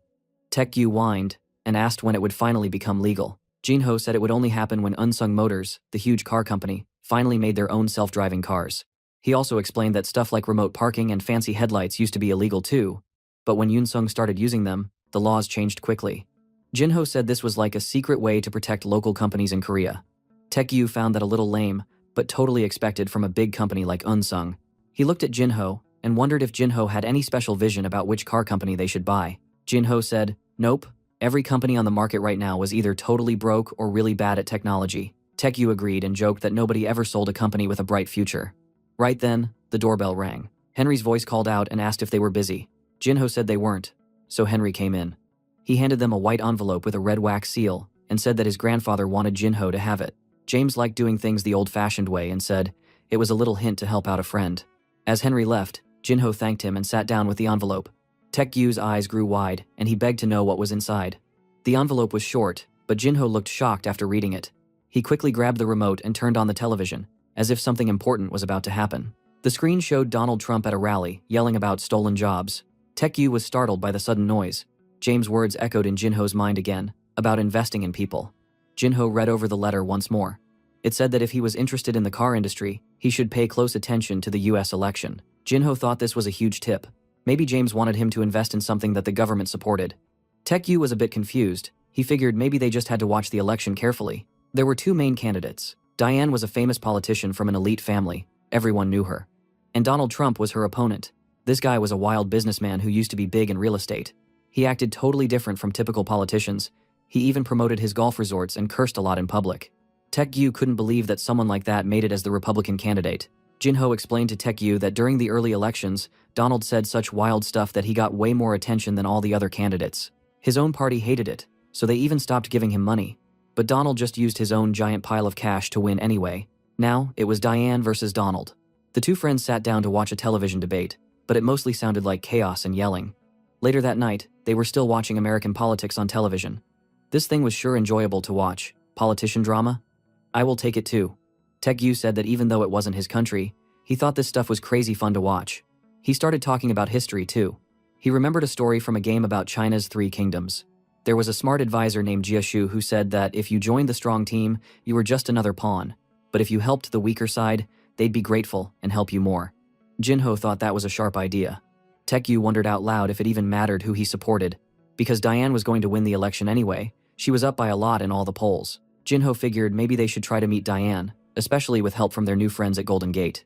Just then, Jinho's head buzzed. He started seeing his magical precognition vision. A giant golden eagle with flaming wings flew through his mind. Jinho froze, shocked. Taek-gyu noticed and stared at Jinho, wondering what was going on. Jinho was so surprised. He pointed at the television and started to say something. Taek-gyu realized Jinho just had a huge vision and begged to know what it was. Jinho still looked stunned. He pointed at the screen, where Donald was yelling, waving his fist and shouting, "Make America great again." Jinho's mind echoed with the vision's words. Donald would become the next president of the United States. That was insane. Even Jinho couldn't believe it. Dude, things were about to get wild.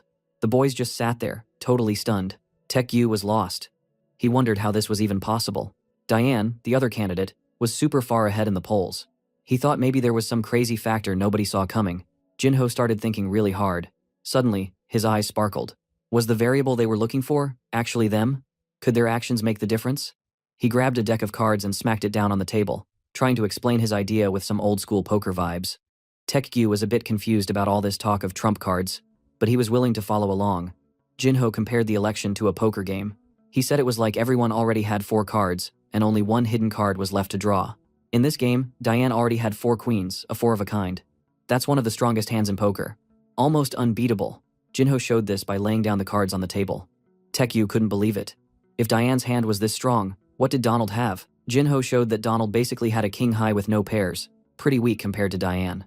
Right now, she looked sure to win. But Jinho said that the last card in the game could always change things. He let Taek-gyu draw some cards for fun.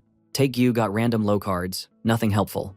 Jinho explained that this was like their situation 5 minutes ago. No matter what, Diane was winning. Even if they joined Donald before the vision, it wouldn't have helped because he was too weak. The only way things changed was the moment they decided to act. As their will to take part became real, suddenly things shifted in a weird way only the eagle visions could explain. Jinho handed Taek-gyu a face-down card. "This card," he said. Was it? The card that would let Donald win. He flipped it over. It was the Ace of Spades, the biggest, baddest card in poker. If Donald now had a royal flush, he went from dead loss to having the absolute strongest hand. Jinho and Taek-gyu realized that their decision to move could actually make Donald the winner. Dang, that was insane. Lol, is Jinho the real Elon Musk or what? Karos and now Donald Trump? Hell yeah. A little later, the two friends sat quietly, thinking about what to do. Taek-gyu asked who Jinho honestly thought would make a better president, just for the global economy. But he then sighed. Never mind. Forget complicated stuff like economics. Just think about what was best for them. Jinho guessed it would help them if Donald became president. Jinho wondered why they were both acting so serious. Taek-gyu then reminded him that their own history wasn't exactly pure. They had taken advantage of Samsung's phone exploding. They'd cleaned up in the Brexit chaos. This wasn't the time to pretend to be super noble. Jinho agreed, feeling a little guilty. But fuck, at least he got billions of dollars. Our otaku boy suddenly told a saying he liked from a Go comic: live first, then kill others. The time had passed for pretending to be a good guy. Now, it was about surviving first and thinking about the world later. Yeah, this is our goat for real. Jinho nodded. That sounded about right, but they should still be careful and maybe talk to both candidates before doing anything big. Meanwhile, Diane was busy with her own plans. She did an interview with the Wall Street Journal. People thought she would win so easily that the reporter already congratulated her on being the next president. Diane's team told her not to meet with any companies that looked sketchy, since she had the lead and had enough money. In the end, Diane told her manager to tell people from Golden Gate that she wouldn't make time for any extra meetings. Back at the guest house, Henry gave them the bad news that Diane's side said no to meeting. Even with Golden Gate pulling strings, Diane's team didn't want any trouble. Jinho accepted it. There was nothing they could do about Diane, so they moved on. That woman is going to be flop a big time. Henry said Donald might have time though. He was in LA for a campaign stop and could give them 15 minutes before his flight out. He was kind of unsure why they would even bother since Donald's chances looked terrible. Jinho told him that meeting Donald would help both sides. He said they should hurry and get ready, no time to waste. That night, they went to Donald's huge shiny tower. The building screamed, "Rich Dude," with Donald's name written in gold on top. The three of them passed through super tight security. People in America would know that place for sure. Inside the tower, they were led into Donald's big office, where he sat behind his desk looking busy and a bit cranky, with two assistants beside him. First thing, Donald guessed that they were visiting him because Diane said no to meeting them. Tech-Yu was surprised he knew, but Jinho figured that with a campaign this big, both sides probably track stuff like this. Donald said he was curious about OTK's mysterious CEO. He didn't expect someone so young, or so Asian, either. Jinho could tell that Donald was used to calling himself a businessman, which was how the media usually tried to make fun of him. Jinho told Donald it was an honor to meet. Donald gave Jinho a handshake so hard it almost hurt. He then asked who Tech-Yu was. Jinho told him Tech-Yu was the COO of OTK Company. He had just decided that right now. Tech-Yu was shocked but went along with it. Jinho whispered that according to their documents, Tech-Yu was COO from the very beginning. Donald got back to business. He wanted to know why they were really there. Time was money. What did they want from him? Jinho said straight up that he wanted to help Donald's campaign. Donald laughed loud and hard. Did they think he needed cash? If they wanted to give money, they should have come a long time ago. Jinho told him they wanted to offer something even bigger than campaign funds. Donald's eyes narrowed. What could be more important? Jinho told him, victory. He explained that Donald was behind and would lose if nothing changed. Donald's assistant was annoyed, but Donald himself listened. Jinho told Donald that while all the big companies were supporting Diane, Donald's campaign had way less money. But Donald had been a beast at staying famous by causing chaos online and in the news, always getting everyone's attention, even if it was just for being wild. Jinho said if they'd wanted to give money, it was too late for that. But he had something even better than cash for Donald. A way to guarantee he would win. Donald wanted to know how. Jinho brought up Donald's main promise, bringing back American jobs and reviving the manufacturing industry. Diane kept mocking that as impossible. Even Donald's own aide was tired of listening. He snapped at Jinho. Jinho quickly shut him up. He said he was here to talk straight with Donald, not anyone else, and he didn't want to waste a second on distractions. Donald burst out laughing. Sure, this was business. So what was Jinho's plan? Jinho said that if Donald wanted to keep his promise, all Donald had to do was give the word, and Jinho would make it real, right now. Jinho flashed the ace of spades, their lucky trump card. Donald, usually cocky, was stunned speechless for a second. Dude, things just got real. After that chaotic meeting, Jinho and Tech-Yu were sitting in the guest house late at night, video calling Hyunju and Ellie.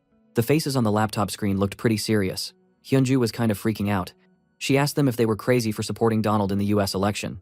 Tech-Yu tried to calm his sister down, but she was really upset. Like really, who in the right mind would support Donald Trump? Hey, that's what Hyunju said, right? Not me, don't bully me, okay? She said the whole media was losing its mind over them. There were people everywhere talking about OTK Company meeting with Donald. She wanted to know what they were thinking. Tech-Yu tried to lighten the mood by holding up playing cards, but Hyunju shouted at him to put the cards away. Tech-Yu told her that this was all Jinho's plan anyway. He tried to act like he had nothing to do with it, but it was too late. Hyunju asked if they understood how serious the US election actually was. Jinho just gave a nervous laugh and didn't say much. Hyunju complained that they had let the story leak to the press and were even stirring up weird rumors and conspiracy theories. Now newspapers were printing headlines like, "Secret contact between Donald and OTK Company." It was crazy. Hyunju said that Donald was getting so much attention without even spending money on advertising, and she wondered why Jinho wanted to jump into foreign politics when he was supposed to care about the auto industry. Jinho explained that the US was just too important. If Donald really won, it would help them a ton to have a big factory or a business in America. Hyunju pointed out that was only if Donald won at all. Jinho calmly said that Donald was definitely going to become president. Ellie and Hyunju just couldn't believe it. Hyunju said that was impossible and asked Jinho if he had ever watched the polls. Hyunju was frustrated. Jinho explained that just getting the most votes in America wasn't enough to become president. They used something called the Electoral College. According to the polls, Diane was supposed to win by a huge amount. Yeah, voting is America's crazy deal, that's what I'm saying.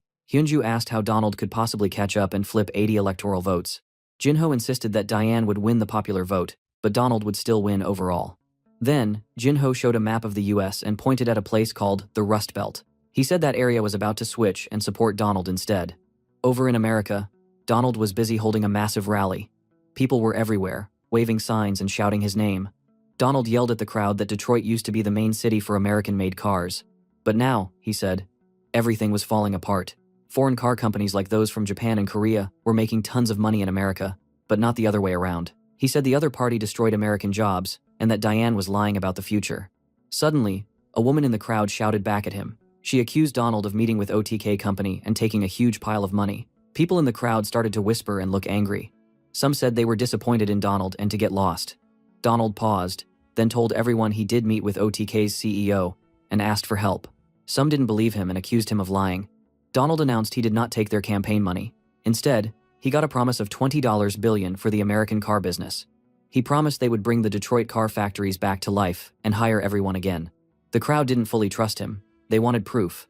Suddenly, Donald called out the governor of Michigan, Hubble Butler, who walked onto the stage. The governor was actually from the other political party, so everyone was super surprised to see him there. Governor Butler backed up what Donald said. He told the crowd that the state was working out a deal with OTK Company, and the investment was for real. He said he would help Donald revive Detroit. Everybody started cheering like crazy for Donald after that. Donald shouted that America should always come first from that moment on. Back at the guest house, Jinho and Taekyu were watching videos from the rally.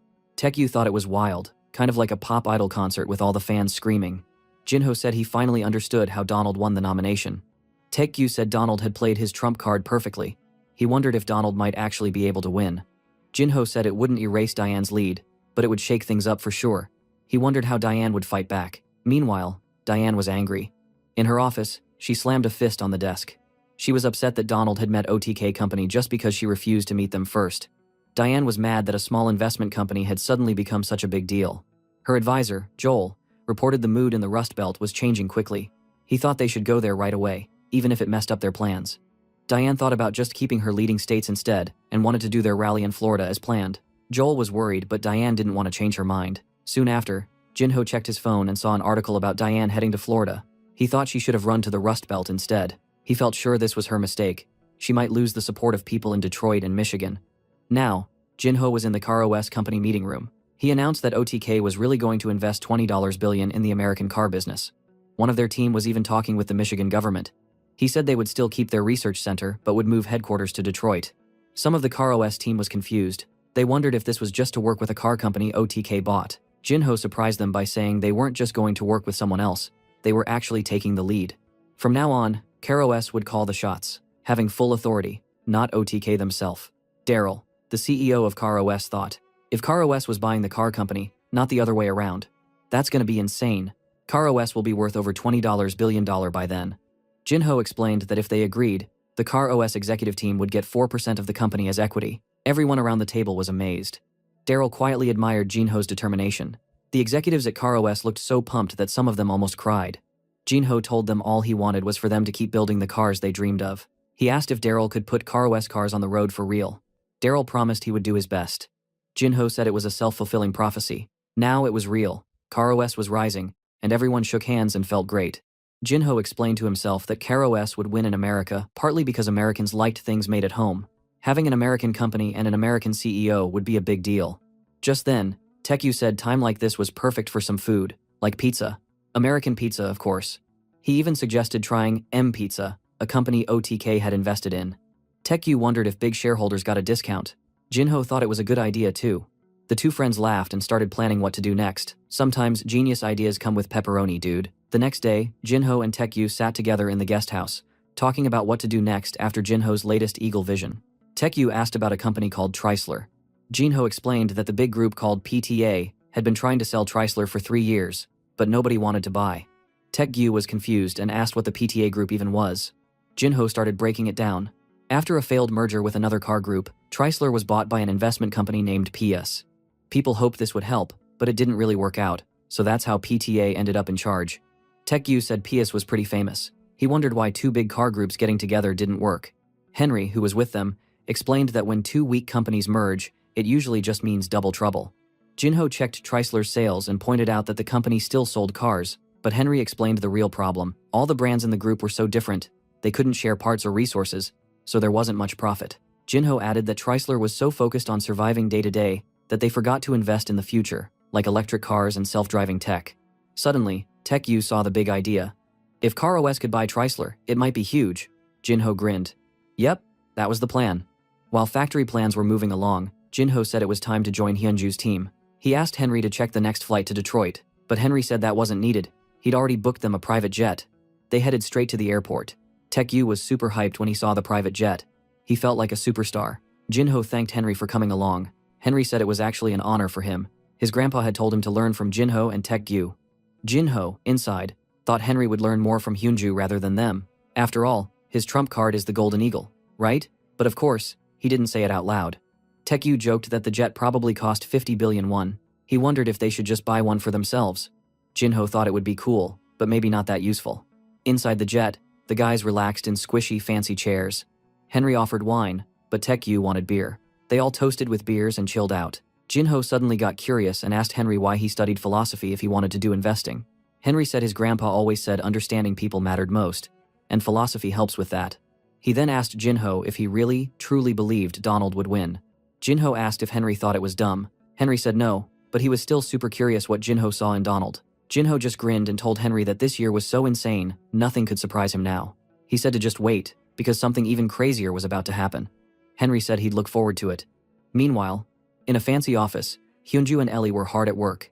Ellie said it was nice to see everyone again, but she and Hyunju were exhausted. Things were happening way too fast because of all the wild moves Jinho and Taekyu had made. Another day, another problem. Suddenly, Henry stepped in. Ellie asked who he was, and Jinho introduced him as Henry Goldman, the grandson of the super-famous Golden Gate CEO. Hyunju and Ellie were really surprised. Henry turned shy and blushed while greeting Ellie. Taekyu, the most sensitive about women, noticed Henry's crush right away and grinned to himself. Jinho snapped back to business. He asked Hyunju about the government talks in Michigan. Hyunju said they were almost done. They got headquarters, factories, and even sweet tax deals. Jinho asked how the PTA situation was. She said their team would show up tomorrow. Ellie was annoyed, thinking PTA was using this to dump their worst brands and factories while keeping the good stuff for themselves. Yet Hyunju said the bigger problem was the US presidential election. The world was watching them, and she was actually annoyed about it. Jinho then asked her what people thought about all this in Korea. Hyunju said pretty much, everyone was against Donald, both for his personality and for his tiny chance of winning. Jinho thought to himself, yep, she was definitely mad this time. Ellie brought up another problem. Donald was talking about canceling the Korea-US trade deal and making Korea pay more for US soldiers. The only country really supporting Donald was Israel. Hyunju sighed. Because Donald had mentioned CarOS and OTK out loud, now everyone was looking at them too. Jinho said, at least the future president was basically giving them a free ad. He thought to himself that, since they were fighting Unsung Motors, a major Korean business connected to politics, they needed big allies in America. Honestly, having Donald on their side seemed useful. Hyunju said all this would only work if everything went perfectly and Donald really became president. But Jinho promised she could trust him. She still wanted to warn him not to do anything nuts, but she decided to trust Jinho's gut. Ellie said she agreed with Hyunju. The whole thing was scary, but since Jinho had been right about Brexit, she chose to trust him too. And of course our goat, Taekyu, said he'd been supporting Jinho from the start. Jinho thought it was awesome that all the shareholders agreed. Now his goals were simple. Help Donald win the presidency, finish negotiations with the government, and close the Tricer deal. Just then, Henry announced something big. Diane's campaign wanted a meeting. That night, Jinho and Ellie went to a super fancy meeting room. Joel Harford, Diane's top advisor, came in. He seemed surprised that Jinho was actually the CEO. They all shook hands and got down to business. Joel explained Diane liked OTK's investments, but she worried things were going too fast. He asked if Jinho could delay signing the government deal for a bit. Jinho asked why, and Joel said that Diane would help the industry a ton. She could even change the law to boost CarOS, especially since most important states supported her. Joel tried to promise that life would be easier for business under Diane. Losing a state or two in the Rust Belt wouldn't even hurt the big picture. Jinho looked at Joel and asked, if they were winning already, why come talk to him? Joel said his job was to destroy all surprises and win by a massive margin. With that, Jinho realized Diane really saw OTK's move as game-changing. Now, he knew his decision could actually flip the election. Jinho answered, saying business runs on trust, and that once you lose that, it's over. Ellie looked nervous, knowing Jinho's next move would be a big one. Jinho asked if Diane was actually a generous person. Joel said Diane's kindness was as big as a river. He said if Jinho made a public statement for Diane, the campaign would loudly support OTK too. But Jinho shook his head politely. He said, sorry, but he would have to say no. Business is built on trust, not political games. He already done the business with Donald after all. Hearing that, Joel was left speechless. Dude, Jinho was here to play for keeps. Late at night, Jinho and Ellie were talking in the guest house. She wanted to know why Jinho decided to reject Diane's offer. She thought they could have gotten a really good deal. Jinho explained that he just didn't trust politicians, especially after all the stuff that went down around Brexit. He said there were a lot of companies that secretly hated the election camps, and you never really knew what was true. Politicians always said what people wanted to hear. Exactly, dude. They just want your vote and then forget about the country after that. Ellie asked if Jinho really believed Donald was any different. Well, for him, Donald was more of a businessman than a politician. He made public promises to support manufacturing and openly talked about OTK's help. That would be huge for a new president. But if Diane became president instead, things would get really tough for OTK in America. Jinho said confidently that Donald would win. He mentioned that since everyone would probably hear about their meeting, he should call Donald just in case Donald was worried. Ellie still wondered what would happen if Donald became president and then lost the next election. Jinho said that didn't matter. By the next election, OTK would be powerful enough that American politics wouldn't be able to touch them. Damn, I am getting goosebumps. The next day, Jinho was calling Park Sang-yup, who was busy in the noisy OTK Korea office. Jinho asked him to handle something important. Sang-yup agreed and joked about seeing Jinho in the news, hanging out with Donald all the time. Sang-yup also said OTK's team had finished moving into the new office in Korea. He asked Jinho when he was coming back. Jinho thought to himself that he would return to Korea with the crew once they wrapped up everything in the US. Sang-yup wanted Jinho to hurry, saying things were boring without him. Jinho promised to share all the stories when he saw him. Then, Taek-gyu checked if Hyunju was getting any sleep, and teased her that she could dress more casually since they were working at home. Hyunju said she could not relax while working. Taek-gyu quietly agreed, and Jinho thought to himself that he could never live with Hyunju's strict rules. Suddenly, Jinho's phone buzzed with a call from an unknown number. Ellie asked if he was going to pick it up, and Jinho joked that maybe it was Diane's team calling to threaten him. But he shrugged and answered anyway. It turned out to be James Goldman from Golden Gate. James said the whole political world in Washington was going wild because of OTK's latest moves. He said he heard Jinho had turned down Diane's offer to switch sides. James said that, logically, Diane should win. But people aren't logical, and the whole election felt different now that OTK had joined Donald.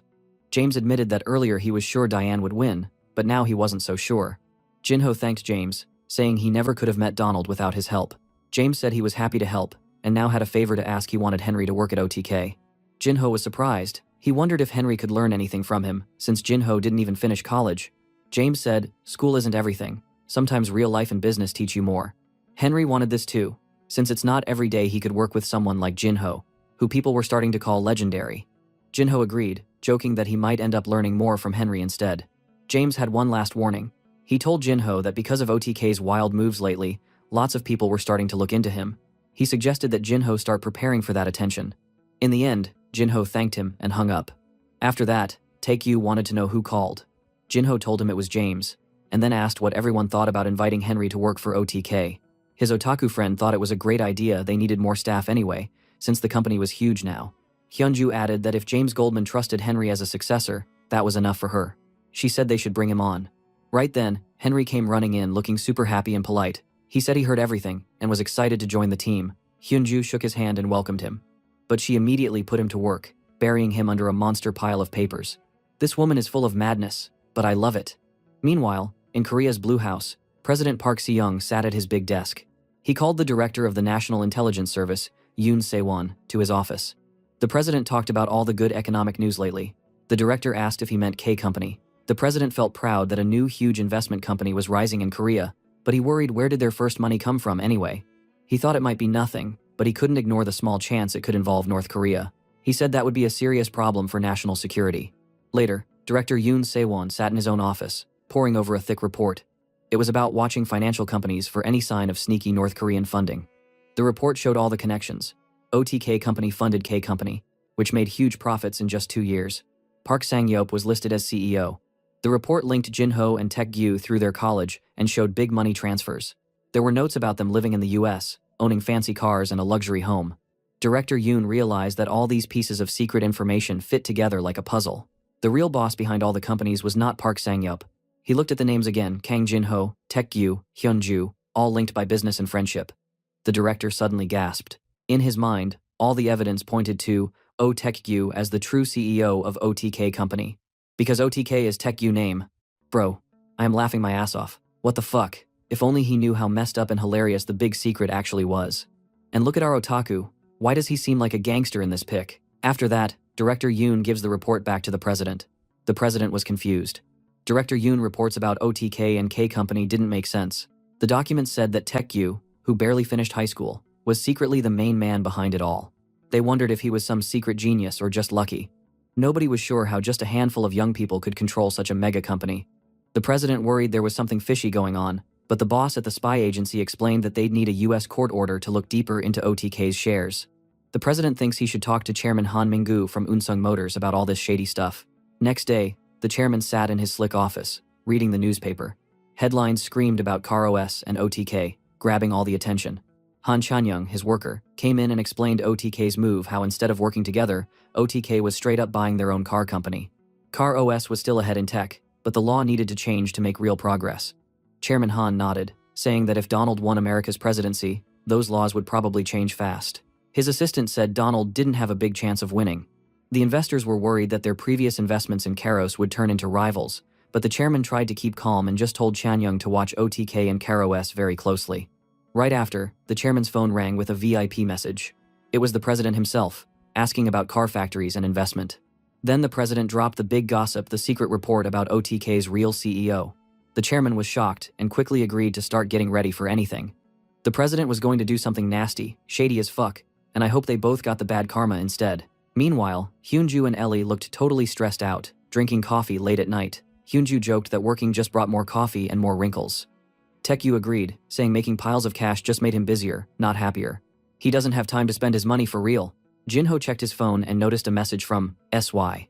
He thought it was Sang-yup, his senior. The text is about to call him right now but using an American phone number. How fishy. Jinho then asked Henry to borrow his phone and made a call right away. When Sang-yup answered, he told Jinho to use this new secret number for now. Things had gotten dangerous. The government sent the prosecutors and tax office to raid K Company. They even grabbed sticky notes. NIS, Korea's scary spy service, had been watching them for a long time. Jinho almost dropped the phone. Why was K Company attacked like that? Sang-yup explained someone accused them of breaking money rules and tax evasion, which was insane for a startup that was totally clean. This was a super rare, almost unfair inspection, triggered by an anonymous tip. He said all K Company workers were under watch now, and the government was probably looking at Jinho and his friends too. Luckily, most of their secrets and data were safely locked away in the cloud, where only their team could reach. Jinho realized it wasn't about K Company at all. The real target was OTK Company. The powerful people in Korea wanted to slow them down. Sang-yup agreed and told Jinho to be careful, to call him using this secret number if anything else popped off. Jinho hung up, his face serious. The team crowded around him as he explained. Taek-gyu was shocked. Was it even legal to raid a company without any evidence? Jinho said, in Korea, it happened all the time. Hyunju figured out the full story. The NIS discovered a connection between OTK and K Company while they were investigating. Once that link was clear, they brought in the tax cops and the prosecutors for a full attack. Jinho felt the speed and force of the attack meant that it was coming from the very top. He guessed there was another reason, PAS. Ellie wanted to know what PAS was. And for God's sake, I want to know too. Jinho explained it was a company making plastic car parts and airbags, and almost all its money came from Unsung Motors. He said the president used to run Unsung, became a governor, and now was the leader of Korea. The gossip was that he secretly still owned PAS through his family. Taek-gyu couldn't believe it. A president secretly running a business? Hyunju explained that technically, the president held no PAS stock, but everyone knew his family was in control. This whole raid was like a threat. Do not mess with powerful people in charge. She added that the raid was also about slowing down investment. If Donald became president in America and raised tariffs, the Korean companies that exported everything like Unsung and PAS would get hammered. By tying up OTK's hands, they could delay car investments and make things tough for Donald too. Ellie summed it up.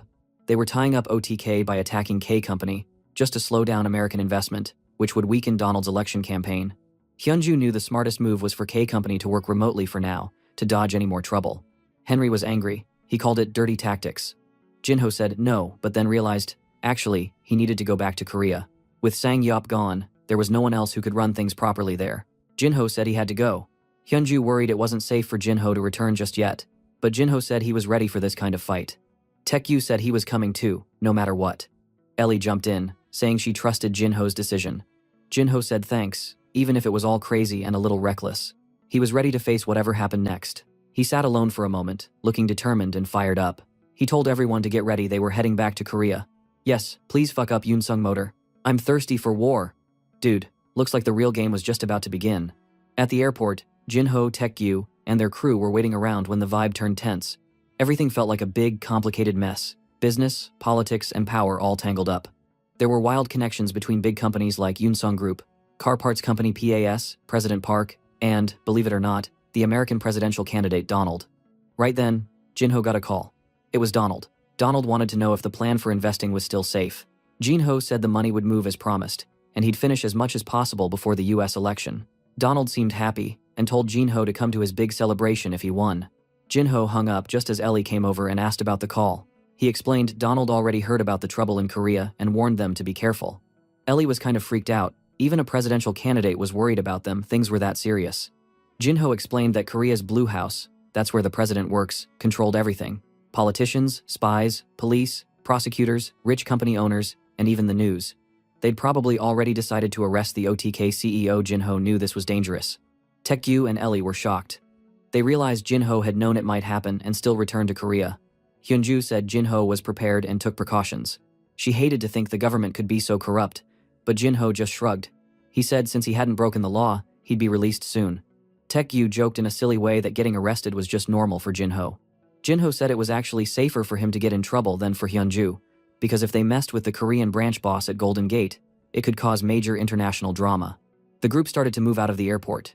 Taekyu looked around, a bit on edge, but also a little disappointed not to see cops everywhere. He then asked if NIS was really such a big deal. Hyunju told him not to mess around, but Jinho pointed out that nobody was waiting to arrest them. That seemed like a good sign. Suddenly Henry looked very nervous. He thought some guys had been following them for the past 10 minutes. Hyunju groaned. This bad luck come from his ignorant brother. Well, Taekyu, calm as ever, asked if it was too late to run, but Jinho just told everyone not to worry if he got arrested. They needed to keep working and follow the plan. He told Hyunju to stick to the investment schedule. Hyunju wanted to know what Jinho was really thinking. Jinho answered seriously, saying everything would work out once the US election ended. When Donald became president, all the shady stuff Korea's leaders did to block OTK would pop out and people would start investigating Eun-sung and President Park. He admitted he'd become bait on purpose. With all the heat on him, the rest of the team could move without being blocked. Then, out of nowhere, a group of men in sharp suits walked up. Taekyu tried to keep things positive, promising to send Jinho snacks in prison if he got taken away. But instead, two of the men grabbed Taekyu. They called him Mr. O Taekyu, CEO of OTK Company, and put him in handcuffs. Taekyu and everyone else were totally shocked. Hyunju freaked out and demanded to know how they could just snatch Taekyu. Even Jinho couldn't believe it, the government had grabbed the wrong guy. They thought Taekyu was the boss and took him away. One prosecutor showed Taekyu a warrant. He was under arrest for breaking money and finance laws. Taekyu started yelling about knowing his rights, but the men just told him to stay quiet. Jinho tried to confess he was the real CEO, but Taekyu signaled for Jinho to keep going and do what he needed to do, friend style. He let himself get taken so Jinho could stay outside and fight. For real, this guy is the real gem. I hope I have one friend like Taekyu. As the men led Taekyu away, Ellie and Henry urged him to keep moving and deal with their problem for now. Outside, his senior was waiting with a car. Inside the car, Jinho asked where Sangyop was. The senior said Sangyop was being questioned by the government and told Jinho to give instructions if something broke out. The senior asked why Jinho suddenly got tangled in this situation. Who is he for real? Suddenly, Hyunju got really mad. But thank God she kept rational, always sharp, said maybe it was for the best. Better to lose Taekyu than Jinho, since Jinho was the planner. She figured Taekyu let himself get taken on purpose. She told Ellie to get a lawyer on the case. Ellie started working while Hyunju's eyes flashed with anger. She swore she'd never forgive them for grabbing her little brother, Taekyu. Back at K Company's office, the place looked like a storm had blown through broken desks, papers everywhere, total disaster. Jinho said they had totally trashed the place in the raid. Hyunju shook her head. All that Golden Gate got in the mess were some pointless letters. The senior wanted to know what to do next. Jinho jumped into action. He told everyone to grab what they needed, close up the office, and move to Golden Gate's building next door. All important files would be kept safe in the cloud. He told them to settle in and get back to work. One employee asked who he was. Jinho introduced himself as Kang Jinho and said he'd be running K Company for now. The staff recognized the name and decided to follow his lead. In Golden Gate Korea's office, Jinho told everyone to switch to company phones to dodge illegal wiretaps. Hyunju felt like they weren't running a regular business anymore. It felt more like a spy movie. She gave Jinho a hard stare. He'd promised things would get fixed after the election, but she wanted to know what the backup plan was if that failed. Jinho answered, "Did it really matter?" He knew she'd already made up her mind to fight back. Hyunju agreed. She said while they couldn't play dirty like the NIS spies, the money world moved even faster than government secrets. She called the legal team and told them to investigate the connection between PAS and President Park. She wanted every dirty secret directly reported to her. Jinho was impressed by her cold fire. He thought if President Park could see Hyunju like this, he'd realize he picked a fight with the worst possible person. As Hyunju lit a cigarette, her eyes burning with anger, she promised she would pay them all back for what they'd done. Damn, so badass, our queen. Dude, the battle had just leveled up. Fuck them all, messing with our otaku sister. The next day, Senior Sangyop had just gotten out after being questioned by the authorities. When he walked back into the temporary K Company office, all the employees clapped and cheered. Everyone was glad he was back. Poor our senior. He looked like he had aged 20 years in that damn place. Sangyop then said hi to Jinho, who was waiting for him in the next office.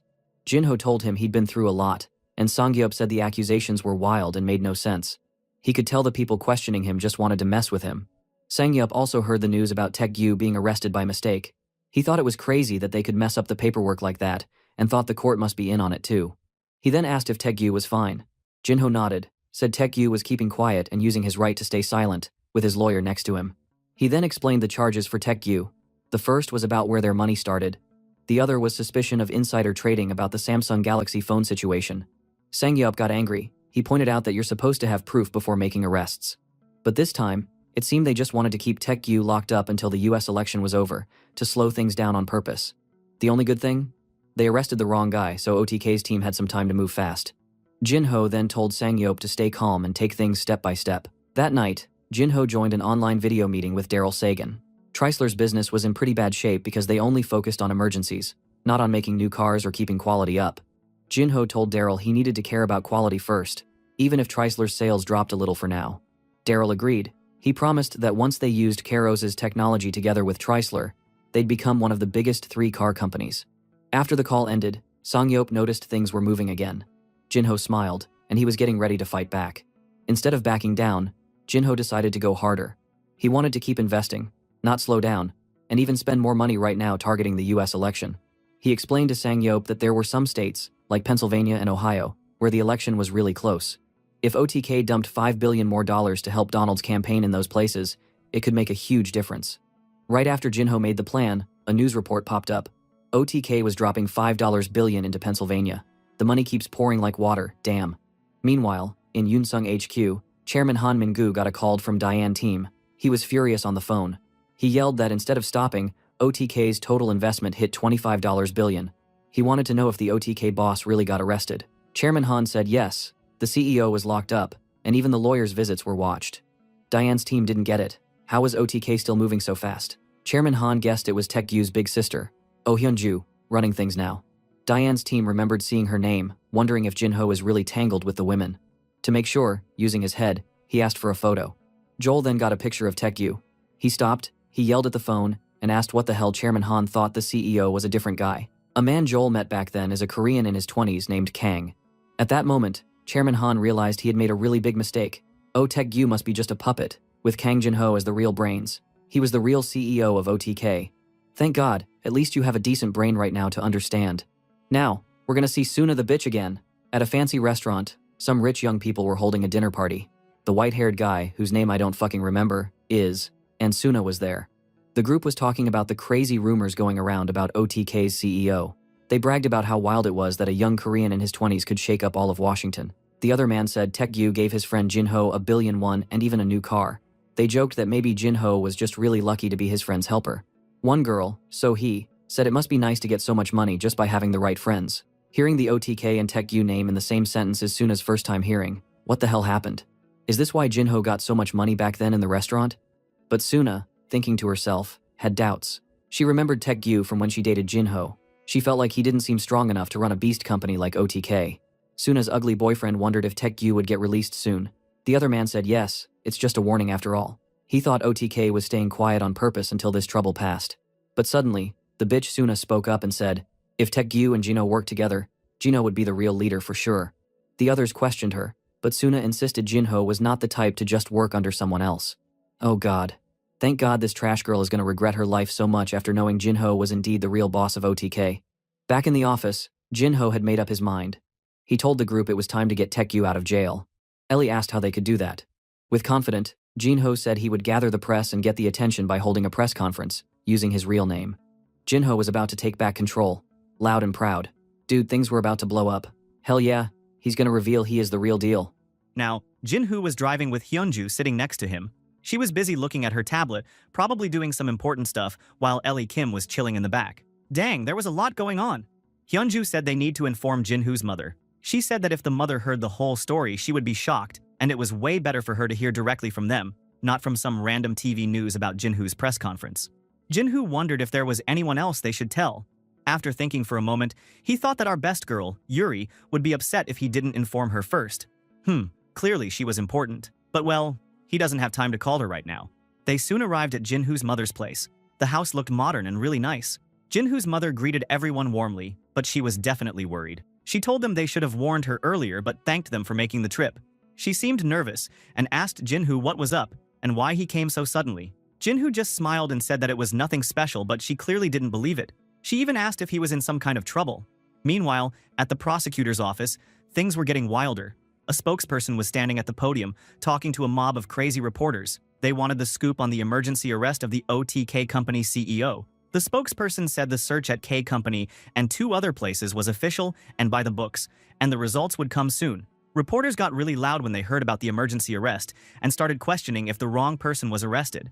Prosecutor General Hong Manhwa was watching this on his screen. He was yelling into his phone, shocked that it was Kang Jinho and not Oh Tak-gyu who was the real CEO. Manhwa groaned in frustration, realizing that if things went south, the prosecution was going to take all the blame. He was definitely in panic mode now. Meanwhile, at the National Intelligence Service headquarters, Director Yoon Se-won sat in his fancy office but looked super stressed. His leg was shaking, and an agent stood in front of him with his head down. Yoon Se-won was thinking to himself, how could Kang Jinho be this crazy? Se-won was looking at a tablet showing a photo of his agents being spied on, and the message said 211 photos had been shared. He thought that usually, when the government came after a company, the company stayed quiet. Arrests and raids were basically just normal events. Companies usually tried to make a deal and keep things peaceful. So why was Jinho doing this insane thing, watching the watchers?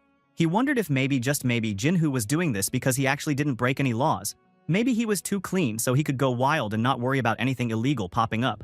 Se-won started thinking about all kinds of financial crimes companies do, like insider trading, embezzlement, and price fixing. But then, he wondered what if Jinho caused all this trouble without breaking a single rule. Lol, he was a clone.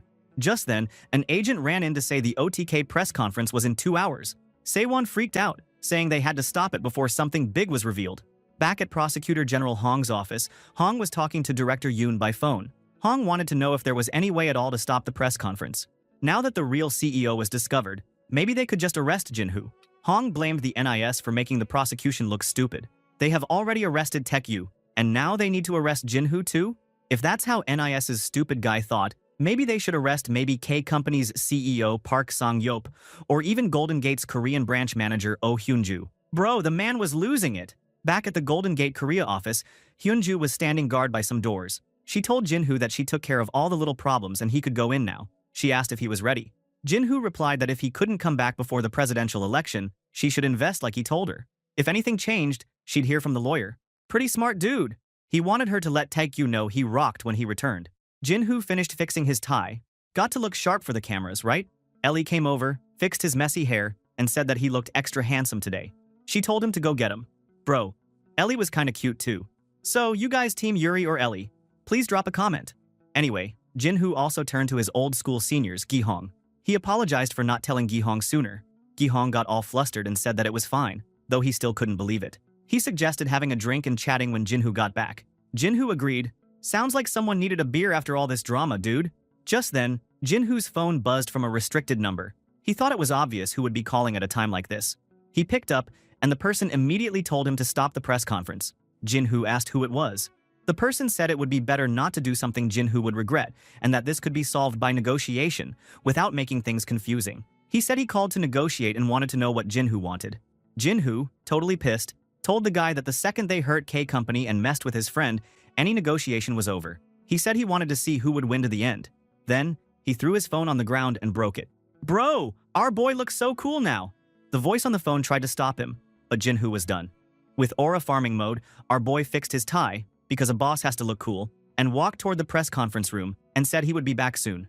Then, the press conference kicked off. Jinhu stood at the podium, facing a whole army of reporters and cameras. He introduced himself as the spokesperson for OTK Company, and thanked everyone for showing up, even though they were all extremely busy. His mother was watching from her house, looking super anxious. Jinhu started by saying that K Company had just been raided, and the CEO of OTK Company had been arrested at the airport. He pointed out that everyone probably already knew this. But then he said he was there to explain OTK Company's side of the story. He revealed something huge. K Company employees weren't just targeted by the search, they had been watched, their calls checked, and their money moves tracked both before and after the raid. Bro, that was like spy movie stuff. That made the reporters freak out. One of them asked how Jinhu could even know it was real surveillance. Jinhu said he'd show proof, then pointed to a big screen behind him. It showed photos of two guys being followed, with red circles around them. It even said the same person was caught in a bunch of photos, like some kind of secret agent fail. The reporters couldn't believe it. One reporter even said it was breaking news and wanted to post the scoop straight away. Jinhu hit back, saying public officials watching and reporting on regular folks was not only over the top, but also totally illegal. He said everyone involved, those people and their bosses, would have to answer for it. Yikes! He was dropping lawsuits left and right. Then someone shouted, asking if the OTK CEO, who was supposedly arrested, was not actually the CEO. Jinhu pointed out that it seemed political to announce stuff before the official investigation was even finished. He guessed that the guy asking must be a government-backed reporter. But Jinhu said the real bomb. The person being investigated was not the OTK Company CEO. Everyone was stunned and yelled out questions. They wondered if the police or prosecution had nabbed the wrong person. So where was the real CEO anyway? It was madness. Ellie was watching with a tough look on her face, knowing that Jinhu had made his choice. Then the story flashed back. Hyunju, Songyop, and James Goldman had talked about this coming moment. Hyunju asked how long they could keep hiding Jinhu. Songyop said with all the stuff going on, like Brexit, Jinhu couldn't keep his identity secret forever. James said Jinhu needed to start getting ready, because a lot had come out about him. Right back at the press conference, Jinhu stood alone, right in the middle of all the craziness.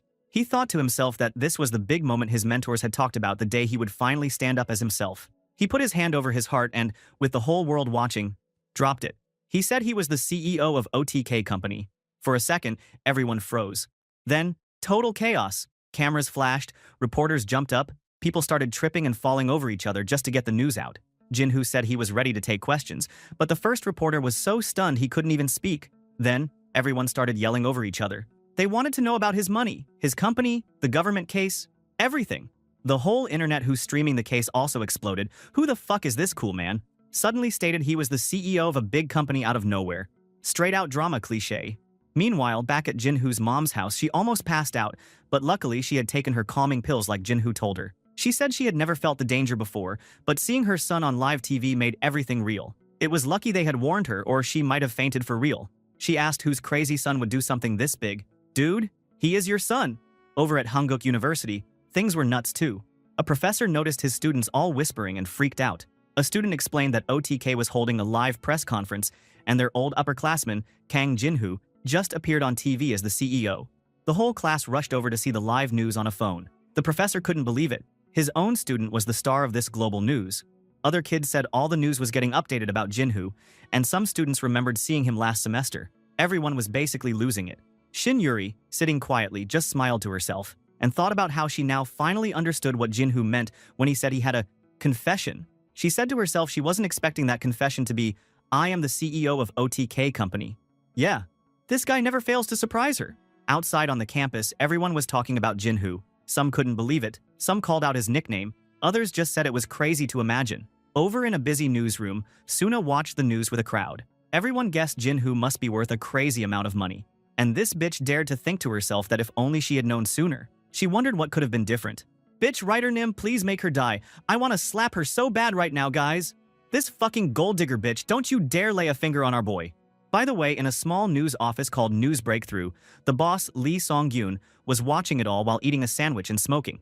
He said Jinhu was actually insane and joked that he regretted only sending his junior reporters to such a wild event. Reporter Ha Jong-won sat at his own desk and said the press conference was blowing up everywhere. He originally thought they were scared, and that's why even small news groups got invited, but it was actually the opposite. They were super confident. On their desk was a big manila envelope and a USB stick, which seemed to be a secret expose they got by mail. Ha thought OTK probably sent it, and Lee said as long as the sender wanted to stay hidden, they wouldn't push it. If another news outlet started reporting on it, maybe then they would jump in. But it felt like no one else had these files. This story was theirs alone. Lee said Jinhu probably knew his history of fighting power within the government, so this was a big chance to publish a huge story and maybe even get revenge on the president who once kicked him from his previous news company.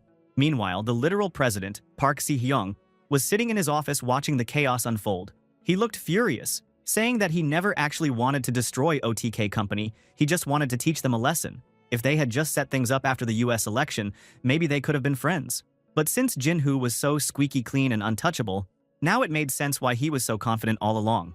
The president picked up his phone and told his PR secretary he had something to fix, and in his head, wondered if Jinhu really wanted to challenge him until the very end. He ordered every media outlet to work together.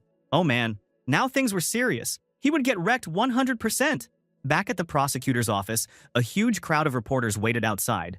Jinhu calmly walked through the shouting mob as they yelled questions. Why were they arresting the wrong person? Was the Blue House involved? What was the real crime? Was the president even putting pressure on the case? It was total madness, but Jinhu kept cool and went inside. He went into an interrogation room, sitting across a desk from Chief Prosecutor Kim Gyong-jun. The dude looked stressed, flipping through a pile of seriously bad news. Reports from News Breakthrough, exposes, and special articles about OTK and political risks. Kim thought all this mess was going to crush the stock market. Kim then asked Jinhu if he ordered all these wild reports. But Jinhu only smiled, had a question of his own. He looked at the name tag on the table and asked Kim Gyong-jun if the order to arrest him had actually come from the president. Now, everyone was holding their breath. Bro, our MC is not even afraid of the president. Yeah, money is power basically. Hearing that, Kim Gyong-jun got angry, asking if Jinhu really understood his own situation. Jinhu switched gears and asked if Kim had ever heard of Athena. Kim looked confused, so Jinhu explained. Athena was a nickname for someone super smart online during the financial crisis. That person made amazing predictions and became famous, even getting called the financial president. But the government got annoyed when Athena's predictions didn't support them, and the prosecutors suddenly arrested Athena, trying to blame her for spreading false information. Turns out, Athena didn't do anything illegal, and she was cleared in her first trial. But the damage was done. The government scared people so much, everyone online started censoring themselves. Classic government move, right? Jinhu pointed out that the prosecutor who went after Athena never got in trouble. In fact, he got promoted. And guess who he was? That's right, the very same guy sitting right in front of Jinhu now. Dang, that must have burned. Kim exploded in rage, yelling that Jinhu must think very little of prosecutors. Jinhu fired back, saying maybe Kim didn't think much of regular citizens either. He said the big difference between Athena and Jinhu was that Athena had no money, but Jinhu did. He said money was his main weapon. Well, he had a lot of cash. So basically our boy said they can't mess with him like when he messed with Athena because Jinhu is rich? That was mad as fuck, dude. Jinhu even said he sometimes considered what would happen if he secretly met the president and offered to invest 1 trillion won into PAS, but only if the president cut off prosecutor Kim, basically, fired him and investigated his whole family. Jinhu asked if the president would say no, or if he'd just take the money and do it. Kim looked terrified for a moment. But then Jinhu said he was just joking, saying this wasn't a military country anymore, and there was no way anyone would do something so illegal. He even said a president wouldn't fire a loyal prosecutor just for dirty money. Still, he told Kim to be careful. Kim scoffed and said Jinhu was totally crazy. Jinhu replied that he heard that a lot. He smiled and thought to himself that having lots of money is nice. He could be this chill, even when under arrest. Over at News Breakthrough, things were nuts. The worker, Ha Jong-won, said the website was down again.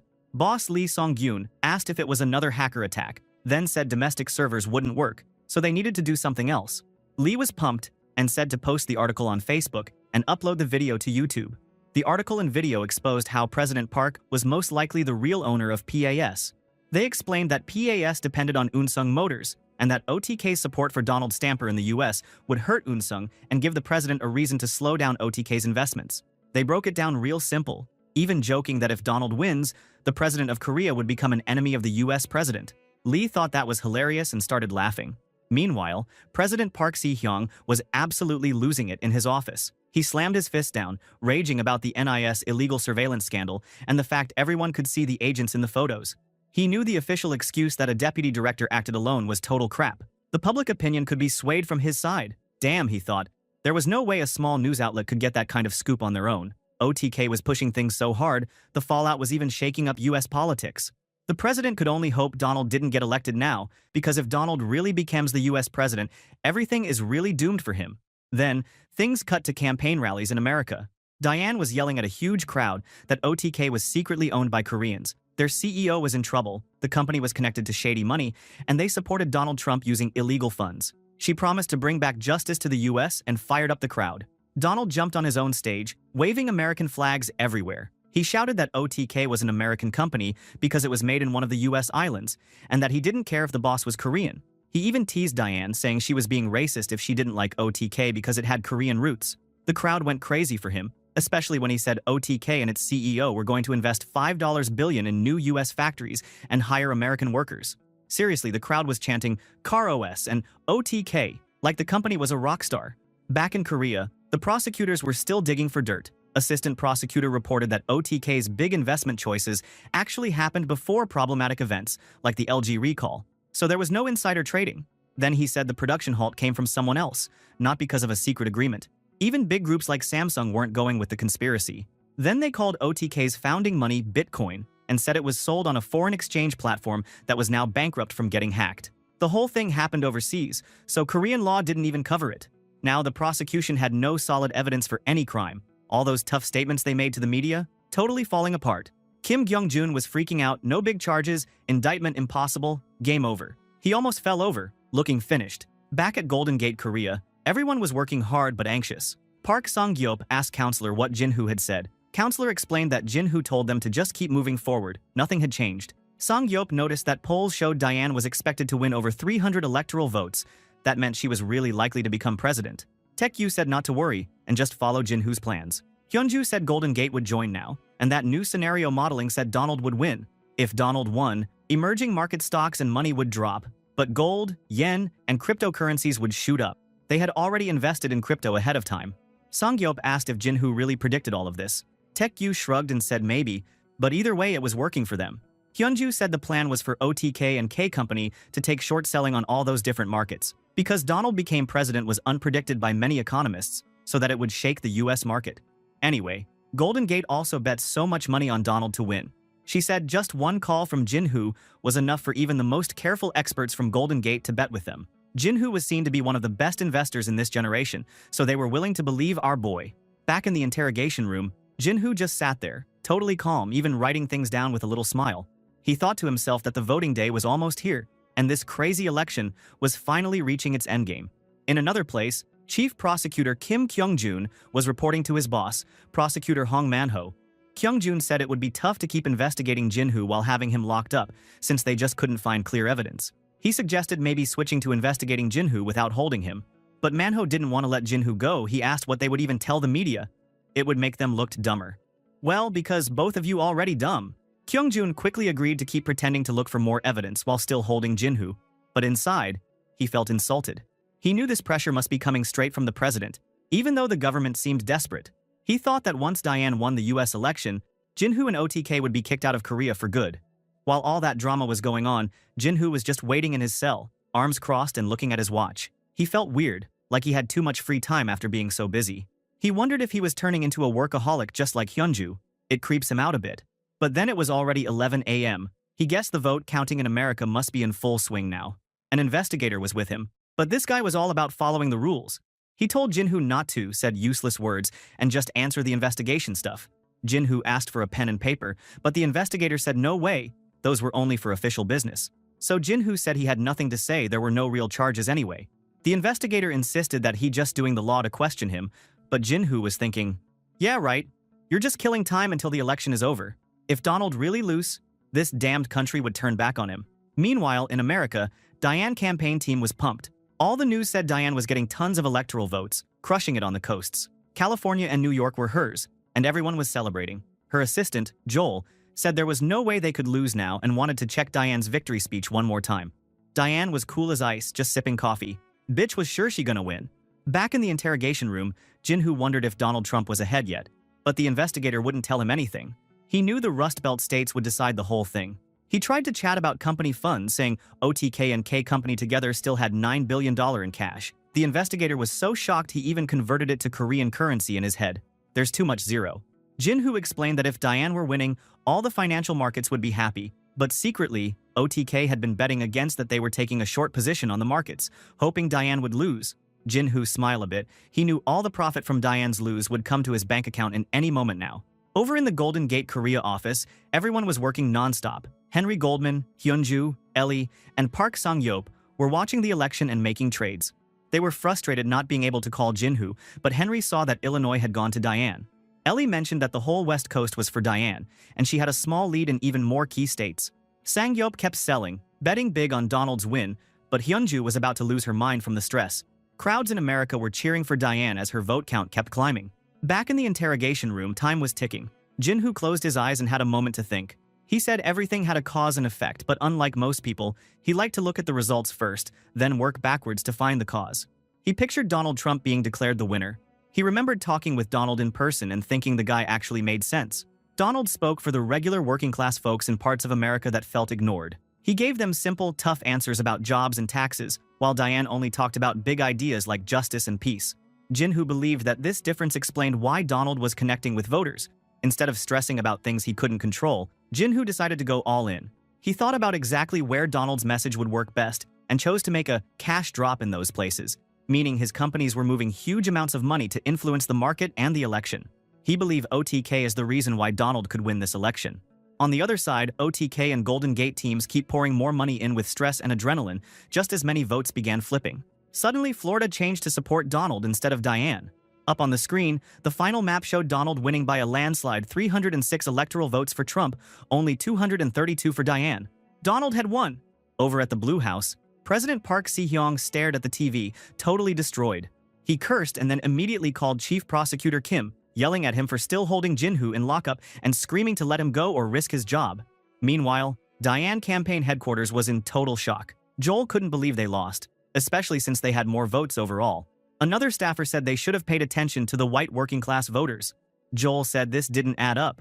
Donald had only been a political joke at first, and no way he should have won entire states with just his rough talk.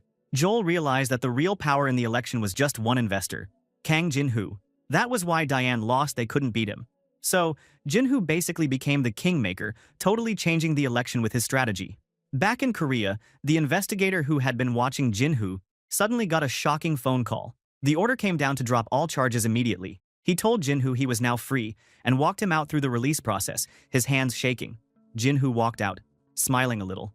He knew things outside were probably absolutely insane right now. But then the investigator suggested he should skip the main gate. Jinhu realized that must mean a huge crowd of reporters was waiting outside, ready to pounce. No privacy anywhere for this guy. Jinhu joked that if he stepped out for an interview now, it'd be super embarrassing for the prosecution, right?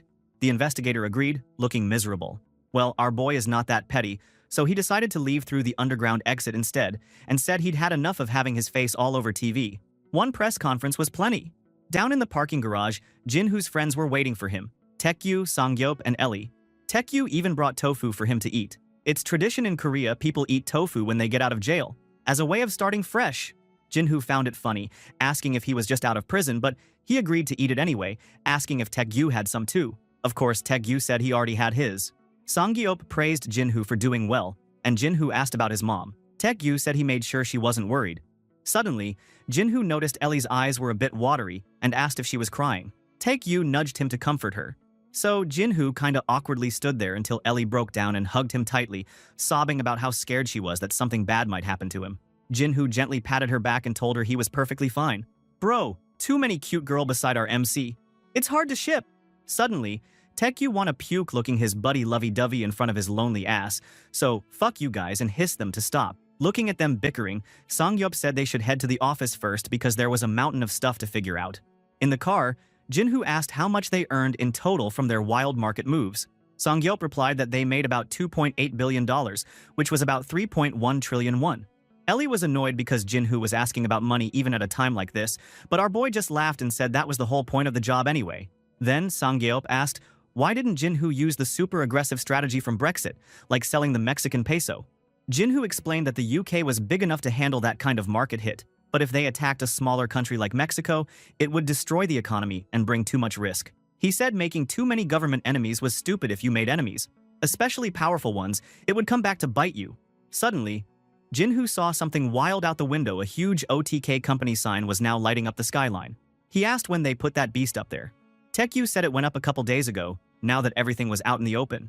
Jinhu joked that hopefully people wouldn't start calling it the Otaku building. Classic worry. At the OTK office, the team gathered in their cool new space. Hyunju asked if things in lockup were bearable.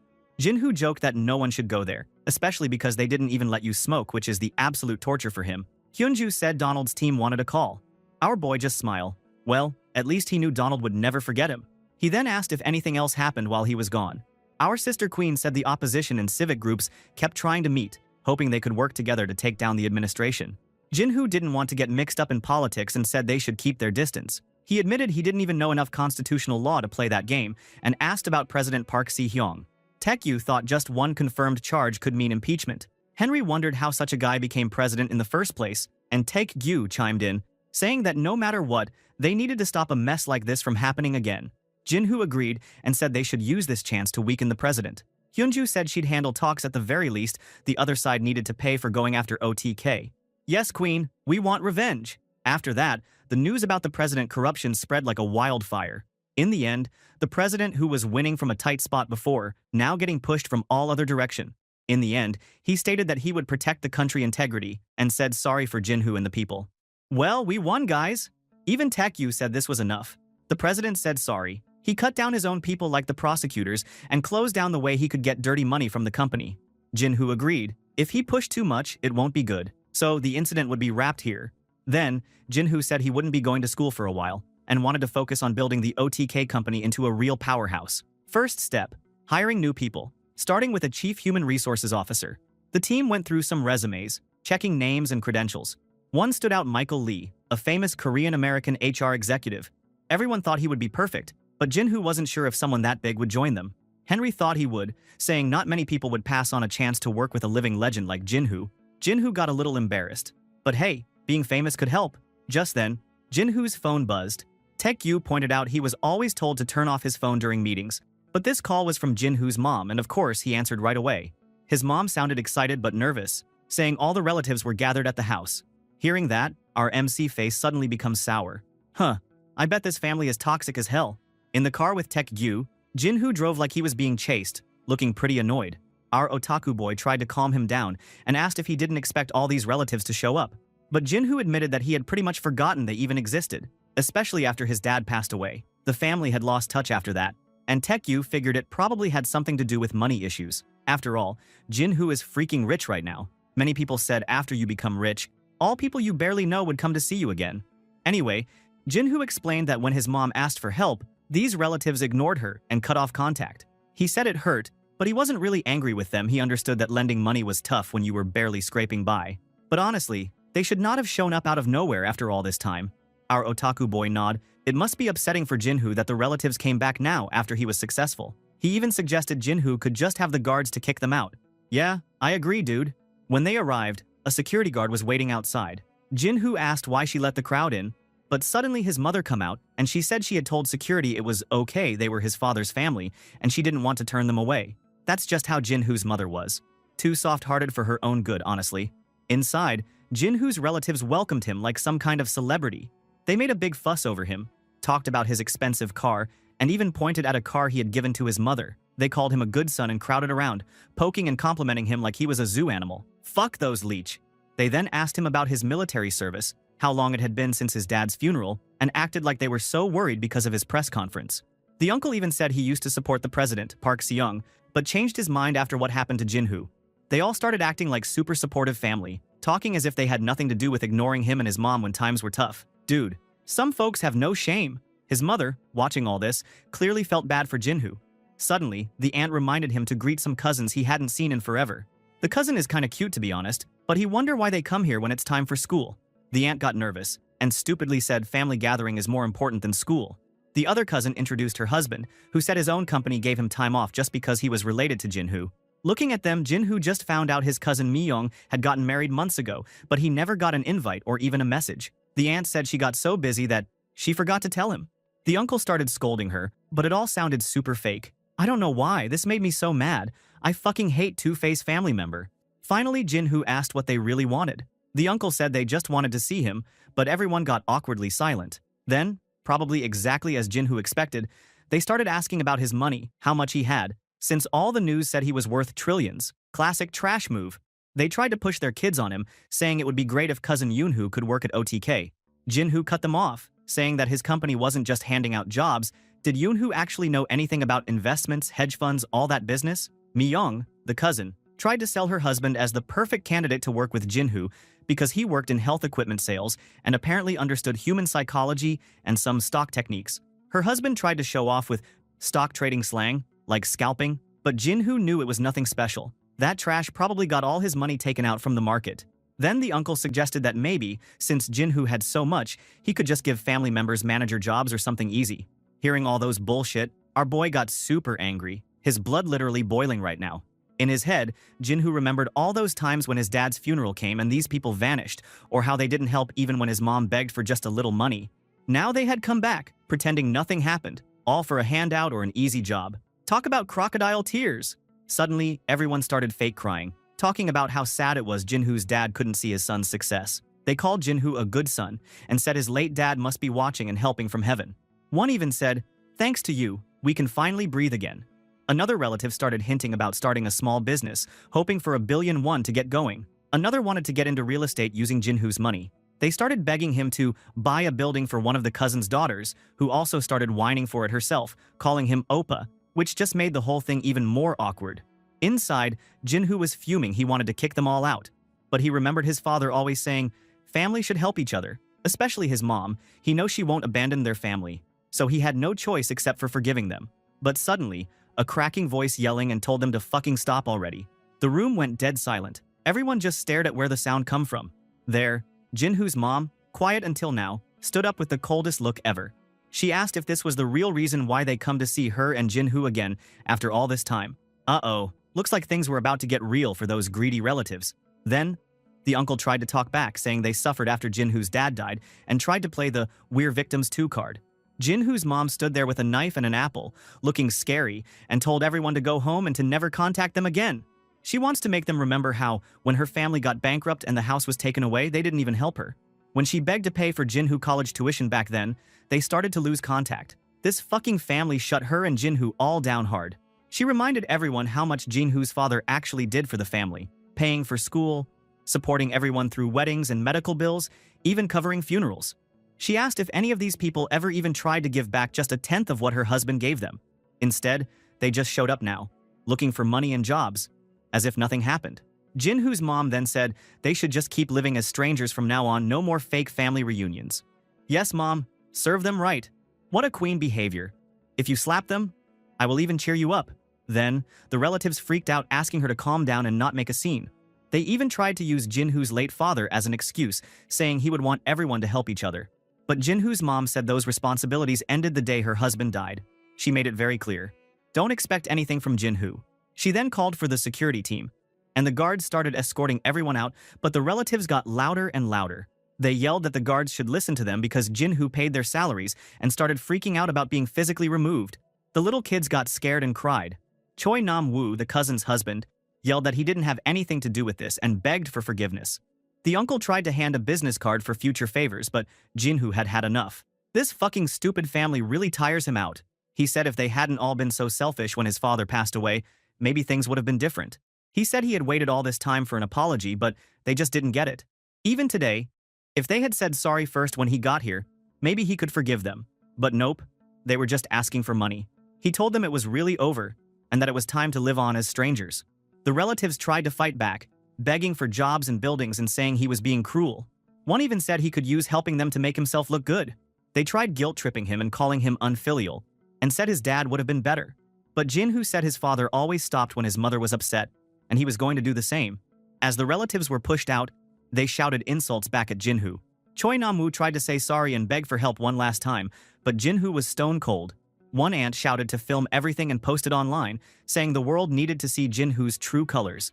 But Jin-hoo warned them, leave him and his mom alone from now on, because if they didn't, they'd regret it. Oh boy, spicy. Everyone was scared now. Even the little kids just wanted to leave. Jin-hoo finished the conversation by telling them to live their lives and be thankful to his late father.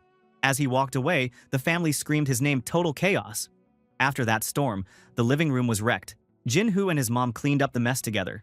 His mom worried if she did the right thing, but Jin-hoo said she was amazing and should take care of herself, not stress over other people like that anymore. He told her to rest and not to be so harsh out of anger, because he knew she was just protecting him.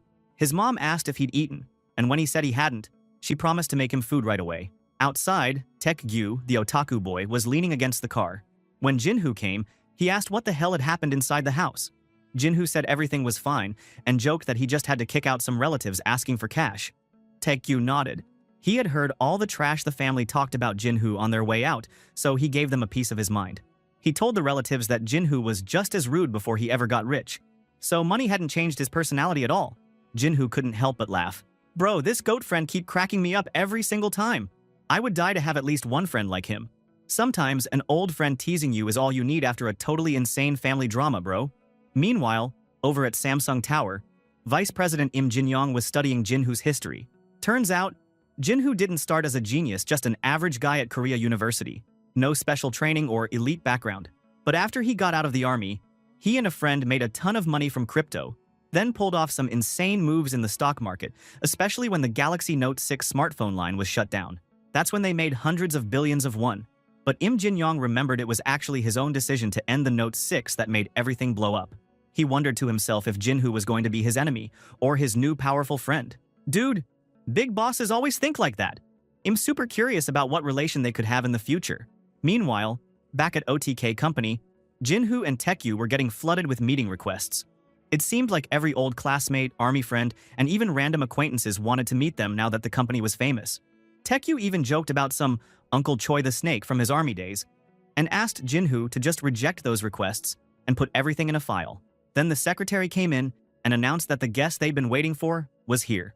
That guest was Michael Lee, the real deal, bro. This was the new chief HR officer, wearing a sharp gray suit and ready to shake things up. Michael Lee said he'd wanted to meet the guy being called the kingmaker behind Donald's win. Michael even admitted he was a Diane supporter, but he could see that without OTK, things might have turned out differently in the US election. Then he said something cool. He chose OTK not just because of the chance to start over with a blank slate, but also because his wife was Korean. So it was a good opportunity to live in Korea for a while too. Major points. He then presented his plan for the company. Employees would be treated like the most important customers. He wanted flexible work hours, a buffet cafeteria, nap rooms, hobby support, education programs, even an in-house daycare. Staff could do yoga, rock climbing, gym stuff basically. He wanted the office to be better than home. Bro, I would die to work for OTK. Our otaku boy even joked that they should add a PC cafe so everyone could game together at work. Jin-hoo was like, then when would anyone work? But Michael thought this was awesome and wanted to actually add it. This guy had an open mind, for sure. Well, Jin-hoo thought that fancy space wasn't an issue because OTK owned their own building and the work style actually fit with their global investment business.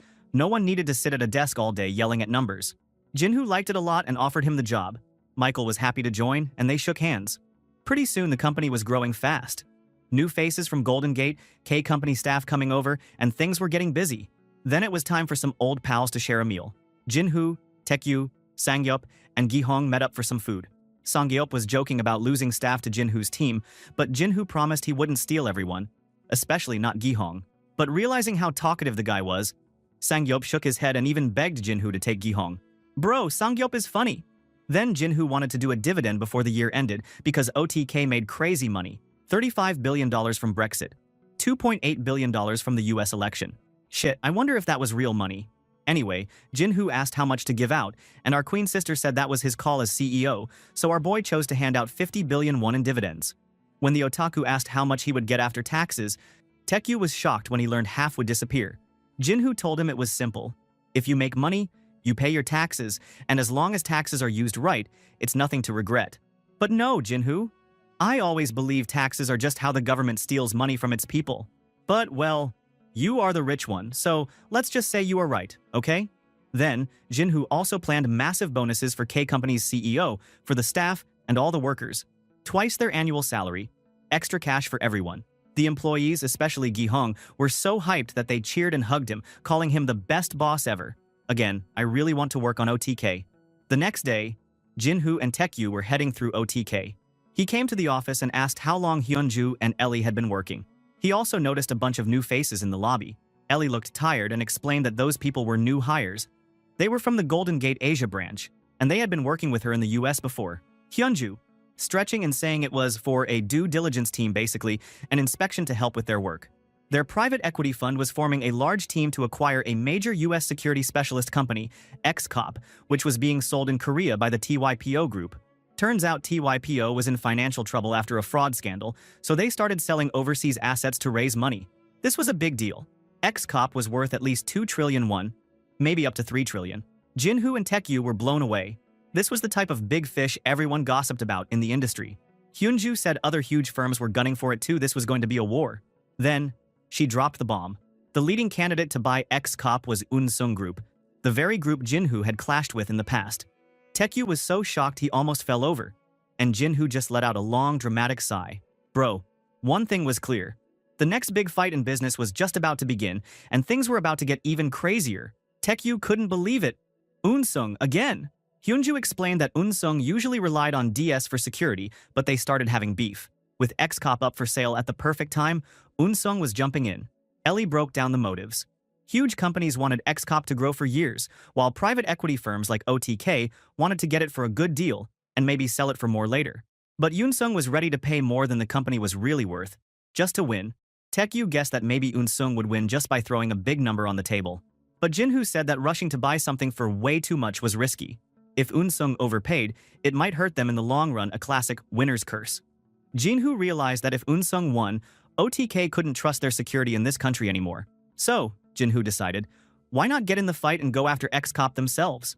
He admitted it was partly personal, yeah, but he wasn't going beast mode only for a grudge. If many companies want XCOP, that means the value must be really high. Then, Hyunju asked if Jinhu was sure about fighting for the deal, and Jinhu said he was confident.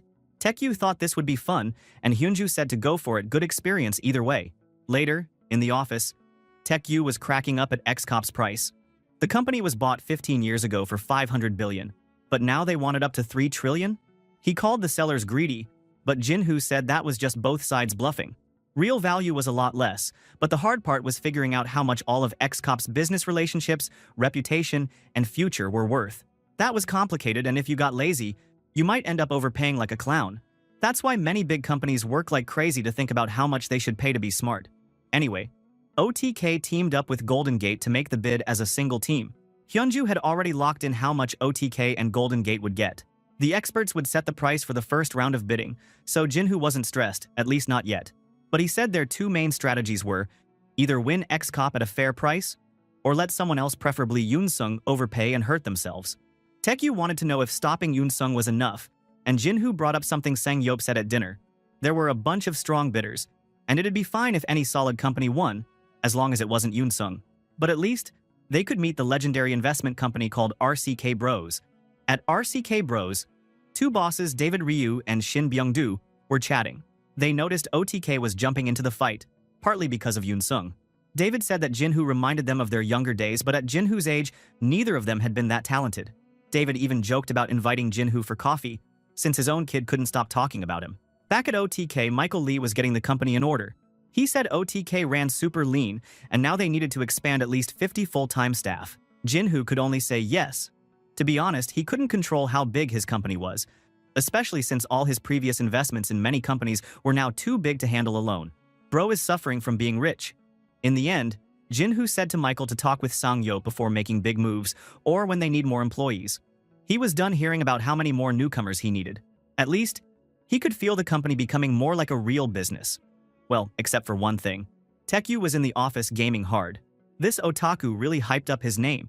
He was the real deal. The otaku himself claimed it was market research for OTK games, but Jinhu thought he just wanted to play. Classic Taekyu moves. Honestly, Taekyu wasn't totally wrong. He told Jinhu to relax before he burned out trying to crush Unsung. Well, Jinhoo admitted he needed a break. Bro, why do you have billions of dollars if you can't even enjoy playing games?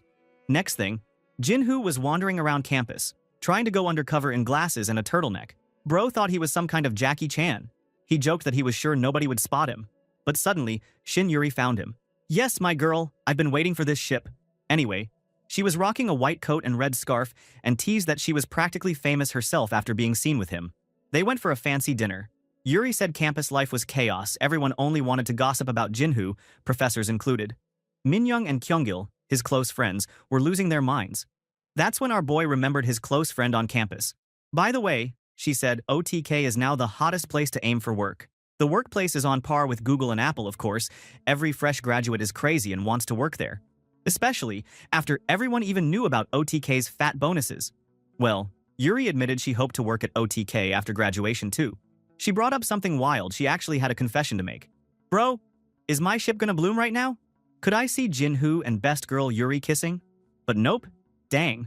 Turns out Yuri's confession was that her dad was none other than Vice Chairman Shin Byung-do of RCK Bros, the financial legend. Jinhoo's jaw dropped. Not because he couldn't get the confession and a kiss, but it's no wonder why Yuri was so confident and rich. Anyway, Yuri said her dad and Uncle Chol Gyun kept hyping up Jinhoo and saying he'd rewritten finance history. With both of their companies gunning for the ex-cop deal, Yuri asked if Jinhoo thought he could win. He played it cool, saying the competition was fierce, but then he had a wild flash. In his mind, he saw a golden eagle on fire with Yunsung Motors as the buyer, and a final bid price of nearly 2,930,000,000 won. Jinhoo just smiled. Oh bro, things were definitely heating up. See, Jinhoo always got her power awakened near Yuri. I hope he really married this one in all packages, girl. Jinhoo started to smile like crazy. He missed the eagle so much, bro. Yuri noticed right away and asked what was up. Dude was acting strange, so she got worried, remembering the last time this happened. Things almost went badly, they nearly crashed in the car. Jinhoo tried to play it cool, saying he just thought he saw something new. Yuri wanted to know what he was thinking, so Jinhoo said she looked really pretty that night. Dang. That made Yuri blush hard and she called him out for being cute. Bro, just kiss already. Anyway, Jinhoo thought to himself, wow, even numbers could be beautiful when they mean something special. They both talked a bit later and laughed a lot, saying maybe the wine was making them say silly things. A while later, they decided to go home, and Jinhoo called a driver because he was drunk. Yuri nodded and said she felt hot from all the wine. Meanwhile, our boy kept secretly thinking about that crazy big number again, $2.93 billion, or about 3.22 trillion won. He knew he would never forget it. He could fuck Yunsung Motors with that number. Later, in front of Yuri's apartment, our girl asked when the first part of the bidding would happen. Jinhoo said it was at 3 p.m. in 2 days. She then hoped things would go well for him, and our boy asked about her dad's company preparation. Yuri, still blushing, said about 5 companies would make it to the main round, so they just had to keep going. She told Jinhoo she wanted him to succeed, and he smiled and then said he'd treat her to a meal next time. She told him not to change numbers, but if he did, she'd kick him in the ass later. Then, she did something surprising. She took off his glasses. She said nobody would recognize him anyway, and he didn't need to hide such a good-looking face. Bro, she was naughty. She said she'd cheer for his success and told him to fight on. That was super cute. Jinhoo only smiled as Yuri walked away. He thought Tech Yu was right. Getting fresh air sometimes was good. Bro, if you don't make her your wife, I'm really gonna kick your fucking ass. On his way home, Jinhoo was in a car with a driver. He was deep in thought about that $2.93 billion price. He realized if he didn't know the main bid price, it would have been so hard to win. This info was super secret. Only a few important people ever knew. The second Yuri brought up ex-cop. All the hard work from a group of money experts just landed in his lap, like magic. He thought that Yuri had helped him a lot 3 times already, actually. He blushed thinking about her calling him pretty, which was funny. Suddenly, the driver started chatting, saying he knew Jinhoo was the CEO now that he wasn't wearing glasses. He said he watched Jinhoo's press conference and was impressed. Jinhoo just laughed and agreed. Inside, Jinhoo thought, see, people always recognize him anyway. Yuri was wrong this time. Next scene, inside OTK Company's office at night, Jinhoo talked with Tech Yu. He explained that Yunsung bid the highest, $2.93 billion. Tech Yu said that was super expensive. He explained that if someone spent that much, it would take 17 years of profit just to get the money back. That sounds rough. He asked if it was really a smart price. Jinhoo said if Yunsung Motors paid too much, maybe they shouldn't try to win. But if it was fair, they'd need to beat the price. For him, this price is just enough to invest in ex-cop. Taekyu wanted to know how much higher they should go to win. Maybe just add $1? That was funny. Jinhoo said nope. The smallest price point they could add is $100,000. But, well, they should talk to Hyunju first. So, Jinhoo and Taekyu went to talk to Hyunju late at night. Henry and Ellie were there too. When they arrived, everyone was working hard. Ellie smelled wine on Jinhoo's clothes and was kinda jealous. She playfully said she wanted to drink together with him next time. She liked wine too. Bro, this guy is too popular. In the end, Jinhoo said it was a deal. Our sister then wanted to know what was up at this crazy hour. Why the big boss came here. Jinhoo and Taekyu sat and talked business. Jinhoo asked about the first bid price. Hyunju guessed $2.5 billion and said anything less would probably get kicked out. Jinhoo asked if X-Cop was even worth more than $3 billion for the final round. Ellie shook her head and thought, $3 billion seemed way too much. Hyunju thought a while, looking cool and badass while smoking, and wondered if Jinhoo got a gut feeling again, for it was worth $3 billion. Hyunju said that if they spent that much, they should be ready to lose money, but her own calculation said the very top price she could agree with was $2.92 billion. Jinhoo was shocked in his head. Turns out the secret price from Eun-song was just a tiny bit above this maximum. He thought it was amazing Hyunju could guess the best number so quickly, even without all the details. No wonder everyone called her genius. In the end, Jinhoo thanked her and told her to handle the early part of the bid, and he would decide what to do for the main bid. 3 days later, at Eun-sung Motors, the M&A team was making their plan. So Sang-won said they should offer $2.88 billion for the main bid. Han Chan-young, the big boss, checked which companies were strong or weak. He guessed most couldn't make such a high bid, especially the foreign companies. He thought OTK Company was impressive for their age, but not experienced enough. So, they won't think of them as a threat. The real competitor was RCK Bros, who knew the Korean market inside out. So Sang-won said RCK Bros offered the lowest for the first round. Maybe they had no money? But Han Chan-young thought it was just a trick. He believed $2.88 billion was a smart price. Not too much, not too little. But just to be sure, he told So Sang-won to add another $50 million, making their bid $2.93 billion. The manager was shocked and thought it was too much. But Han Chan-young said he would take full responsibility. The final main bid price was set, $2.93 billion. Just like Jinhoo's vision number. Again and again, this power is super OP. Back at OTK Company, Taekyu urges Jinhoo to just add $100,000 for the bid price. Our boy seems unwilling and a bit panicked, he said, wondering if this was the right number for the big decision. Taekyu grinned and said it was fun. They bid to mess with Eun-sung Motors in some way, so wrecking their plan like this is super fun. In the end, on a piece of paper, their new bid was written, $2,930,100,000. That's $100,000 higher than their rival. Lol, next scene would be spicy as hell. I want to see the Eun-sung dude's face. The next day arrived, and it was a big day for everyone. The main bid for X-Cop was finally here. Inside the OTK lobby, Jinhoo and his buddy Taekyu walked in and were greeted by Michael Lee. Michael introduced some brand new team members, and wow, these people were super pumped. They said it was an honor to join, and even called Jinhoo and Taekyu their idols. Jinhoo suddenly spotted one of his seniors, Ju Hyunjung. She was excited. Jinhoo remembered her from university. Michael Lee said lots of Korea University grads applied to work at OTK, so there might be even more old faces around. Well, Jinhoo never dreamed he'd be a boss and hire his old classmates and seniors. Taekyu whispered that this was a perfect moment for a little encouragement words, so Jinhoo awkwardly told everyone to keep up the hard work. Meanwhile, Henry and Ellie also said good morning to Jinhoo. Henry pointed out that Hyunju was almost ready and asked if our MC stayed up all night. Ellie teased Jinhoo, saying the lights in his office were on all night, so he must have been overthinking the bid. This shocked our boy. Everyone loves to misunderstand everything he does. Jinhoo just awkwardly admitted it was true, but, to be real, he actually only talked about the $100,000 extra for 30 seconds and then played games for 6 hours with the GOAT Taekyu. Can't blame him, that's some pro-level procrastination. Then, Henry and Ellie handed out gift bags. Inside, there were sharp new suits. Jinhoo got a standard suit, but Taekyu had to wear a bow tie, which he thought was a bit weird. They both looked good, though. Just as everyone was ready, Hyunju showed up looking super professional. Jinhoo also noticed that Henry seemed to be checking her out a little. Well, someone in love, I see. Now, time to roll out. They went to the More Starly Seoul branch, where the X-Cop bid would happen.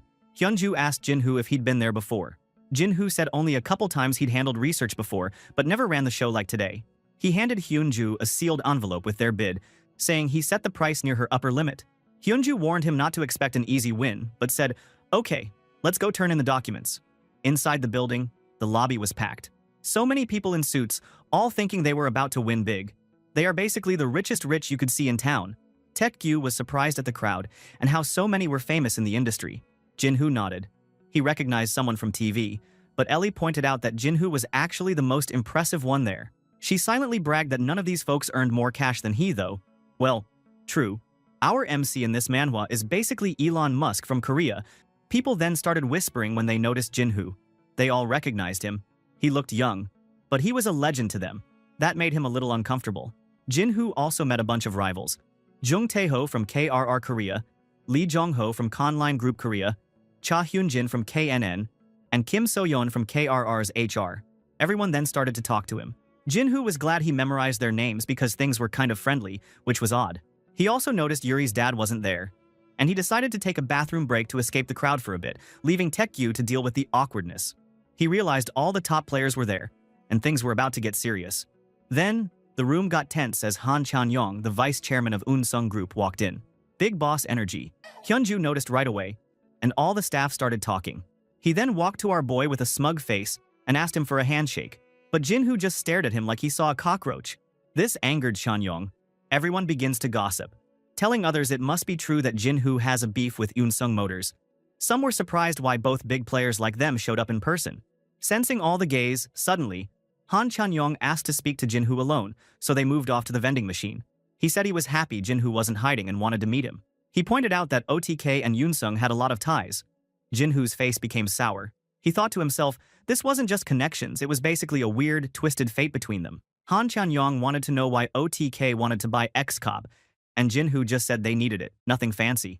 When asked about their chances, Jinhoo said who knows. There were so many strong companies, but then Han Chan-yong claimed Unsung would win for sure. The whole conversation had a super bossy vibe, like Han Chan-yong was used to being the king. Jinhoo remembered a cold moment from the past, when Unsung didn't really care that his father's company shut down. That made him angry inside because Han Chan-yong acted like nothing happened, even though he totally knew. Of course, that bastard would know. Jinhoo's past can be searched easily if you just Google it a bit. But seeing how this guy does nothing, not even a sorry, showed how disgusting Unsung is. He's glad to accept Taek-gyu's plans to mess with Unsung Motors. Right then, Taek-gyu showed up, wondering what was going on. Han Chan-yong recognized Taek-gyu as the vice president who had made crazy money that started OTK from scratch. Taek-gyu got a little too excited. He shook hands. But when Han Chan-yong feels his hand wet, Taek-gyu rambles about how he just came from the restroom. This angered Chan-yong again, but our goat otaku guy insisted his hands were clean, and he said he was grateful to Unsung for selling Car OS for cheap. They got a shitload of money because of them. He even promised to buy Han Chan-yong a meal next time. Han Chan-yong was baffled, dude. One is too cold too, the other is too messed up. He can't stand these two trolls. Suddenly, Jinhoo cracked up, laughing really hard. Again and again, he was glad Taek-gyu was his best friend. But Han Chan-yong got angry and asked if Jinhoo was laughing at him and if acting like this was OTK's official attitude. Jinhoo told him no. It's just that all this drama over who would win was starting to feel funny, like the whole outcome was already set anyway. The guy was confused, but Jinhoo told them to just see the results inside. Han Chan-yong started to get really mad. He thought the OTK guys were just stuck-up newbies who didn't know their place. Inside his head, he promised to crush Jinhoo and his team. Yeah, dude, you are a fucking bullshit and a crap. Please, let me see how funny his face gonna be when he loses to OTK with just $100,000 different. Now, the bidding really started. By the way, most big company sales take months or even a whole year, but this one was super fast, just over 2 weeks. That was all because Typo Group, the seller, wanted things done quickly. They decided to make the process simple. One sealed auction, one shot, winner takes all. Inside the hall, all the company teams sat together. Jinhoo and Taek-gyu were there too, sitting in the audience. Jinhoo thought, with such a big deal, they could have done this slowly, but the seller was really in a hurry, so all they had to do now was open the envelopes and see who won. Song Myung-hwan, the man in charge, stepped up to the podium and started opening the sealed bids. Everyone in the hall watched him closely, probably holding their breath, dude. First, he announced KRR's bid. They offered $2.74 billion. Many people were shocked, because they never thought they'd go that high. It was a huge jump for the company. There was a bit of awkward talk about how everyone seemed to guess $2.7 billion was the basic starting point. KRR, which should be the lowest bidder here, wants to pay $2.74 billion. They don't have an idea how big this deal gonna be. Next, the man read out the Conline Group's bid, $2.855 billion. The boss from Conline stated he thought they made a good move by raising the bidding price before. But nope, you are too poor to snatch X-Cop from our MC.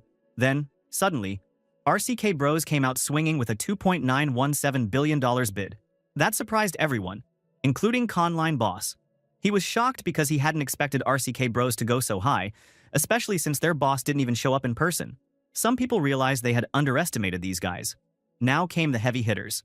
The man on the podium announced the Yunsung Motors Group's bid, $2.93 billion. Damn, really the same with Jinhu Vision.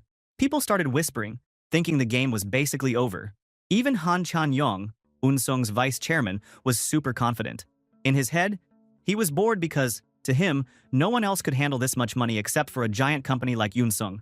He thought there was no way anyone would top this bid. To him, the moment he wrote down that amount, he believed Unsung already won. Thank God he decided to raise the bidding price because of OTK yesterday. Now, because of that damned OTK, he could really win after all the other companies suddenly raised their bidding price, different from his information from his subordinate. His staff agreed, thinking the same thing, like, "It's over, boss." His boss is so damn cool to be able to predict that everyone really raised the bidding. Han Chan-yong even thought that if anyone like OTK was trying to beat him just for revenge or to mess up the price, it wouldn't work, and it wouldn't bother him at all. He has all the money. So, now, everyone was ready to crown Unsung the winner. Jinhu, though, was super chill. He believed he already won. Hyunju suddenly felt a bit sad, thinking there was no way to beat Unsung since their team's max limit was just $2.92 billion. She said sorry for not giving the best price recommendation to Jinhu, but the man she said sorry for is too nonchalant. Taek-gyu and Jinhu were even smiling. Hyunju knew these two guys must be planning something shocking. Finally, the man on the podium opened the last envelope for OTK Company and Golden Gate. He started reading 2.9, but stopped and checked the paper again, looking shocked. The big screen flashed up the result, and everyone froze. The OTK and Golden Gate Consortium's bid was $2,930,100,000.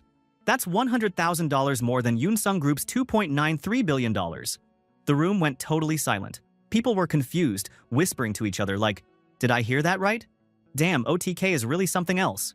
People begin to salute Jinhu to be able to know the real bidding price. No wonder OTK is really hot these days. Then the OTK team freaked out with joy and shock. Hyunju, Ellie, Henry, all of them. Jinhu never misses to impress them. Our queen sister wanted to ask Jinhu how he did it, but Jinhu told her to wait. He would explain everything later. Suddenly, this dumb man ran to the podium and took the bidding envelope. He was angry to be fooled by a mere newbie. How the fuck this real? And yeah, the bidding price really just have $100,000 different from him. He looked at our MC, this guy was beyond ordinary. Meanwhile, Jinhu just mocked him with his naughty smile. Damn, that's boiling Chan-yong blood even more. Yet since everyone was looking at him with disdain, he chose to end his stupid act now. Jinhu kept smiling. This was really fun. Taek-gyu was right to make fun of Unsung. From $1 billion, only loose because of $100,000 is a punch in the gut. After that, people began to say congrats to our boy. Other teams took it pretty well, saying they lost fair and square and would do better next time. But anyway, Jinhu really impressed them. They were amazed at how sharp OTK's information network was. It's amazing how they managed to beat Yunsung by exactly $100,000, which was just next-level intel. Feeling his team gaze, our boy tried to explain what happened. He said he added $100,000 to their bidding number because he thought other companies would go bigger. Then, just before he handed it in, Taek-gyu said they should add another $100,000 just for fun. Hyunju was super annoyed because she told them not to go over the limit, but Taek-gyu just said the whole thing was fun. Yeah, our Gototaku is the only one who is really funny and can spice things out to the next level. Anyway, Jinhu said it was still a good price, and now it just depended on how well they managed X-Cop from now on. Yet he also worried if maybe Yunsung would try to mess things up, but our queen sister explained that even if the deal fell apart, the opportunity naturally would go to Yunsung as the second highest bidder. But she wasn't worried, though she knew Yunsung would be busy with their own problems now. Cut to Yunsung Motors' office. Han Chan-yong was freaking out. He wanted to know how their secret bid got leaked, thinking someone from his team must have told OTK about their number. Since only 3 people knew it, there must be something shady here. So Sang-won, his team leader, was totally shocked. Over the edge, the vice chairman put everyone on the team under a special audit. He was sure there was a traitor. Meanwhile, Jinhu, in his head, just laughed to himself because he wasn't going to correct them. By now, Unsung must be really thinking he was bribing someone inside. Well, he knew the truth, but whatever. Finally, back outside the OTK company building, everyone was celebrating. The staff cheered for Jinho, shouting his name and congratulating him for getting X-Cop. The whole team was pumped. In the end, Jinho just thought, "We beat Unsung and got our hands on X-Cop. Big win, dude. What a wild ride." Shin Byung-do, Yuri's father, and his colleague sat together in the RCK Bros office. They were looking at the results of the X-Cop bid, and our father-in-law, well, I hope so, could not believe it. He thought it was crazy that the winning margin was only $100,000. He asked his colleague what he thought about all this. The colleague wondered out loud if someone from inside Unsung Motors had leaked information. Well, Shin Byung-do himself, as a big name, would have added $3 or $5 million to avoid looking suspicious, because that's just common sense. Still, they both agreed the situation was strange and tough to predict. They started thinking about who sent the bid. Shin Byung-do figured it was probably Oh Hyunju, since CEO Kang Jinho didn't have experience with public bidding. Oh Hyunju was also pretty new, but she was known to be really smart with money. He didn't think she would bid in a way that could get her into trouble. Both men agreed. This was not normal behavior for the financial world. Well, our boy Jinho has a cheat skill, so you guys are not at his level yet. Later, over at the OTK office, Sang-yup stood in front of Jinho, who was chilling on the couch with Taek-gyu. Sang-yup was hyped and wanted to know how Jinho made such a good move. Our boy only said he used his luck and gut feeling. Sang-yup wondered if there was an insider, but Jinho said that would have been even more suspicious. Anyway, he said if people wanted to think something weird was going on, that was their problem, not his. Then Sang-yup switched topics to finding a house, since Jinho gave him that task. Yeah, Jinho took the house detail document. He was anxious about security after a recent spy incident from NIS. Taek-gyu noticed the house belonged to the CEO of Hyunjin Shipping, which just went bankrupt. Sang-yup explained the shipping business was risky, and the CEO had died, leaving his wife, Chae Young-eun, in charge. She was bad at managing the company, and it lost a ton of money. Now, she and her kids owned most of the shares, but she sold out right before trading was stopped, basically saving herself and leaving other shareholders with nothing. Taek-gyu called that out as classic insider trading. Jinho pointed out the minority shareholders were getting screwed, which was actually pretty common in business. But Sang-yup said Chae Young-eun's bad relationship with the government meant she was in big trouble. Now she was selling her fancy house, saying it was for a donation to help the shareholders. The house price was super high, at 20 billion won.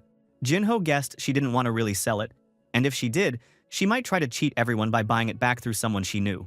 Still, our boy liked the house and decided he should buy it properly so no one could play tricks.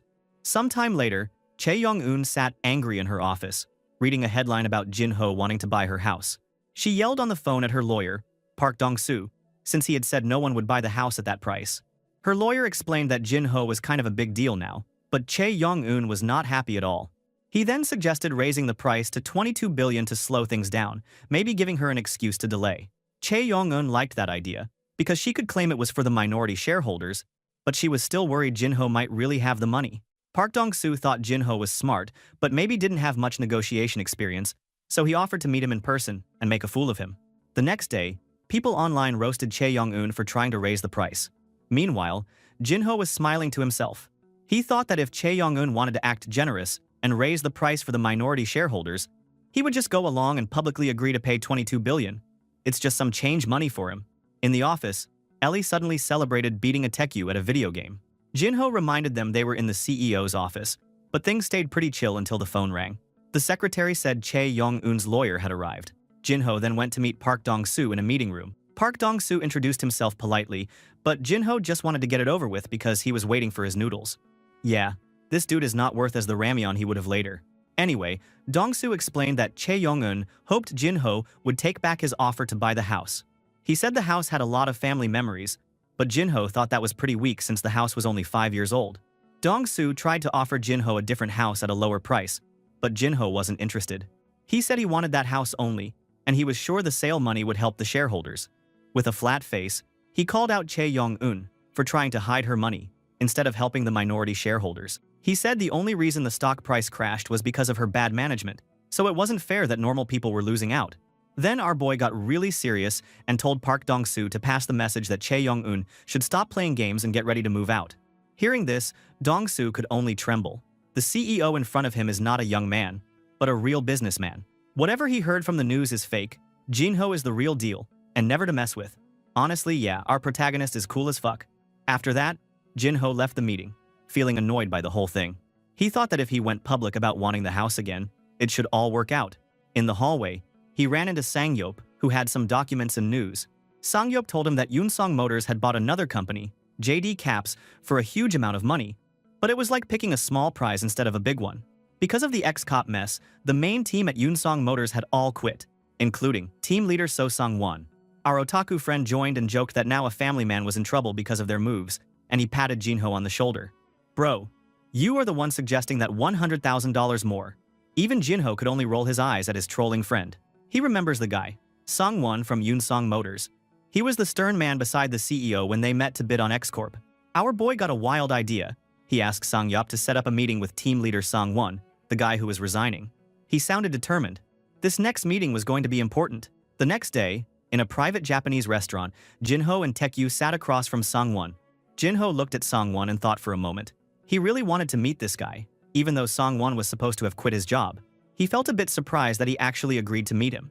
Our protagonist thought that Sung-won looked like life had been hard on him. Well, dude, that's because of you and Taekyu, by the way. But no problem.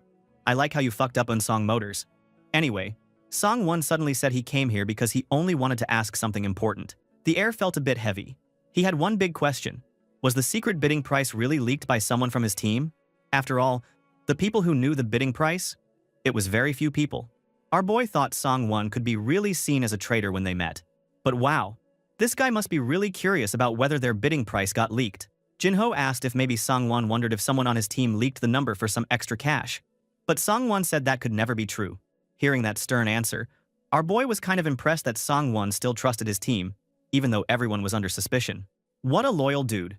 So, how Sang-won thought OTK got the bidding price right on the nose. Sang-won told Jinho he thought this definitely because Hyunju. Yet, something was odd, because when the bidding price was announced, the branch manager, Hyunju, herself was shocked. So he didn't know if she was the one predicting the number. But when he saw Jinho, our boy seemed pretty chill, like he already knew what would happen. So honestly, he didn't know what happened. He even explained that the Yunsong Motors vice chairman had changed the price at the last minute to keep it a secret. Even added $50 million to really get this project and crush OTK. So, Sang-won is really clueless about how the news got leaked. Suddenly, Jinho knew that if didn't aimed for Yunsong Motors from the start, Hyunju would have won. Wow. He always got speechless when talking about her. Well, our boy didn't feel bad about using his special power of precognition, but he realized maybe Sung-won and his team had lost out because of it. And he felt pretty bad about it. Jinho then tried to explain that their company's original spending limit was set at $2.92 billion. He said everything that happened was just luck, sort of. Sang-won couldn't believe it and asked if it was truly just a coincidence. Taekyu tried to keep things light, saying that weird things happen, but there was always a way out and that they could help if Sung-won wanted. It seemed Taekyu was realizing just how serious all of this was, too. Jinho asked about Sung-won's future plans since he quit his job. Sung-won said he actually didn't have any plans yet.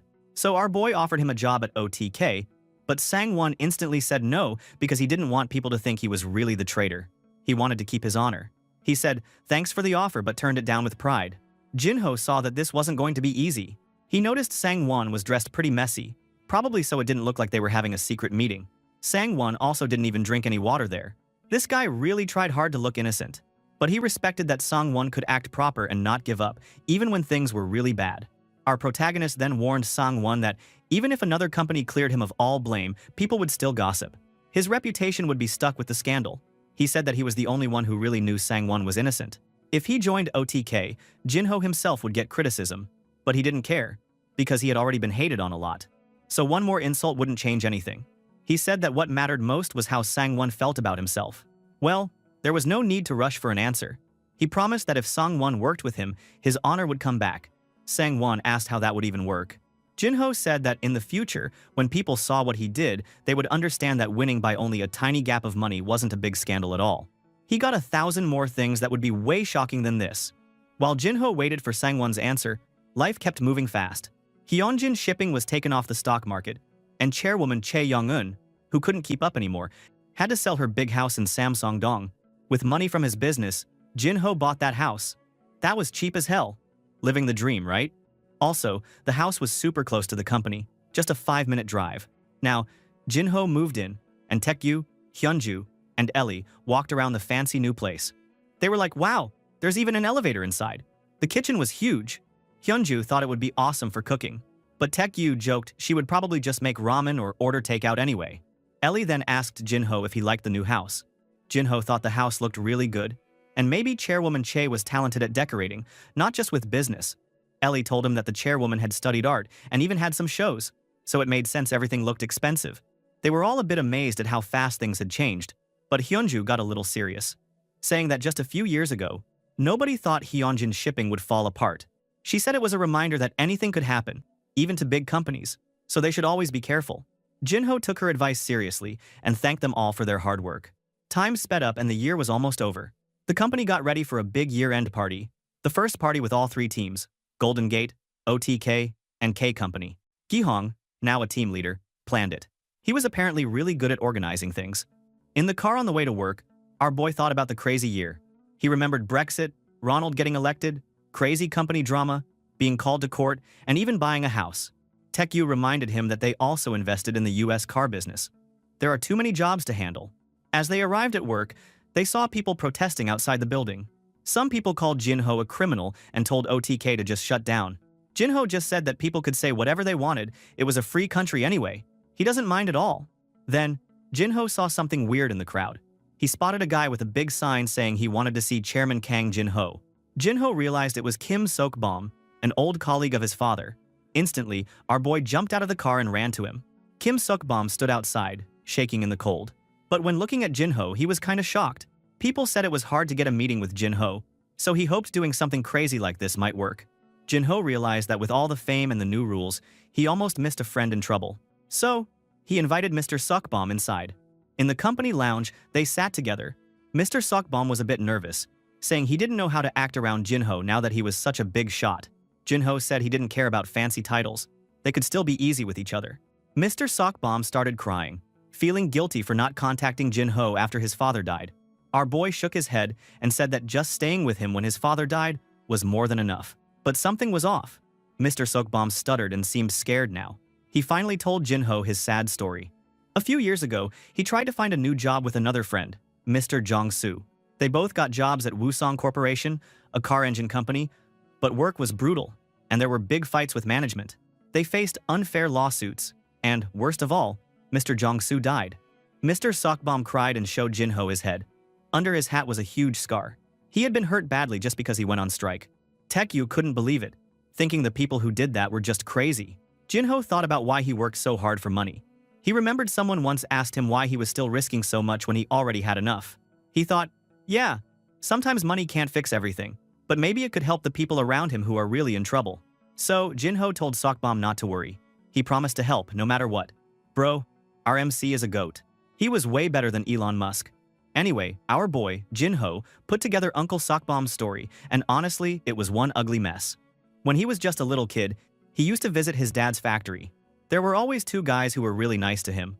Uncle Sok-bom, who always joked that Jinho was getting too tall, and Uncle Jong-soo, who teased him about running out of allowance already and wondered if his buddy Taekyu was with him.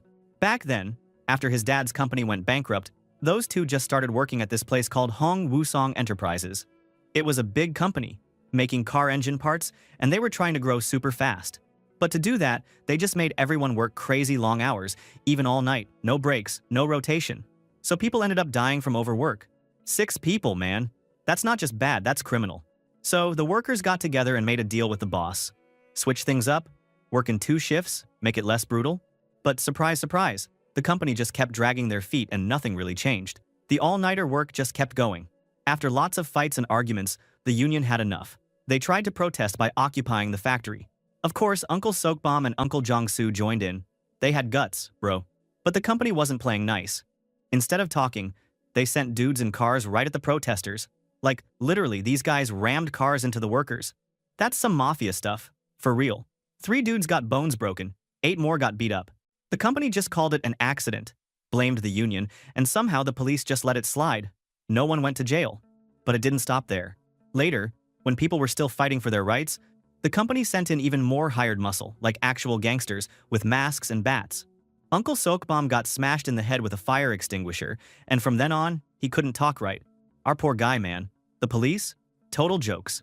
They told the people to bring evidence, but then, when it was time to blame the union, suddenly they sent everyone to court, asking for 1-year prison sentences. Meanwhile, the company just replaced the striking workers and told everyone they couldn't come back unless they quit the union. And then, just for extra pain, they started hitting the union guys with all kinds of crazy lawsuits, stuff like damaging lockers with tape or painting banners on the ground. Most of it was just trash that any real judge would laugh at. But Uncle Jong-soo, man, he couldn't take it and ended his life. Yeah, super rough moment. After hearing those stories, our otaku friend was wiping his glasses, wondering why the world seemed so twisted. Everyone, media, police, prosecutors, they were all on the company's side. Jinho knew why though. Big factory keeps the local economy alive, and the real owners always have friends in high places.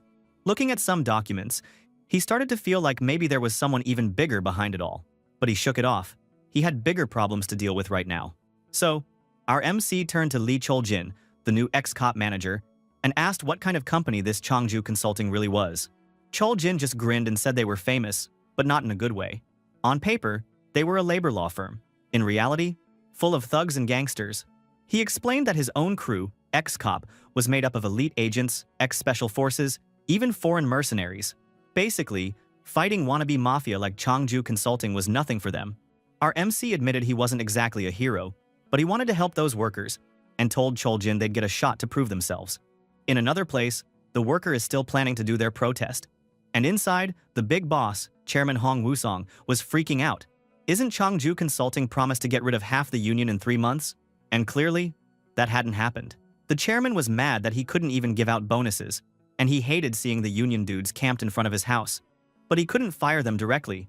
That's why he hired Chongju Consulting. Lee Se-yop, from Chongju Consulting, told the chairman to chill and enjoy his coffee. They'd handle things today, and he shouldn't even look out the window. Back outside, the union kept shouting for their rights, begging for the company to finally switch to the daytime shifts they were promised. Then, Im Do-sik, Chongju's vice president, stepped up with his squad. He told his guys to drive out the union, tear down all the tents and banners, and beat up anyone who fought back. He even promised a bonus if they did a good job. One of the enforcers looked scared and asked what would happen if they got charged with assault. Im Do-sik just screamed that the police wouldn't do anything, not after all that happened before, that they had big backing, and nobody would dare touch them. He told his men to wipe everyone out. The union, seeing these hired thugs, started freaking out. One yelled to call the police, but it was chaos. Tents were ripped up, people getting smacked with bats, everyone running.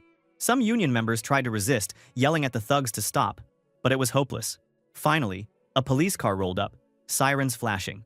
The union guys were desperate, waving and screaming for help, but the cop car just drove right past. Yeah, you read that right. Didn't stop, didn't care, just kept going. Wow, is corrupt police happening everywhere? US police are not a joke either. I hate them so bad. Anyway, Im Do-sik saw it too, and he was actually impressed. The police really won't do anything because they're big backing. So he told his guys not to be scared. With that much pull, they couldn't lose. Some of the union members tried to film what was happening and told others to send the video to the police. But the violence just kept getting worse. A bloody metal pipe flew, people screamed, and some of the enforcers suddenly got their hands busted up.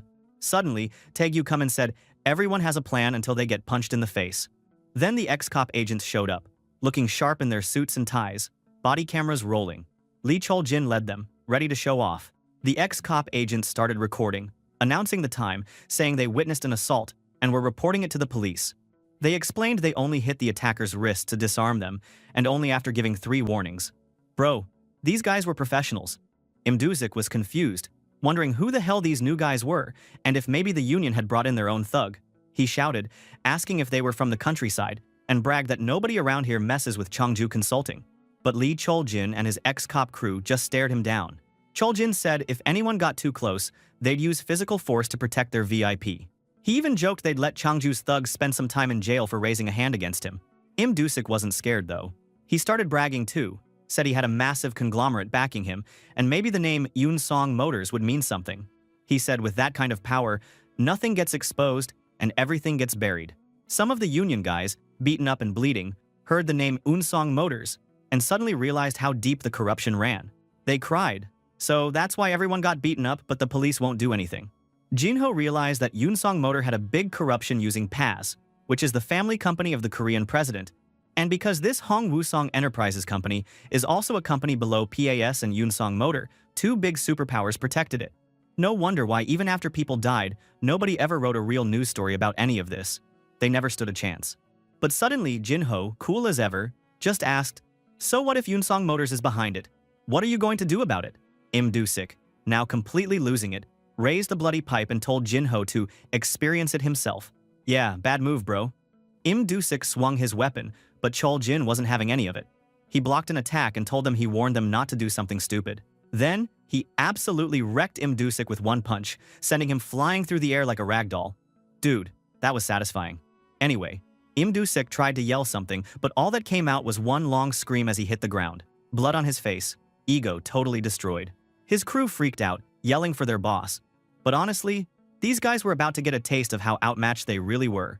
Some of the enforcers started screaming, saying they outnumbered the ex-cop agents and should push through. But dude, numbers don't mean a thing when you're up against real professionals. But Chol-jin calmly said to those fucker that anybody who tried to fight would be beaten, no questions asked. Then it turned into a real brawl.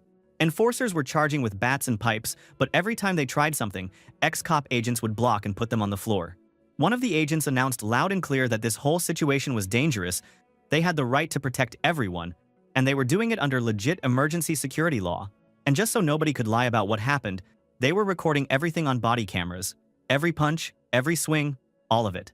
The enforcers were losing their minds, yelling that ex-cop was just messing with them. But our MC's friend Taegyu was standing there, looking super stressed, and asked if they were actually losing. Chol-jin just gave him that look and said, "Did it really look like they were losing?"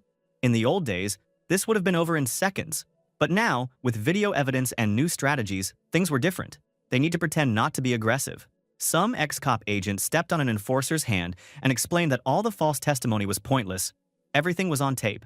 Meanwhile, some of the union guys watched from the side, totally shocked at how easily the thugs were getting handled. One wondered if it was really okay for the new guys to hit people like this. In the end, all the thugs were on the ground, wrists zip-tied, some bleeding. Police sirens started blaring in the distance. Perfect timing if you ask our hero. A whole fleet of police cars showed up. Jin-ho just smiled, feeling like he'd played this game perfectly. When the police captain arrived, trying to take control, Jin-ho acted super chill.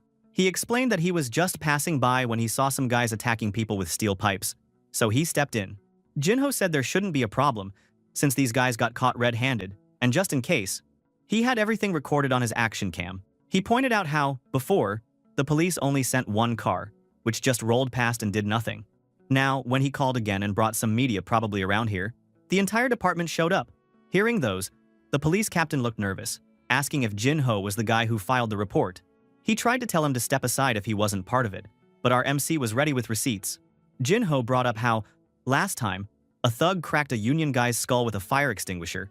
Police didn't even bother investigating, told them to get their own evidence. So, guess what?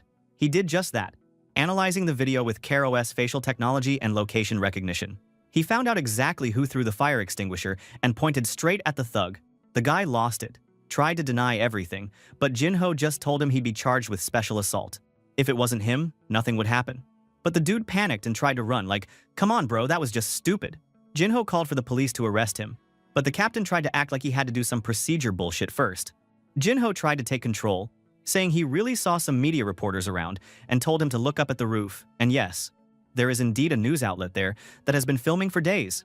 Suddenly, the police captain was pretending to be all serious, yelling at his guys to grab the suspect. Funny how he changed his tune once there was a camera on him. Taegyu noticed that too. Media attention made these guys behave real quick. Im Doo-sik finally woke up, asking how long he had been passed out, and his underling said it's been 10 minutes. Suddenly, the thug earlier started shouting that he was innocent, but nobody was buying it. Jin-ho stood over him and told him straight up, "Innocent? Dude, you almost killed someone." Anyway, the police captain still tried to get Jin-ho to leave and come back another day, and our boy was just so angry. Even he could feel how desperate it is when even the police are trying so hard to protect the thugs. Uncle Suckbomb must be feeling shit like this too. The police captain kept spouting nonsense, got all fake nice, and told Jin-ho to just go home and let the police handle things from here. Jin-ho could only sigh, and the union people remained hopeless. This victory was only temporary. Everyone knew it.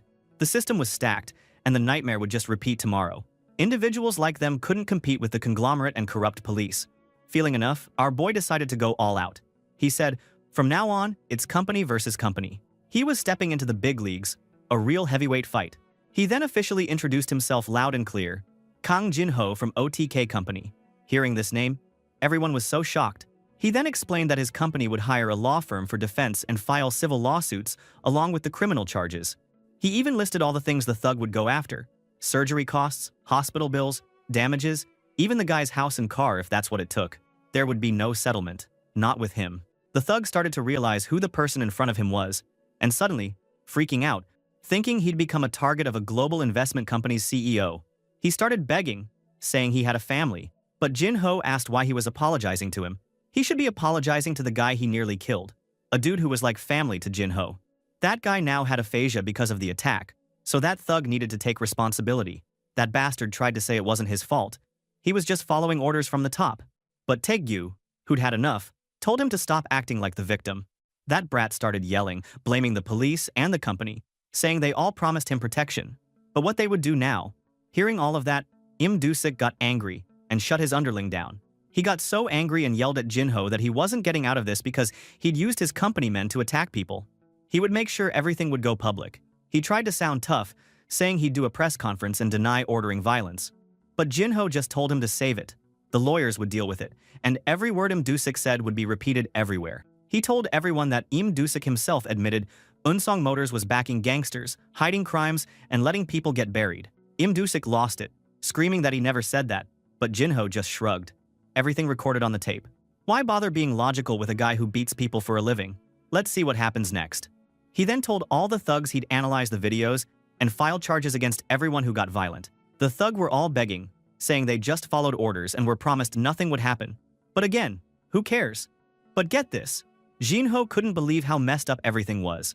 These guys were apologizing to him instead of the real victim, and the cops barely did anything unless there was a camera on them. Thankfully, after all the drama, the union people thanked Jin-ho, saying with legal support they could finally breathe. But our boy could only smile. These people had done enough. In the end, our MC looked at all this chaos, knowing it was all because of one corrupt company. He got his squad together and said, "Let's at least look at the big boss faces before leaving." Inside Hong Woo-song Enterprises, the big boss, Chairman Hong Woo-song, was feeling good because the protest outside had finally calmed down. He asked Seop if all the union guys were taken care of, and wondered if bringing in the police was part of their plan. Seop was basically bragging that, even though the cops weren't his idea, it worked out for them. That corrupt police probably made the union afraid and feel hopeless. Then things got weird. Chairman Hong looked outside and noticed that some of the thugs were missing, and only a few guys from the union were left outside. This made the old man super confused and annoyed. Suddenly, his executive panicked and shouted that they were in trouble, because OTK Company's CEO, that's our hero Kang Jin-ho, had rolled up with a bunch of ex-cop employees. Chairman Hong almost couldn't believe it. He kept asking what the hell Jin-ho was doing there, since he was just supposed to be some investment dude, not someone taking the workers' side. Bro, the executive was stressed. His hand was shaking. He was sweating like crazy and said he'd check it out. He also told the boss that the prosecutor's office called about Jin-ho. He hired a law firm and submitted a criminal complaint. But he didn't get to finish his sentence before the big guy arrived. Jin-ho suddenly entered the room with a little smile. Even some police come inside and tried to take Seop from Changju Consulting away. Looking at that, the chairman got angry and asked what the hell our boy was doing after barging into someone else's business. But nonchalantly, he just asked to get some coffee and talk. After getting the damn coffee, Jin-ho could see the motto of the company inside the room, treating employees like a family. Yes, this stupid-ass chairman really has the audacity to have this heavenly motto for a demon king like himself. Anyway, our boy asked why the chairman does nasty things to their worker, but the chairman just shut him up and said he just does what is the best possible action he could do for his business.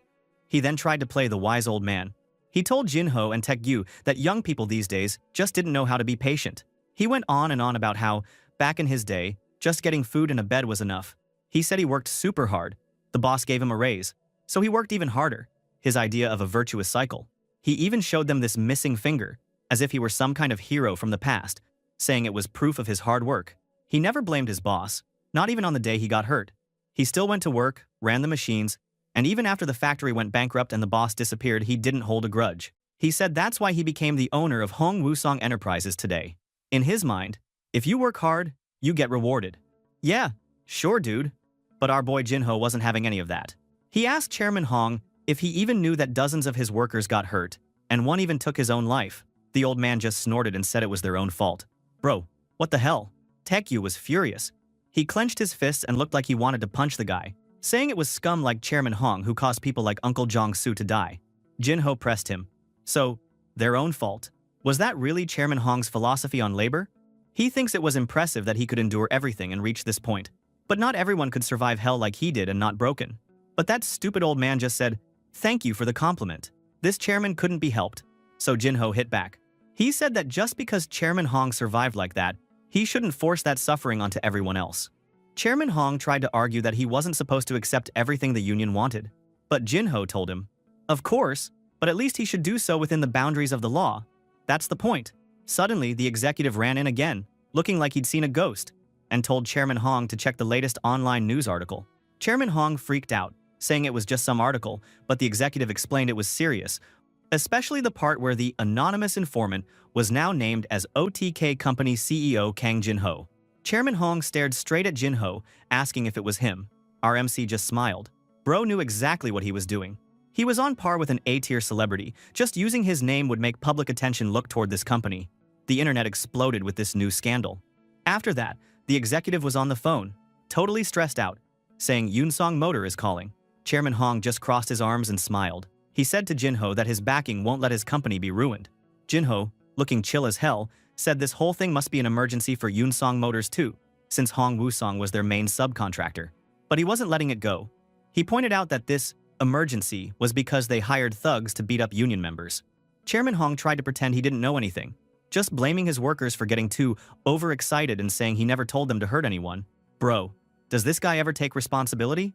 He even knew the ex-cop member was recording all of this. But he wasn't stressed.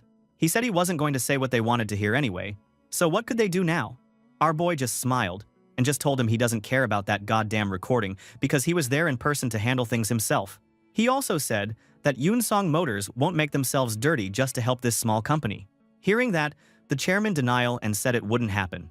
But the executive on the phone suddenly trembled, said they wouldn't survive without them, and begged.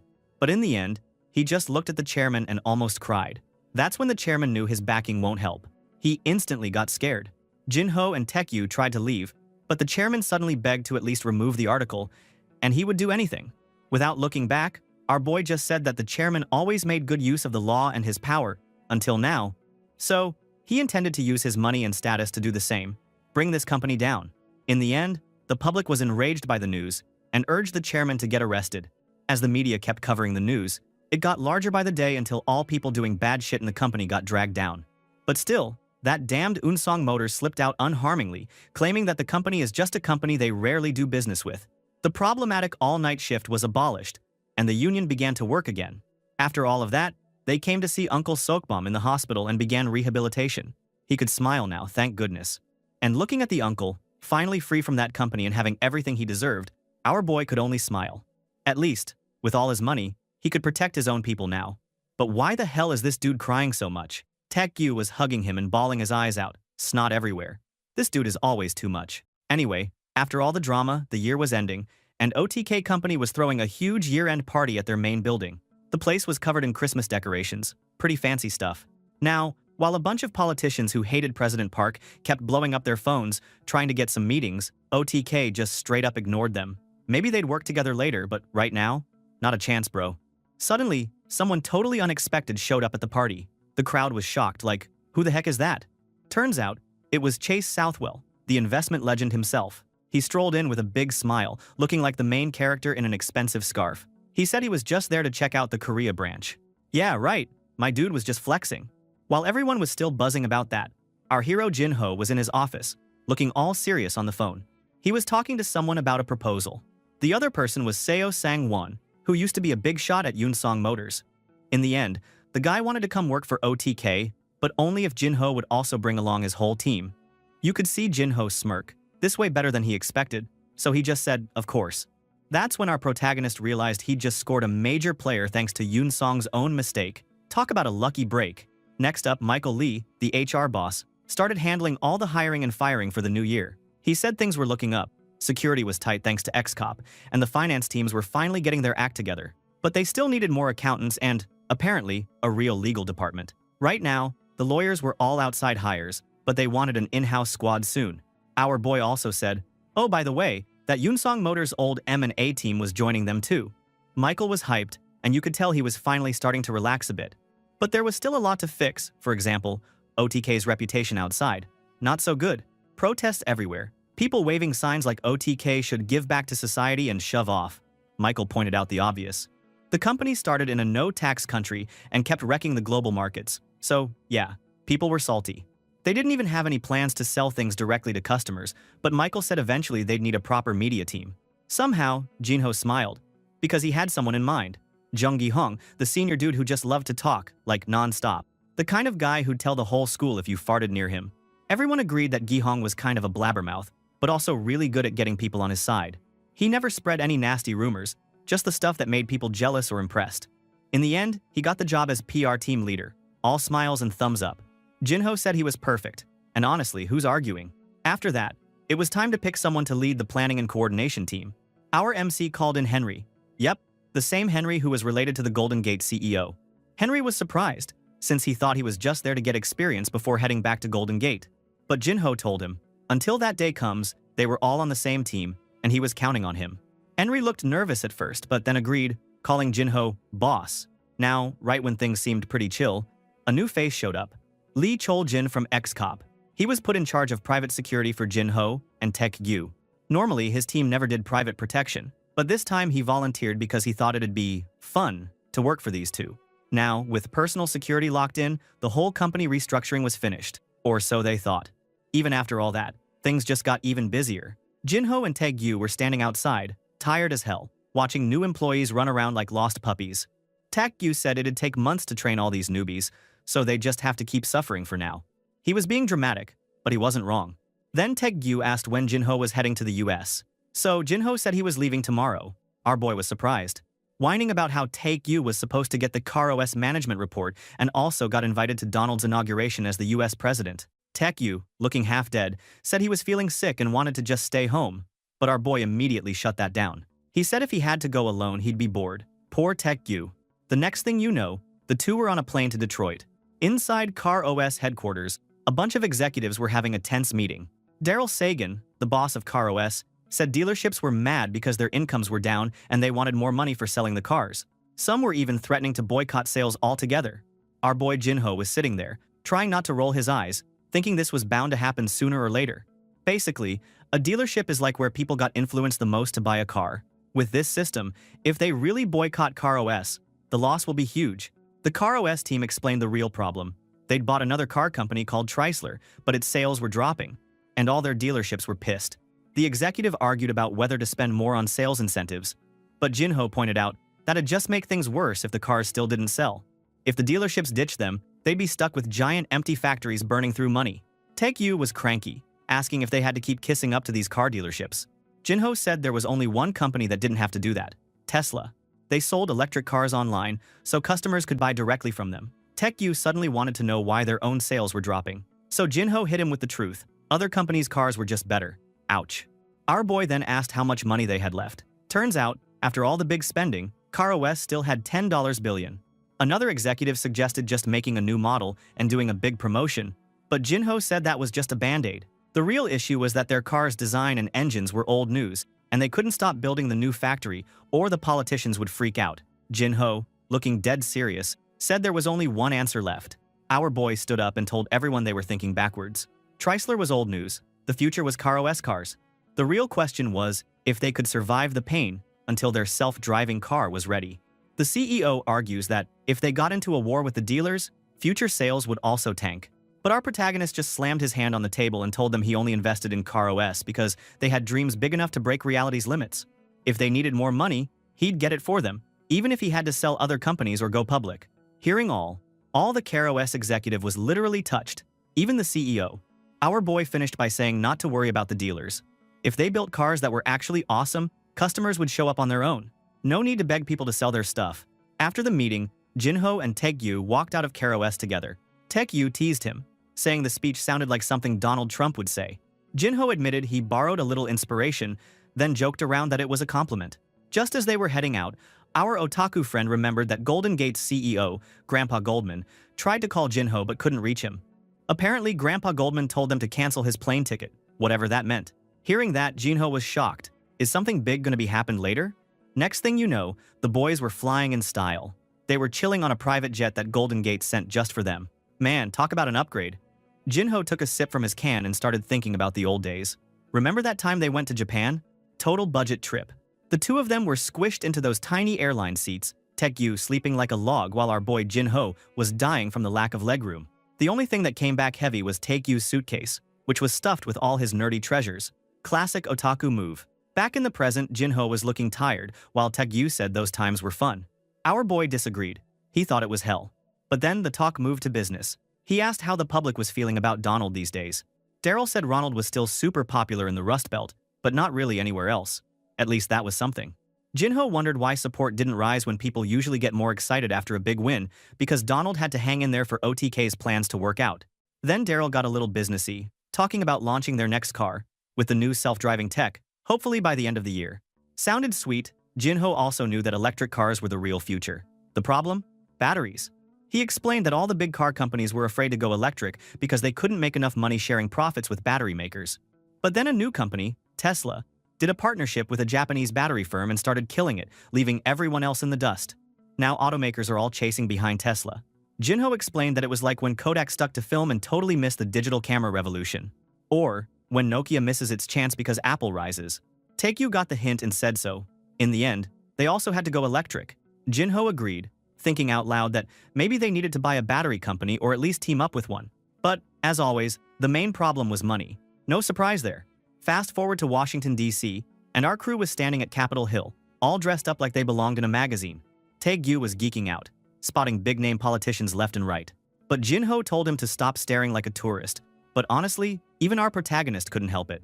It was wild. Suddenly, he saw Diana, the lady who almost became US president. Taegyu said she looked happy, but Jinho could tell she wasn't feeling it on the inside. There was something heavy behind that smile. Suddenly, Diana and her group walked straight towards them. Even Taegyu was surprised. Diana then introduced herself, all polite and powerful, and Jinho shook her hand, feeling her crazy strong presence. He thought to himself, wow, they really did beat someone this intense in the election. She made some small talk, saying she wished they'd met sooner, and that she had a bunch of questions finally answered by seeing him now. Jinho wondered, if he'd met Diana earlier, would she be the new president instead of Donald? But hey, he knew there's no point thinking about what-ifs in history. Then, the big moment. Donald stepped up with his hand on the Bible and made his oath as president. The crowd went wild, chanting his name over and over. Jinho listened to Donald's speech, full of big moves and wild promises. The main idea? America first, no more playing world police. Donald Trump promised to cut trade with China, blow up the Japan partnership deal, and review other agreements, including the one with Korea. Basically, he was about to shake things up for a whole bunch of countries, and the markets hated it because nobody likes not knowing what's coming next. Basically, Donald is someone aggressive and uncertain in business, while Diana is all about stability. But here's the twist. Jinho realized he was standing in the middle of all this chaos, someone who helped make it happen. Dude was literally shaping history. He was the one who made Donald really become the president. Anyway, after the big show, Jinho went to meet Donald in a super fancy office. Donald greeted him like an old friend and asked what Jinho thought of the speech.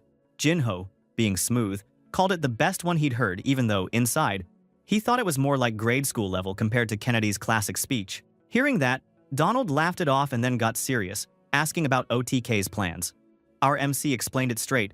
OTK would build factories in the US, hire American workers, make cars for Americans, and maybe even export a few. Basically, he was selling Donald's whole "Make America Great Again" idea right back to him.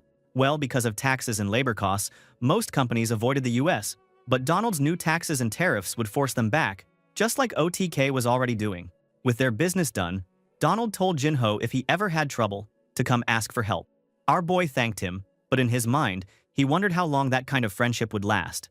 He knew that in business, you only stick together as long as both sides have something to offer. If not, you get tossed out. Simple as that.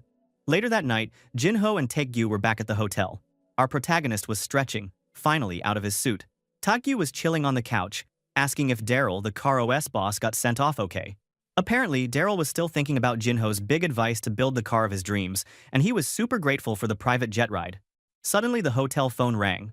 A staff member said they had a VIP visitor for Jinho, someone the hotel manager personally checked out.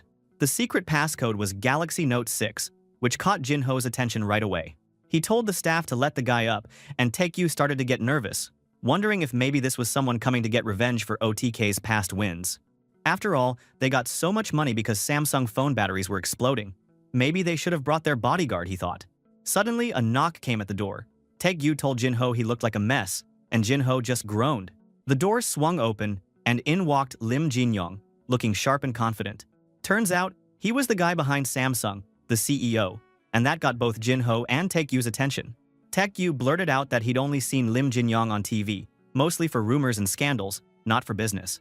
Jin-young was a bit surprised but took it like a champ, joking that it was the first time someone said that kind of stuff right to his face. He said it was fine though, he'd seen way worse online. Jin-ho then cracked that even the vice chairman of Samsung checked online comments. Jin-young thanked our MC for meeting without any warning and said he wanted to talk face-to-face, not just over text or calls, to keep things private. Then came the bombshell. Jin-young asked if Jin-ho was interested in investing in Samsung SB, the world's 5th biggest EV battery company. Now that's what you call an offer, dude. Tae-gyu was so excited he could barely hold it together. He said this was like winning the lottery, even better than meeting with your favorite idol. Hearing all the money pouring in, Jin-ho just grinned and invited Jin-young further inside, ready to talk business.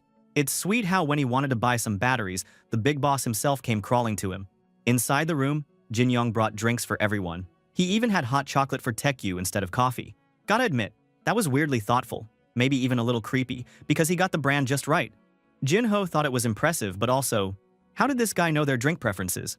Kind of stalker-level detail if you ask me. Then Jin-young started talking about their interesting connection. He explained that, back during the Samsung phone disaster, someone invested big in put options, which basically means betting on a company to fail. That someone turned out to be OTK, our hero. Tae-gyu said if that phone hadn't been discontinued, they'd have been in big trouble, and Jin-young agreed, saying things almost went very badly. He looked serious thinking about it, but ended up saying it turned out okay for everyone since Samsung's next phone, the Note 7, became a huge hit. Then, Jin-ho dropped that there was another link between them. Jin-young immediately brought up Jin-ho's university. He also graduated from Korea University with a Western history degree, and he donated a big scholarship every year. Tae-gyu piped in that his own older sister also graduated from there, and Jin-young said he already knew she majored in economics. Tae-gyu went into this whole mental calculation about who's, junior or senior, and finally said maybe they should call Jin-young senior. Jin-young loved that idea and told them to call him that. Honestly, thanks to Tae-gyu's weird logic, the mood got way more relaxed. But our MC Jin-ho wasn't fooled. He noticed that Jin-young was probably doing this on purpose, coming alone, acting all friendly, trying to build a personal bond, not just a business one. Smart move. Anyway, Jin-ho got back to business and asked why Jin-young wanted their help. Jin-young set down his coffee, looked serious, and said he'd come to ask his juniors for help. You could feel the room get heavy.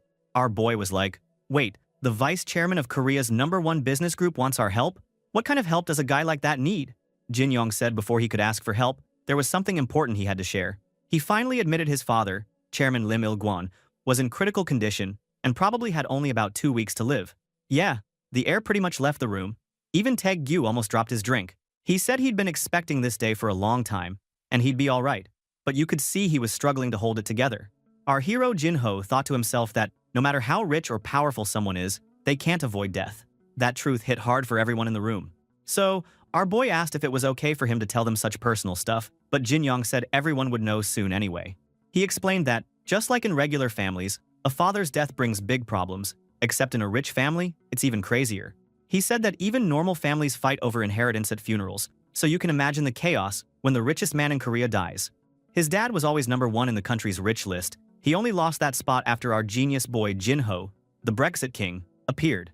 So, Jin-ho asked if this was about a management fight inside the family. Jin-young said the electronics company was safe, but the real problem was Samsung SB, the battery company. Tae-gyu freaked out a bit, remembering that this was the company that made those exploding Note 6 batteries.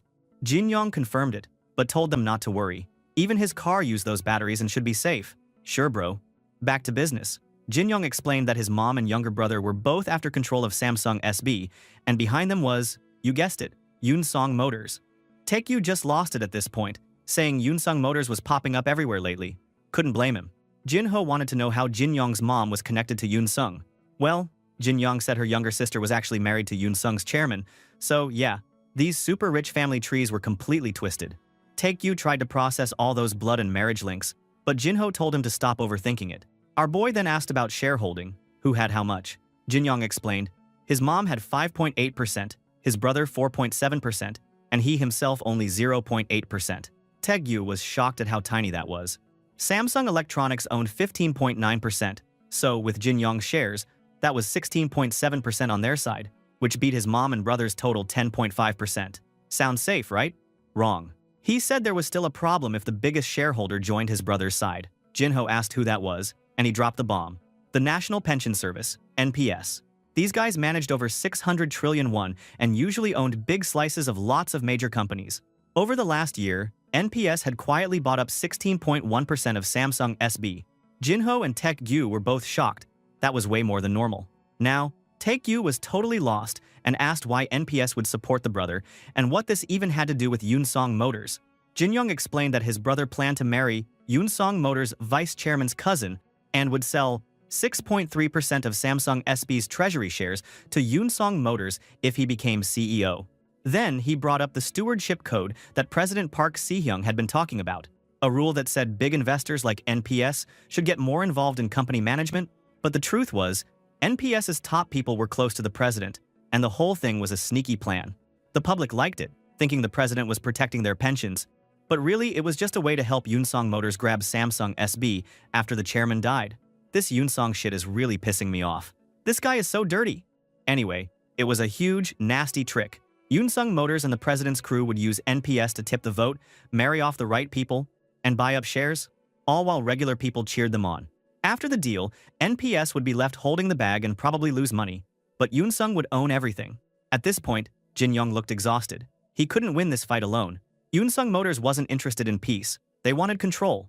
So, his last card was asking OTK, our hero's company, to be the White Knight, the friendly group that comes in to stop a hostile takeover. He wanted OTK to buy the 6.3% treasury shares, but also to buy even more shares on the open market, at least 3.6% more, which would cost over 2 trillion won total. And even then, it still wasn't a guaranteed win. In the end, Jinho had to ask, why them? Jin Young said it straight. He needed an ally who would never betray him, someone who had as much to lose as he did. But as soon as Jin Young said it, the Golden Eagles came out again after a long time. Jinho, of course, started thinking this was the big chance for them. If OTK and Samsung worked together, they could do some epic stuff, like put Samsung's world-class batteries into OTK's new cars. You could see the light bulb go on over his head. Some words showed up beside the eagle, stating that CarOS needs a Samsung SB battery. In his mind, Jinho imagined a future where their cars ran on Samsung batteries, and he realized this whole crazy drama might actually be the golden ticket for both companies if they survived the coming storm.